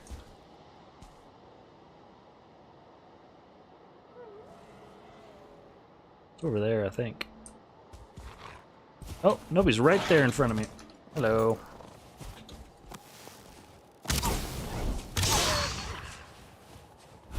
Jotun is required for many mods. Yeah, makes sense why I have it then.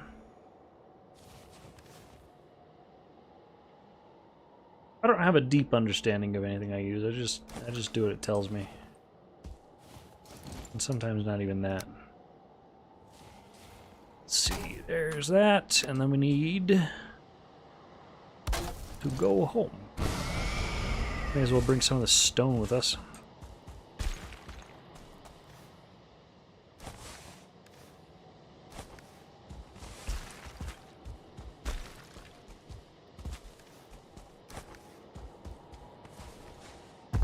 Oh. My goodness.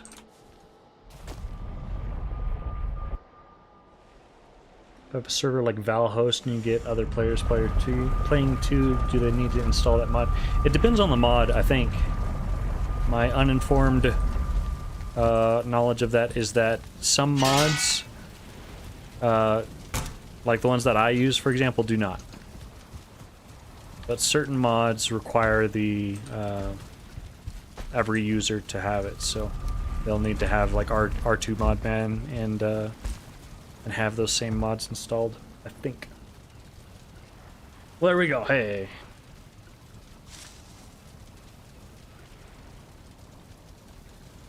I'm on track.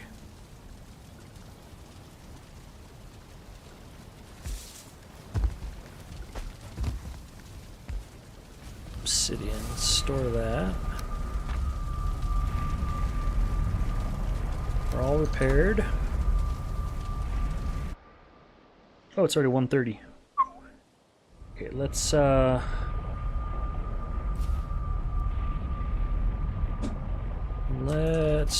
get this silver vein and then we'll probably wrap it up. And then tomorrow during the day I'll probably just keep collecting silver and stuff. I might stream during the day, but again the day streams are awkward and hard. So So if I don't, I will definitely stream before any kind of notable progression element, like motor. That is, if we can even find it.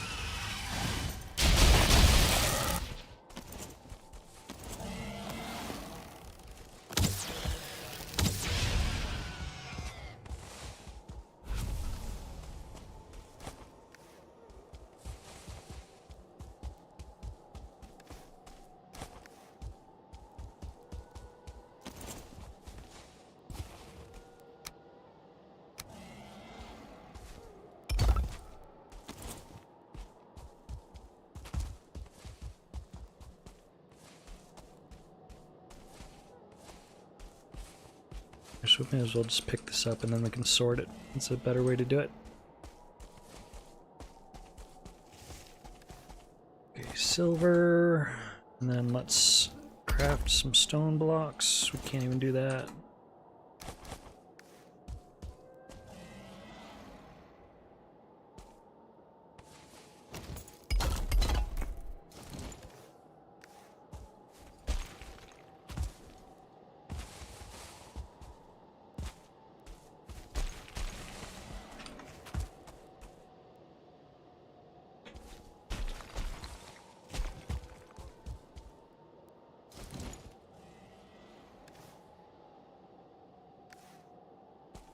Okay, and let's waddle back with some silver. How much can I carry at a time? Was it 14, I think, last time? Yep, 14.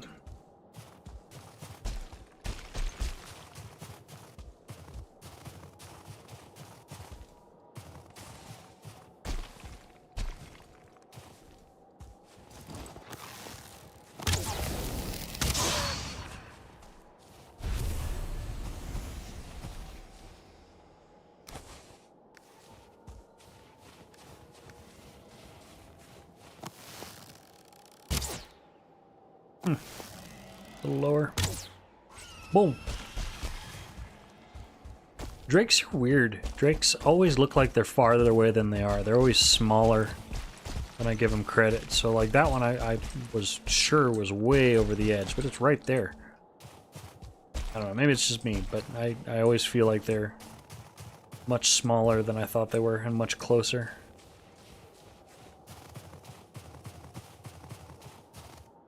You know, what we could have done is we could have used the smelters as a wall. Kind of unintentionally did that, but...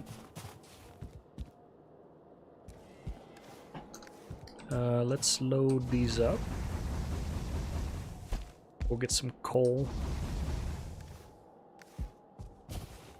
Just make a dump pile here. I don't want to mess with sorting all that out. I don't have enough wood to make more chests anyways.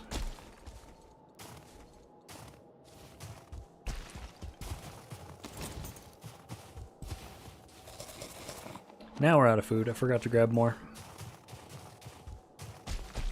We'll deal with that after we finish this. Oops. Wrong button.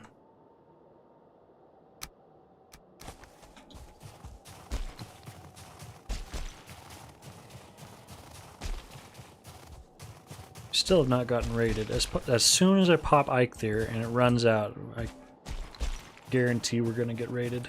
As soon as we get complacent.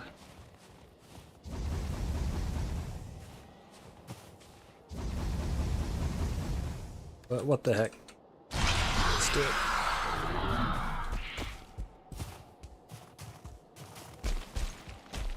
What the heck? We'll be fine.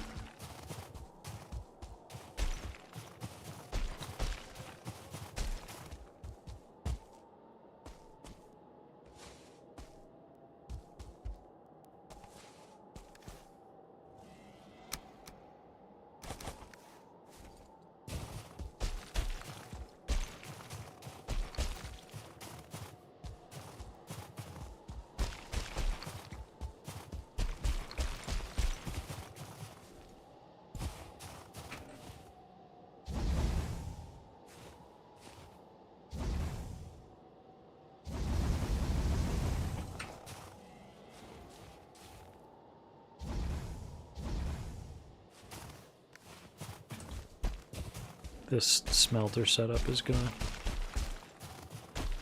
drive me nuts. It looks so dumb. I gotta fix it.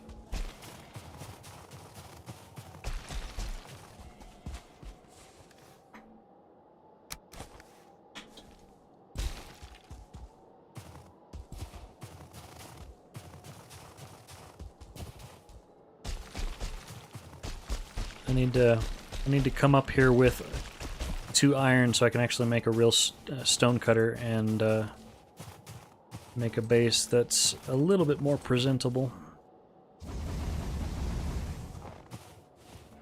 We also need to bring some coal. I think we're out though. I don't.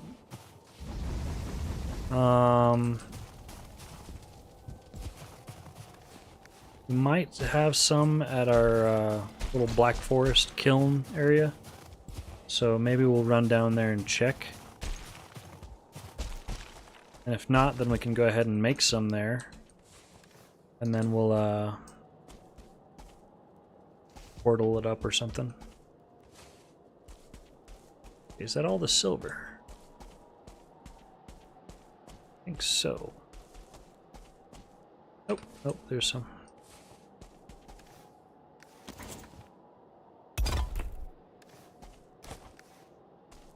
Oh, we're 1 silver too heavy.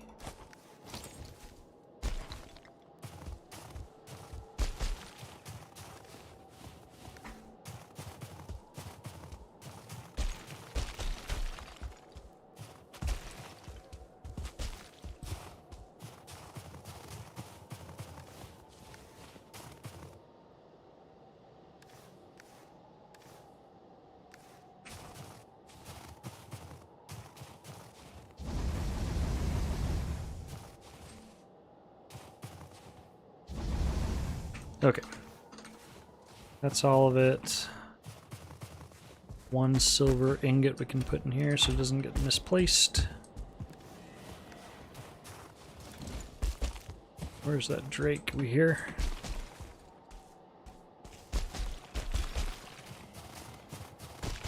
It's up there.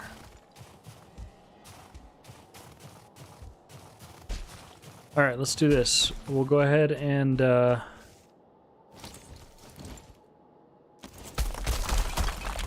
let's move all this stone.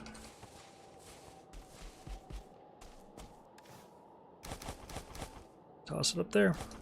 Nope, made it worse. Okay, let's leave the silver here. A little wolf fang missed.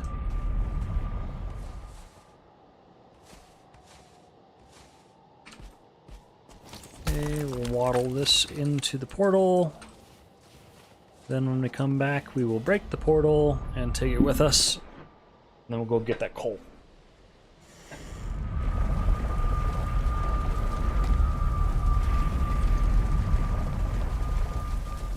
Food. Don't forget food.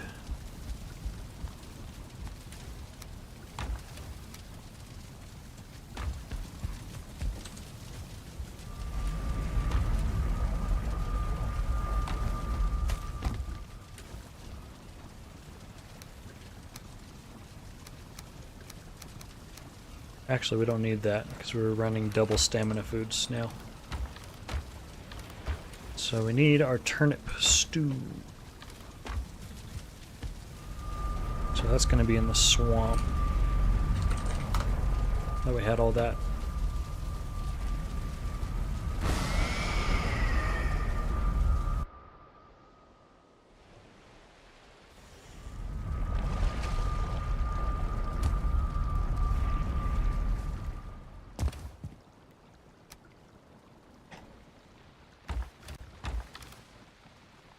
Hmm. 50, 45, only 5 difference. Let's bring what we have more of, which is the deer stew. Any coal?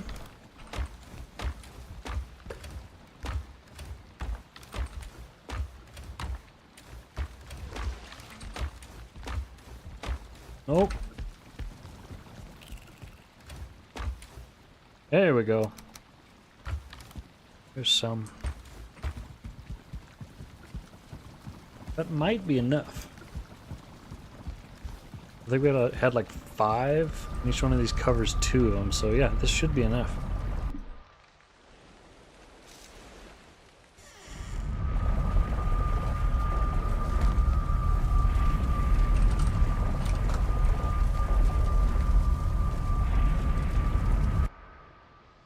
We forgot to put the portal down in the base first, so we're gonna have to run this over. I don't want to do that, so we're not going to. We're going to put it right here on the floor.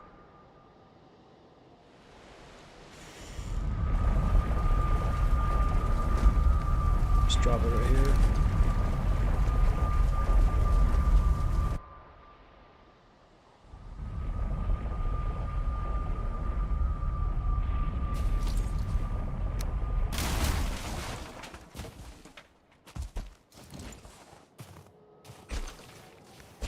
You can see how how much playing with portals changes the way that I do things, which is why hardcore was kind of a refreshing mind bender, trying to do things a slightly different way, logistically.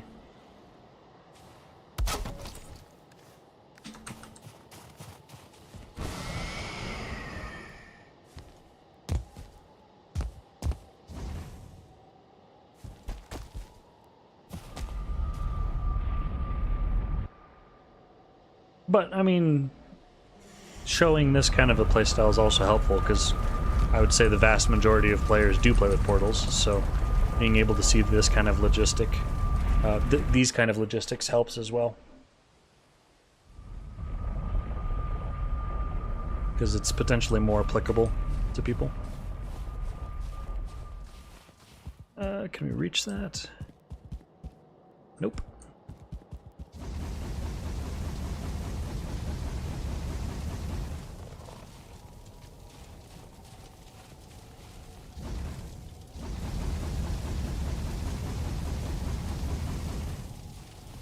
We'll have to come back for that one, because we can't reach that either.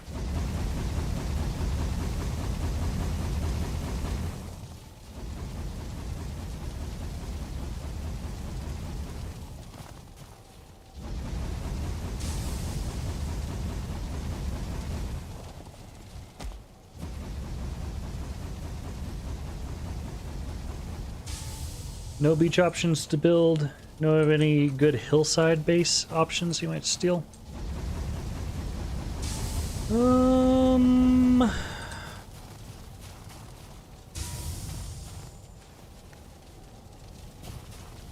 can't think of any notable ones off the top of my head. You mean like built into a hill? Like this or something? It's like building a base into a wall, kinda.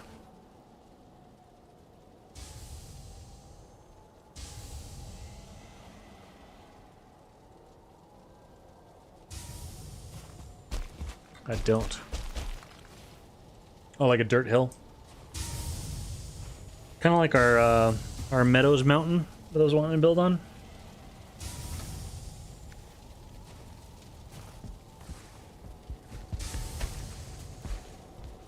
I don't know if you saw that part of the stream earlier today. It's a really cool mountain I'm wanting to build on. While these are smelting, let's actually go check that out and go put a portal there. No, you didn't? Okay. Let's go do that real quick. So we'll leave this here. How are we gonna do this? Let's do this. Let's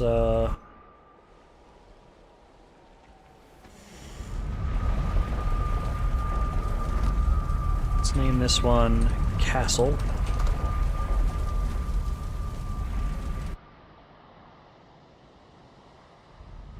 You saw it on the video? Right on. Yeah, let's go put a little staging thing there, and then maybe we can make a hillside build video together. And so these should connect. Let's just double check. Cool. Let's name this Castle for now. Kind of a dumb name, but it'll work. It's getting dark. We have our portal though with us, so we should be okay. So let's turn off automatic pickup. Alright, and which direction was it? So it was... Let's see, this direction takes us there, so it should be this way. I think it's down this way.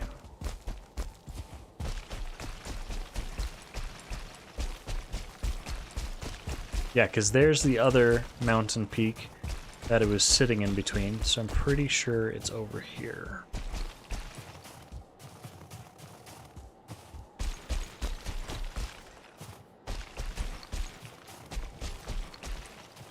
Legolas, what do your elf eyes see? Oh, what is that? That's a cool ruins. Let's go look at that. Is that a Black Forest ruins or is that a mountain ruins? Right on the edge. I think it is a Black Forest. Yep, Black Forest. Okay, so we don't care. I just care if it has onions. Looking for onions. Alright, so it's raining. Should be entering Meadows biome, and it is right. I think this is it. I put a little fire on top. Yep, there it is. Okay, so this is it. Check this beauty out. Look at this thing. It's in the Meadows biome. It's just this clear mountain with this nice view. You got the actual mountains over this way. It's kind of hard to see because of the rain. There's another mountain over this way. And this way you've got this nice view. It goes all the way down to the ocean. There's the ocean right there. We've got a path that leads that way. So, yeah. Planning to... I could flatten this out. Because again, with the terrain, there's only so much that you can do with the voxels. You can only go up or down like 10 from where it's positioned. So the fact that this is already this pronounced means that we could flatten this out and we'd have all the way from like here and around to build on top of, to make a cool like hilltop castle thing. So pretty excited about this.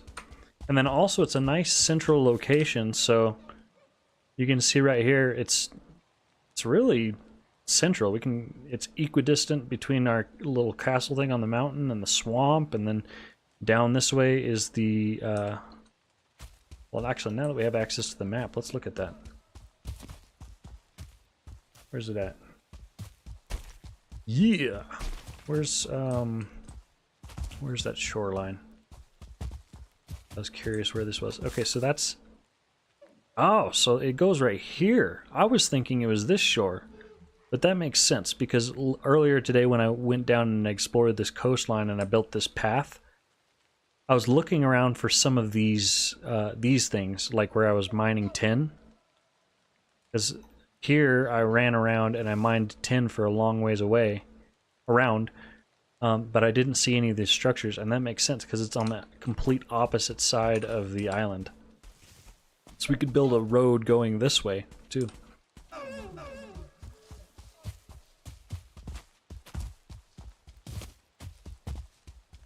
There's a mod to just how far you can dig or raise land. Oh, really?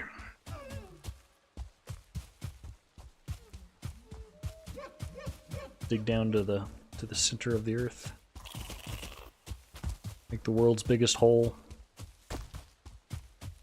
We need to sleep at some point, in game and in real life, but I wanna at least reveal this coastline because I'm curious. Yeah, okay.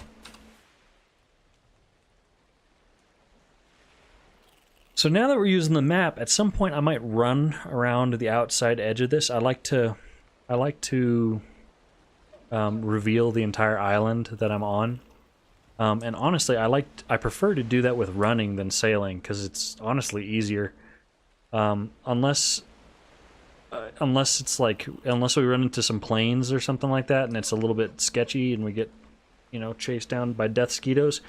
We're at the point with our armor progression really, once we finish the plains, then we'll definitely be there, where we can comfortably run around any island, because then we won't have to worry about the plains. Right now, that's a little scary, but we should be okay. What are we doing? Let's see here. So let's sleep, and then we'll grab some fine wood, and then we'll put a placeholder portal up there so we can just teleport back. An unlinked portal. Uh-oh. Why did that not link up?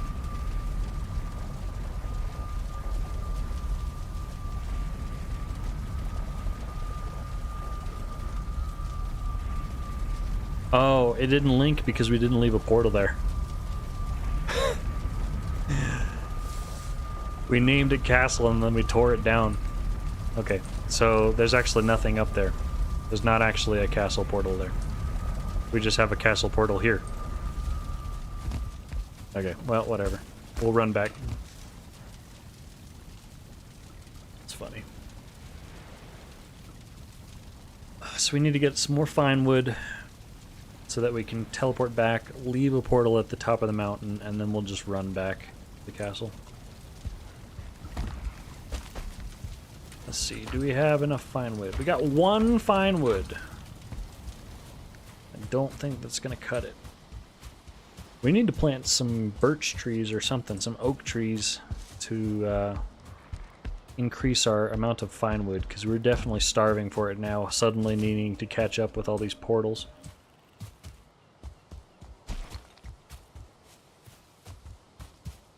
Really enjoyed the series so far. One of the most helpful so far. Well, thank you. I appreciate it. I'm glad it's proving helpful. This is kind of an experiment for me after stopping with World of Warcraft and trying to dip my toes more into the niche of survival games and stuff. So it means a lot, and it's very very encouraging that it's being well received, so thank you.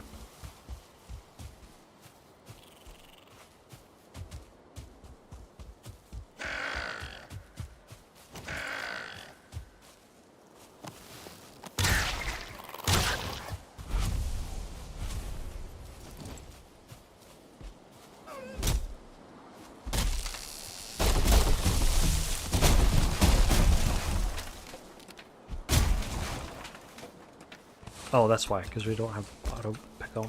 I don't have pickup on. I pushed V when we were running through all the silver.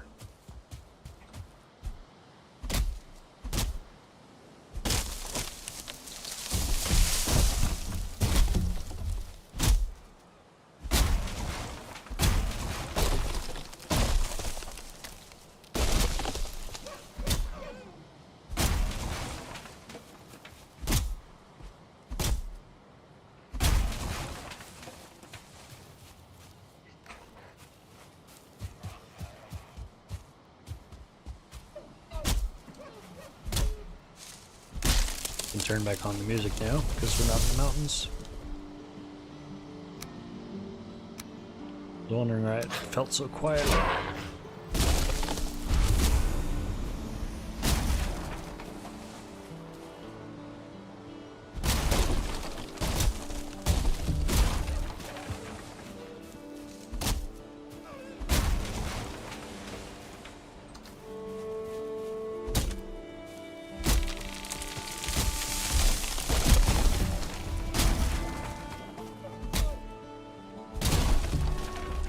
We can honestly probably just leave the regular wood so we can gather some more fine wood. We're not starving for regular wood right now, so we may as well just drop it and run back with as much fine wood as we can. But we do need to fix our fine wood supply at some point, because we are definitely going to run out of these random beech trees that we have. I've been collecting a lot of oak seeds, so we can plant some oaks. I'm worried about the sustainability of oak trees, though. I was looking it up, and I guess oak tree farms were unsustainable at one point, but it sounds like it might have been fixed. It definitely would not have been an issue with the double resources settings. But now that we're playing back on standard, that might be a problem. I don't know. Never know until you try. You can keep WoW, not a fan myself. I was playing Icarus for the longest time, but it has you hooked now. But this has you hooked. Gotcha. I'm not familiar with Icarus.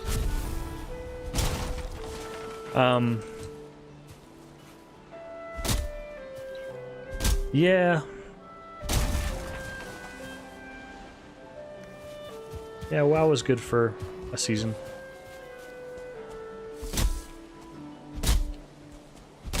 We'll see what the future holds, but maintaining a rating schedule is not in the cards for me right now. I might go back and play Guild Wars 2 a bit. I enjoy that, but it definitely respects your time more than World of Warcraft does because of the horizontal progression element of it. But it doesn't have the... I enjoy healing, and it's not the same on Guild Wars, but there's a lot about it that is good. And honestly, it is a much better game for me to play with my daughters than World of Warcraft was, because paying for 3 subscriptions stinks. But Guild Wars, once you buy it, you got it, which is nice. And it's a lot more approachable for them, so as far as an MMO goes, it's probably the one that I'll play with them more. But I've been playing that and Valheim, so between those two, it's been very fun. Trees Reborn mod allows for natural regrowing of trees. Percentage chance that a seedling will grow. Oh, cool. Kind of like Stardew Valley or whatever, where the seedlings grow from the stumps or something. Have a nice hill for your tree farm, makes it easy when all the trees fall down on each other. You know, one of my friends on this server did that, and that sounded like an interesting idea. I haven't done that myself, but that's a smart idea.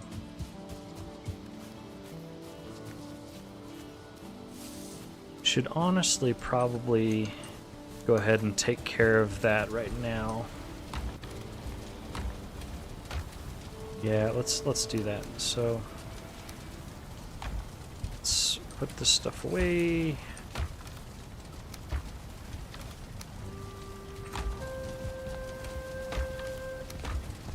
And we've got was that 60? No. What was I looking at? I thought I had 65 of... Never mind, I'm just blind. It must have been the birch seeds before I deposited. I thought we had 65 acorns. I was gonna freak, but we do not. We've got 11. Which is not very many, but let's go plant. Because we're gonna just keep putting it off, and then one of these days we're just gonna be completely out of birch trees, and then we're gonna have to wait for them to grow because we put it off for so long. So let's just go ahead and take care of it. Oak sapling. So I want to save some of these because I was wanting to plant some as decoration, possibly inside the base. So let's plant a couple of these, and I want to really make sure that these grow. So I'm going to really spread these puppies out and make sure there is no issue with them growing. And let's save a few of them. Let's save like 3. Okay, and birch.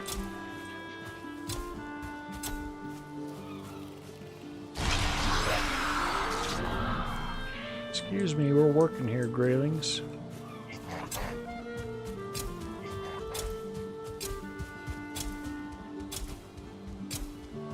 So let's just kind of spread these out, and let's test my theory on how having trees in this area will mask the spawn prevention stuff. Those little posts we've got everywhere. I think that having these trees around is going to make it much less obvious.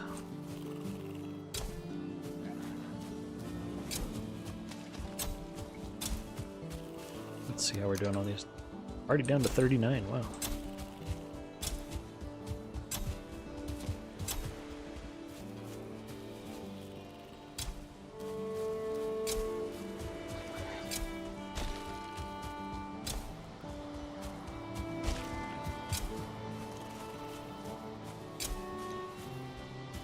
Have a nice white forest after we're done here.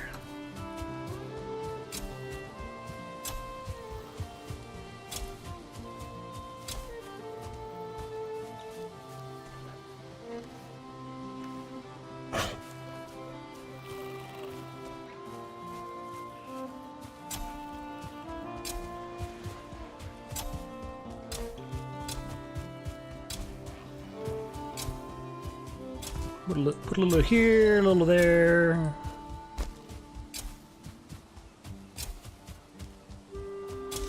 Sprinkling the birch trees. Uh-oh. Just messed that up. I don't know. We're not gonna risk it.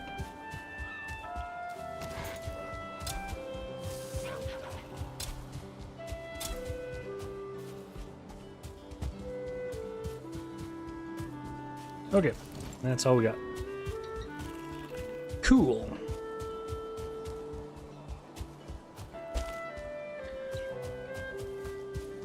So what were we doing? We were checking out that coastline, and then we were gonna go back and put a portal on the top of that Meadows Mountain that we're gonna build on at one point.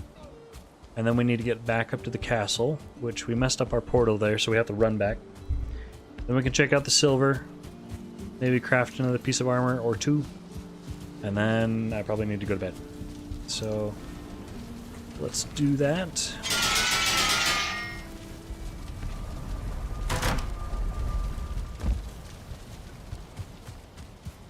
That back, fix our keybinds here, put away those oak saplings. Or oak acorns. That's what they're called. Okay, we need portal materials.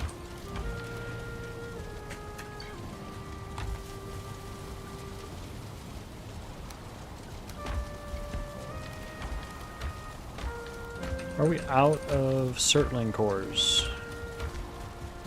I think we have some at the swamp base. Let's go ahead and do that real quick.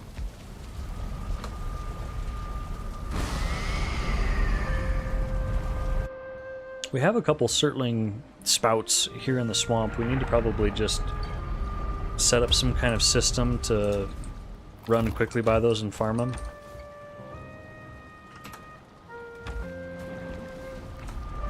Because with the amount of bases that I want to build, we're going to need a lot of portals.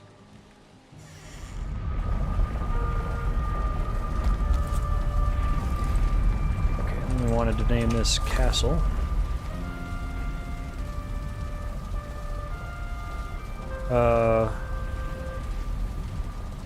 Actually, we'll do this. Let's name it Hilltop.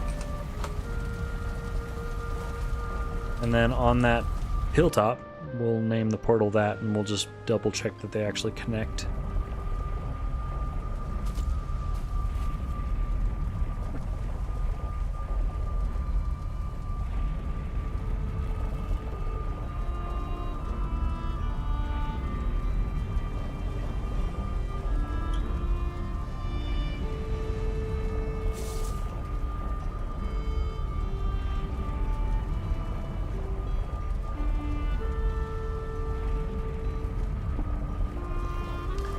Okay, let's head back up to the hilltop.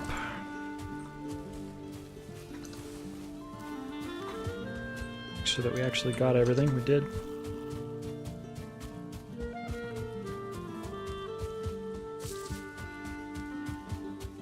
Look at it. It's just gorgeous. I don't want to... I gotta find a balance between flattening it so that it's actually practical to build on, and then not messing it up so that we mess up this terrain, because I do like a lot of this terrain. This isn't even it. That's another beautiful hilltop. That's not even it. It's like complimenting your wife's twin or something like that. Alright, this is the hilltop. It's also beautiful. It's even more beautiful. What I was saying is I want to flatten it out and I want to make it so that it's practical to build on, but I also don't want to mess it up so much that it looks like a, I don't know, like a cone or something. So we gotta figure out how we're gonna do that. Okay, portal.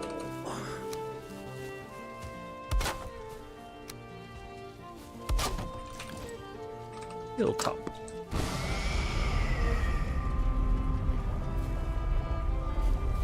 Should be correct. Although it connected before I typed it, so just want to walk through to double check. Yep. Cool. That would make a nice tree for great hill for tree felling. Yeah, maybe that's what we'll do with the other hill. And my wife's twin hill over there. My wife does not have a twin, by the way. Just what came to mind. Okay, here we go. Back up the mountain we go.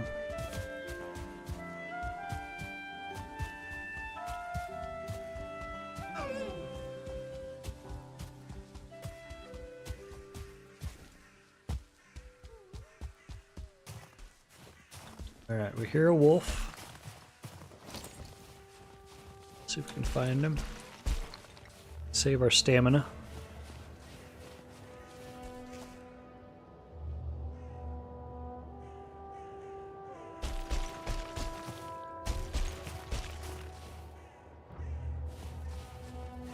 Oh, that's a tip for climbing the mountains is you can, not if you're holding your bow, but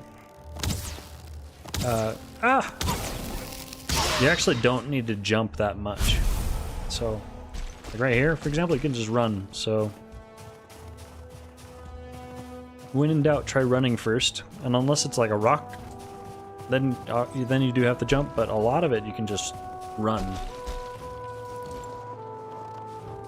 And then it's also good practice to never go below half stamina.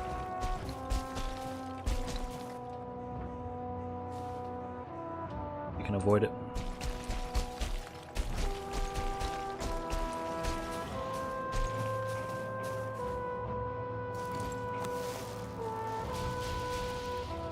Must be a stone golem over there. Oh.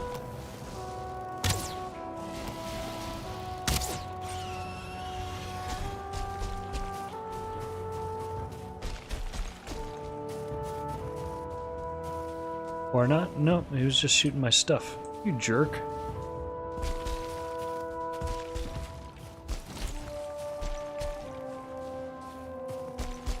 Those are my smelters. Alright, let's put the portal down before we forget. This one is our adventure portal, but we need to make one named Castle.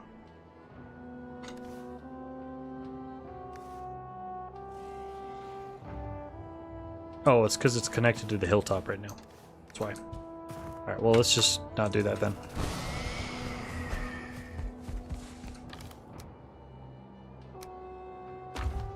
Let's go put that iron chest piece away. And let's fix our portal situation, because we're gonna forget again, and I do want a portal up here. So we need fine wood. Let's get 20. We need, oops. Let's get our greater fies.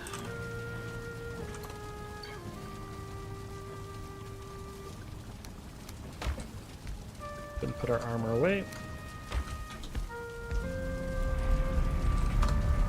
Get some more certain cores. Hopefully we have some more.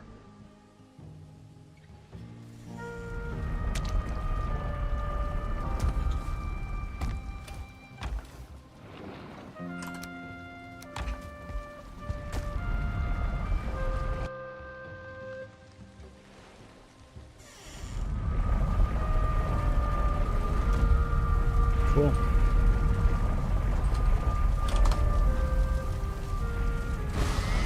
Actually, no. That should be near the castle. Yeah, it's already nighttime again in game. They went quick. Okay, and now we have our adventure portal ready to go. Cool. All right, let's pick all this up and waddle over, see if we can make one more piece before we go to bed. I think we're still missing our Drake trophies.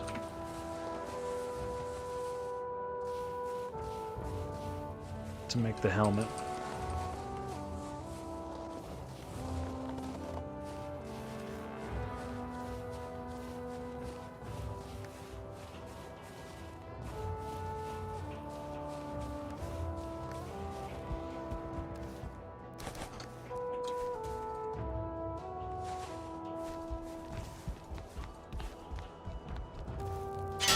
Okay, so helmet.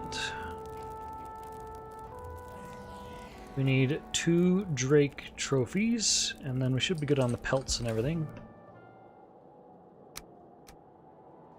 So where would I have a Drake trophy if I had one? Maybe they're in my adventure boxes here. And dump boxes.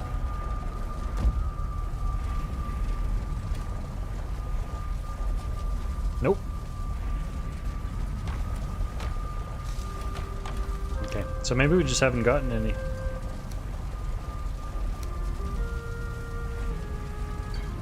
It's too bad. Alright, so we'll have to wait on that. We'll have to go Drake hunting and get lucky. Let's see if we can make a weapon.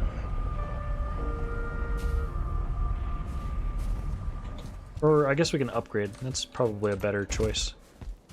Let's upgrade some stuff. Let's see, Draugr. Oh, we can't upgrade because we need a better station, so we either need to bring our upgrades here or we need to head back down to our swamp base. Honestly, I might load things up on a cart once we get enough silver that we're happy with. We might load stuff up on a hand cart and then bring it down this way. Oh, I forgot to mark it. Might bring it down on a cart to here, because that's a pretty safe path. Honestly, we don't have to go through the swamp or anything if we go this way. And then that would give us a chance to sail around and grab it. But before we do that, we'd need to explore the island and actually see if it connects, because for all we know, this island goes, you know, huge this way. So we need to actually check and see if there's a path to get there. Otherwise, we're going to have to cart it down this way. We could just cart it back down to the swamp. I did have to steal some iron, though, so it's missing some of its upgrades. Because I tried to steal some to make a pickaxe and then I immediately died, so we're short on iron there anyways. So I think you got someone, but then you died on the mountain and reconfigured the plate. Yeah, I think I know I got at least 1 Drake trophy, but I think that was when I got bit in the back right here by this castle. So, yeah, I think you're right. Alright, so let's see, weapons, what can we make? There is no silver at gear, so we're out of luck on that. Crystal battle axe, we're not really interested in that. Flesh rippers. We don't have any of that stuff because we died. Silver knife. Nah. That is plains. Frostner is a good one, but we still have not found the trader, so we can't do that. Again, the reason we have all these recipes unlocked is because I'm on my main character right now, so. Silver shield, that would be a good one to make.